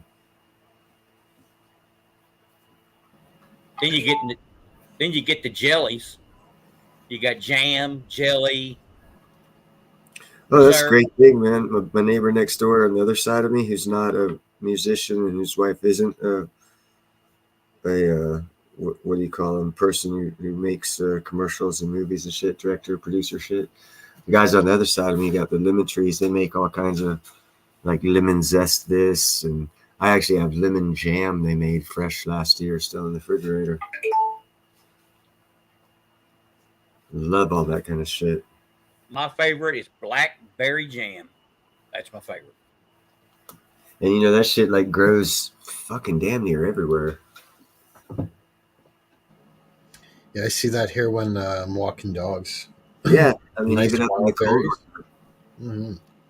You know how much freaking jams and jellies you can make off of shit that when I was back in Florida, I helped a friend start an exotic pet store and plant operation, and we probably got maybe 20% of the plants that he had at his store. We started them from plants that we got out of the swamps in Florida and lower Alabama,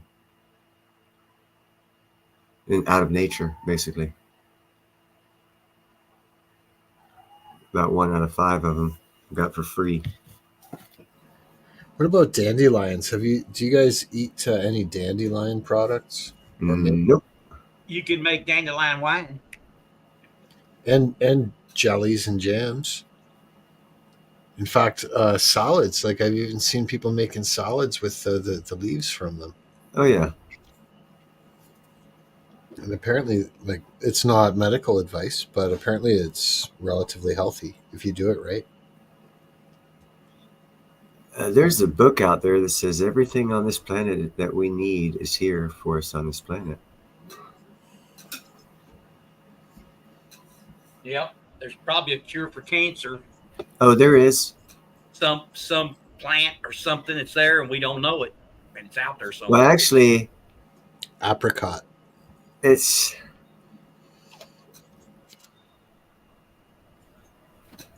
you basically give yourself cancer. Fruit. Apricot's an interesting fruit. And oxygen too, right? Like oxygen is a great way to stay healthy, and a lot of seniors that are having issues actually take the oxygen. There's different things you can drink, put in water and drink that can help increase your blood oxygen levels. Holistic medicine. And I'm not sure if this is medical advice, but I heard that staying fit and exercising regularly might be good. No, absolutely not. We will not talk about healthy shit. Well, I don't know what I can say anymore. I don't know. Is it okay to stay physically fit? No, I don't know. Maybe only if you're from a different part of the world and it's not the European or African or any other spot other than Oriental spot, but not being specific. No, you can talk about it, man. Well, that's cool, Anti. Dropping some knowledge on dandelions there. I didn't know that. You can make rings out of dandelions. Really?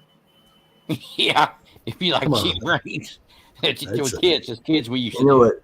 One thing Down I down. could suggest, if you guys don't already have, is invest in some holistic medicine books.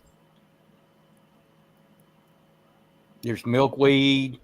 What's the other stuff? You know that purple looking, weedy looking thing that grows and has blooms on it?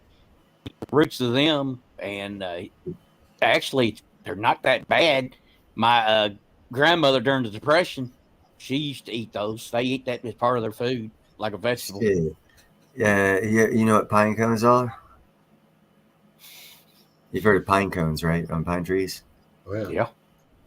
Okay, well, when they open up I know a lot of them fall on the ground and they're solid and whatnot, but the ones that are open up when they fall on the ground, if you reach in between, and it takes a little while, but I did it as a kid. If you reach in between those little leafy, like woody kind of structures of a pine cone when it opens up, there's a seed. and it's encrusted in this long like leaf looking thing, so it like spins anti-helicopter-y, like if you drop it from a distance, 3 or 4 foot in the air. But if you take those seeds actually taste fucking good. It takes a while to get them up, but you can actually survive in the swamp off of shit that you get in the swamp, and part of your protein is from pinecone seeds. Pine seeds. That's interesting. Yeah. I heard that some of these off-grid, like backwoods people, will use pine cones in the absence of a toothbrush, and they'll brush their teeth with the pine cones. I don't know if that's a good idea or not, but that's what some of them do. Probably works for your teeth, but probably ain't too good for your gums. Gerald, just tell him you heard the info from Niels Han Dynasty. There's only 2 spots, 3 spots, maybe 4 spots, four channels out there that have talked about this. And he did request that I tell people to mention what channel you heard it on, because he needs that information for reference. So yeah. Well, my grandmother's eaten about every animal that you could think of. You name it, and I'll tell you she ate it. And I mean, they just back down the country. I guess they try everything. I don't know, but it just depends on what time in history she was at, bro. I don't think she's probably eaten skunk, but she has eaten rabbit, raccoon, owl, rattlesnake, possum. And I couldn't believe it. I was just like joking. I said, well, you ever eaten a possum? Yeah. She can tell you what it tastes like. Of course, most people say chicken. Exactly. Most everything that's not, it doesn't taste like beef, tastes like chicken. So. Yep, squirrel, same thing. Yeah, I've had squirrel. Squirrel, yeah, it definitely tastes like chicken. It's actually pretty good, I think.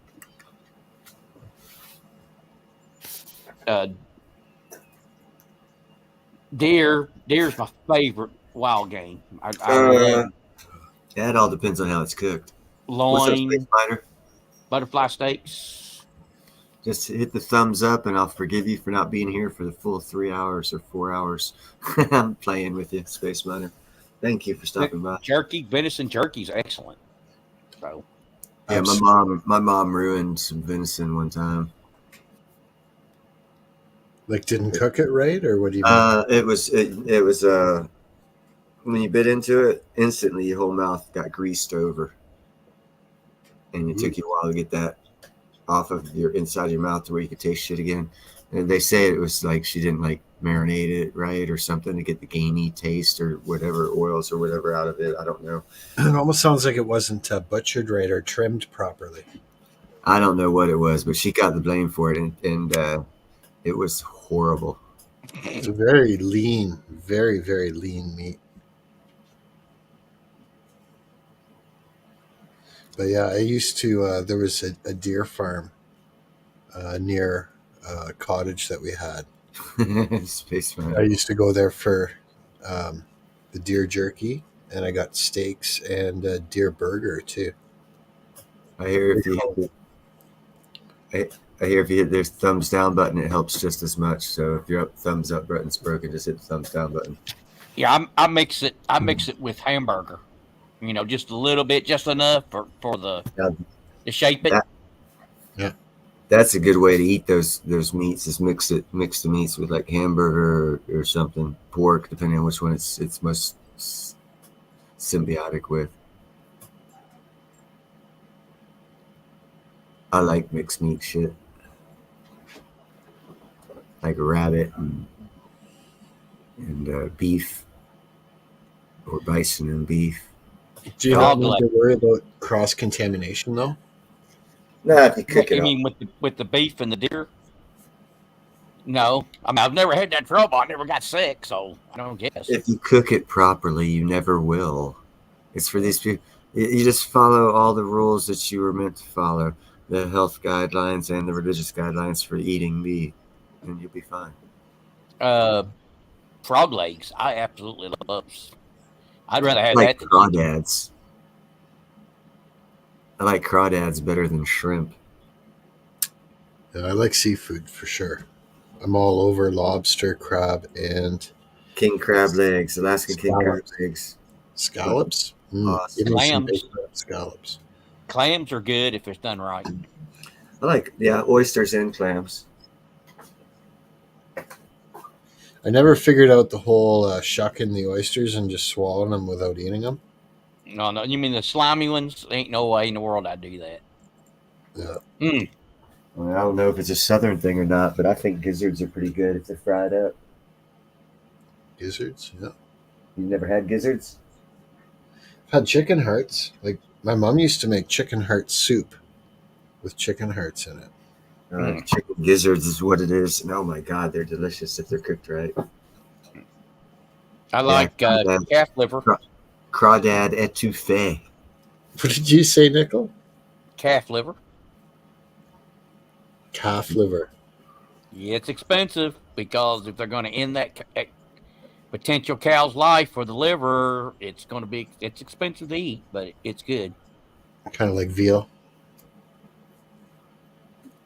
Yeah. Baby cow.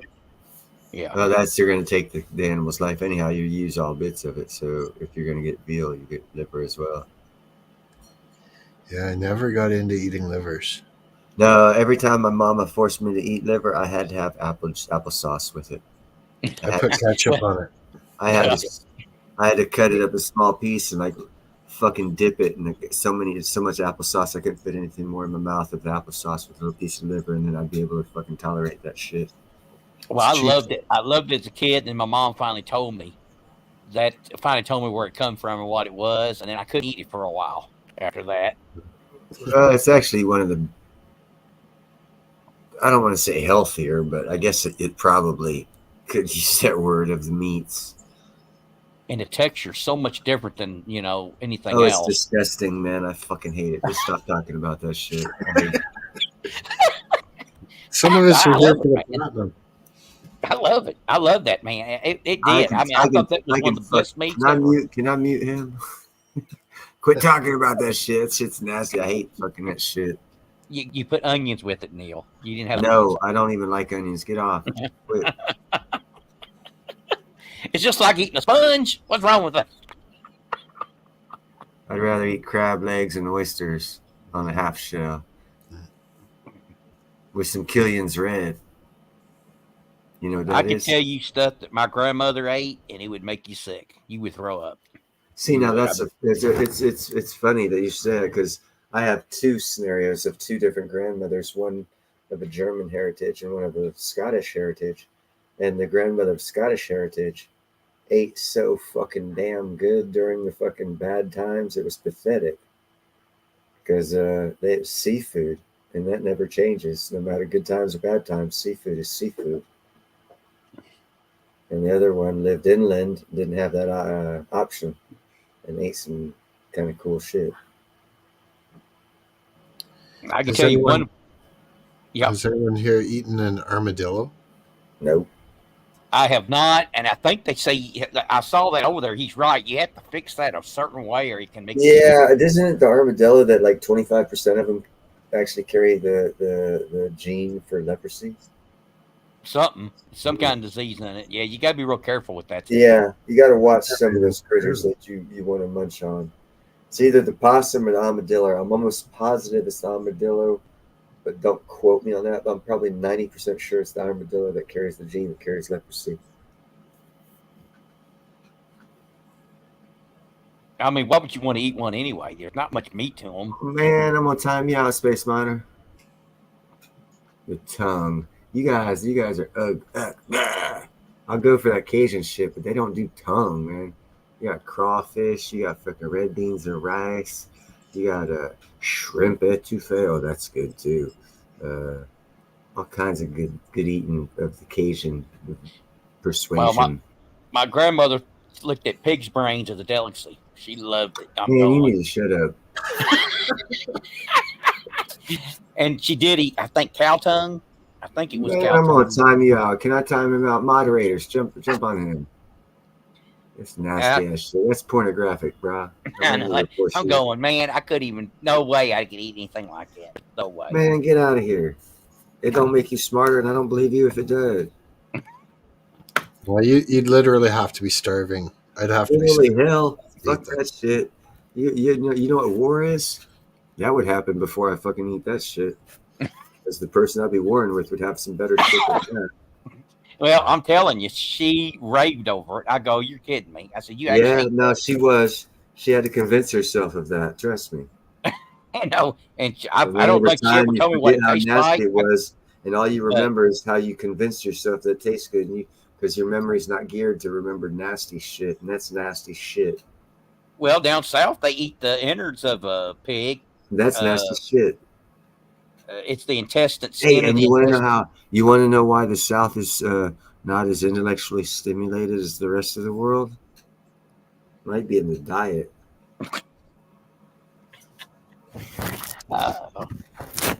I'm telling you, man. I mean, she's serious a heart attack. Oh, I they thought do she was. have grits. Grits I are thought, good. I yeah, like grits. grits. I thought she was. I thought she was messing with me. I go, no way. And she said, oh yeah. And I don't think she told me what it tastes like because I don't think there's anything that you can compare it to. But I can tell you, I said I ain't doing that. I can tell you that. I'll tell That's you what I'm about right there. I'm going to sign off soon, and I'm going to have something like that for my Y'all board. gonna have nightmares. You're gonna have nightmares. You're gonna see a pig, and you're gonna have nightmares now. After I told you what she eats, I told you. I told you if I told you that ain't nothing. You ought to hear all the other stuff she's eating. Well, Going let's on. do it on your live Well, stream. the only way I ever will is if you keep talking. So shut the fuck up. Nickel, next live stream that you do, make sure you promote it like a good week in advance and have it be called the most disgusting things you've ever eaten. Or your Yeah. grandmother ever told you. Yeah, Well, my grandmother, not me. Okay. Man, Yeah. because I tell you, So if your you could eat family that stuff, you could eat that stuff. You could eat anything, man.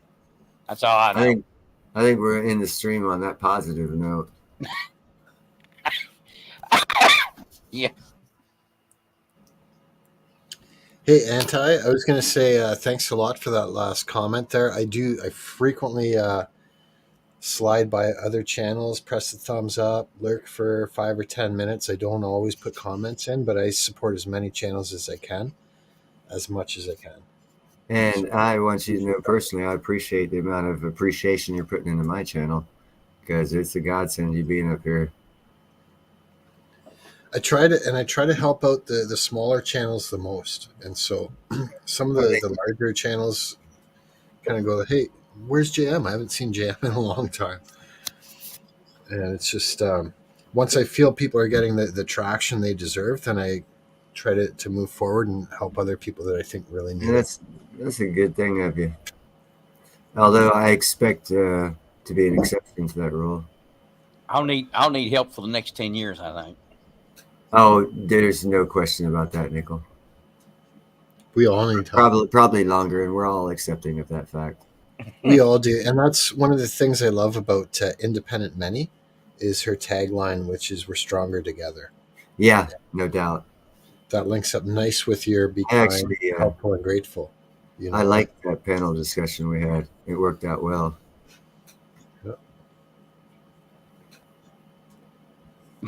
Too bad. Julie left just before I started talking about what my grandmother ate. She No, she strategically left in time. You know, she would probably go, oh my, that would be it. She probably wouldn't eat for a couple of days. I just said that. Yeah, you want to go on a diet? Talk to Nickel about what his grandmother ate. Yeah. I'll tell you, I can do it. If you want to lose weight, I can tell you stuff. I guarantee you won't eat but once or twice during the week. You're going to lose some weight. That's only because you're going to die of hunger.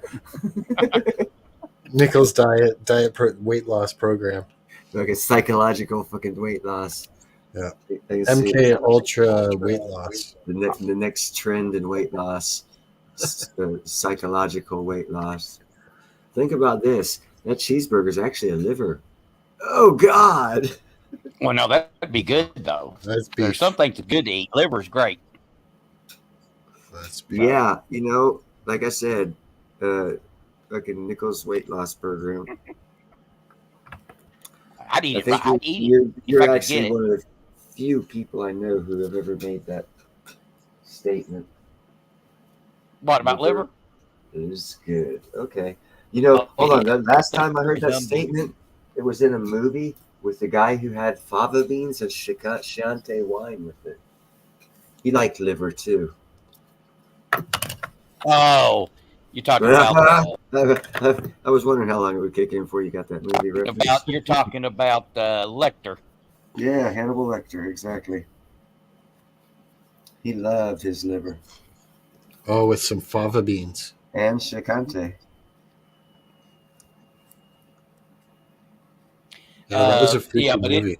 Oh my God, was it ever a freaky movie? Sounds But- like I wish. The guy kind of sort of was genius for what he wanted to do, you know. But it's weird that he fucking wanted to do what he wanted to do. But there was a genius in it, just a mad before it, you know, mad genius. Have you seen the one where he is? Let's see, what is it? It's called it's a Fifth Man. Is that what it's called? And somehow he comes back and he plays like he's somebody else because somebody else went in his place and got killed. I think it was during the German occupation. And then he comes- Yeah, I vaguely recall a movie like that. I don't recall the name.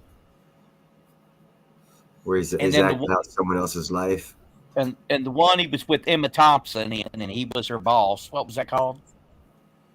No clue. Not Year Living Dangerously. What was that called? Anyway, I like that one. It's kind of fun. Good night, Space Miner. Oh, Space Miner, don't apologize for nothing. You didn't do shit. And You then I didn't think do there's crap, brother. We all just having like a joke on each other. Mostly because Nicholas talking about how Indiana cooks their food messed up. hey, good. Don't knock But it it. makes good basketball players, so he doesn't care. yeah. And I caught the pronunciation there too. I thought it was Chianti. Someone had to correct me. Damn it. Well, that's because you're from Nambia, Chianti. Namibia. Well, I pronounced it phonically correct.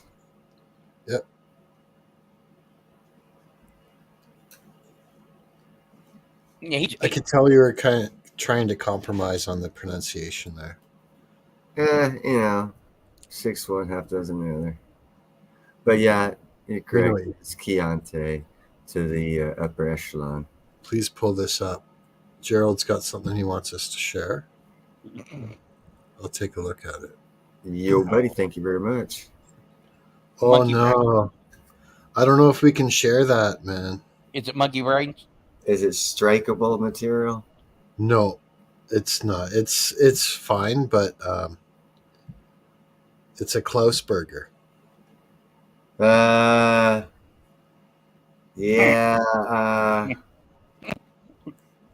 We'll go ahead and do it, but if Neil gets a strike, Gerald, you're going to be timed out for 30 seconds. That's it right there. Nope, I'm seeing strike coming. That is like unhealthy, and I'm giving bad health advice to people who even look at that.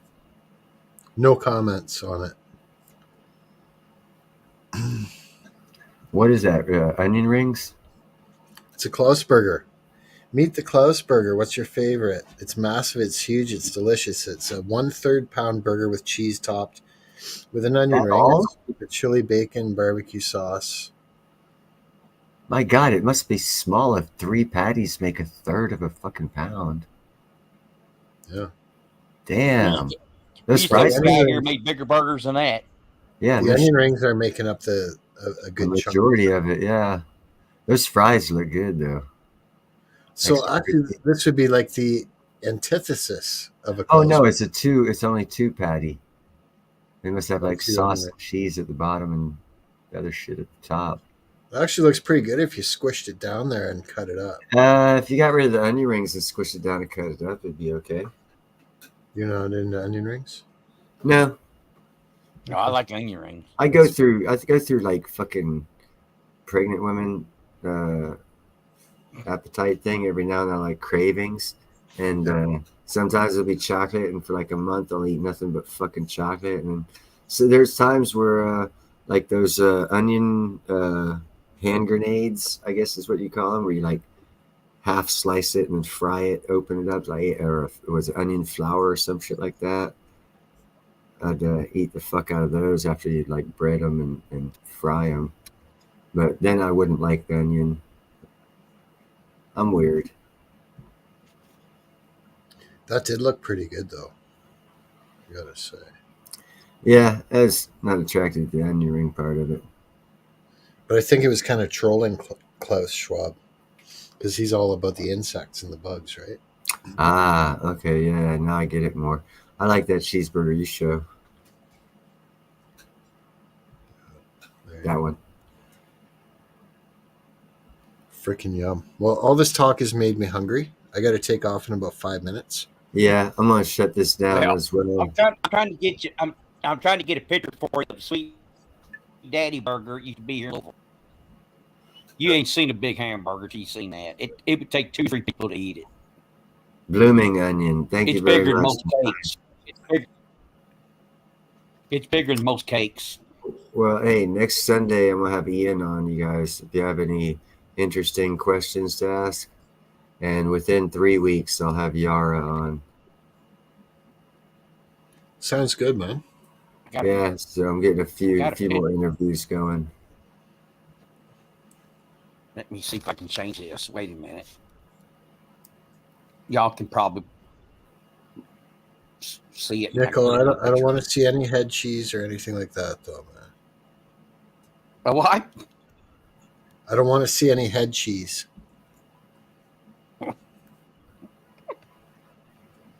You know what I mean.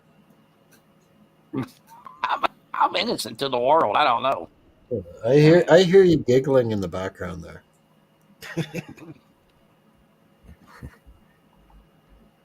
All right, well, I'm gonna shut this down, guys. Wait a second. Just give me one more second. I have to I get rid of this appreciate first. the multitudes of people that stopped by. I actually believe I have 23 likes. 34. Holy shit. That's actually a record. I don't know if I've ever gotten. I might have gotten to 40 once. That's After a freaking month or awesome, so. actually. Wait a second. There's one more second.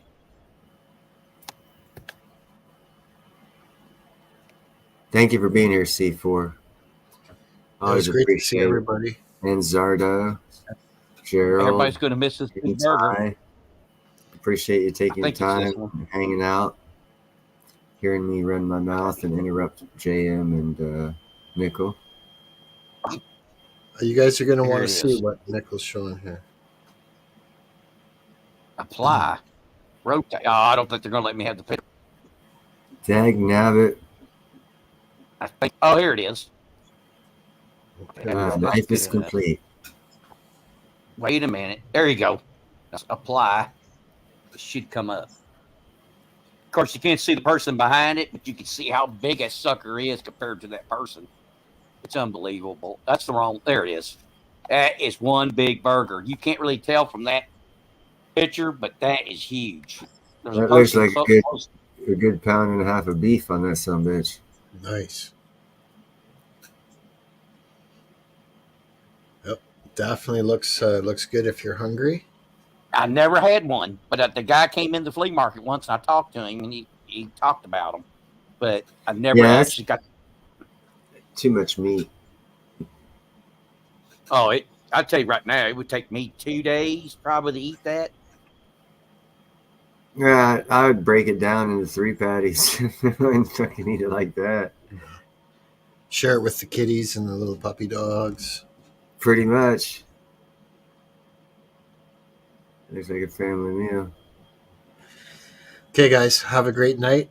Fantastic week, and I'll catch y'all on the YouTube streets sooner than later. Right on. Take care. Thank you very much for stopping by, JM and Nickel. Later. So, I'll talk to you guys later on.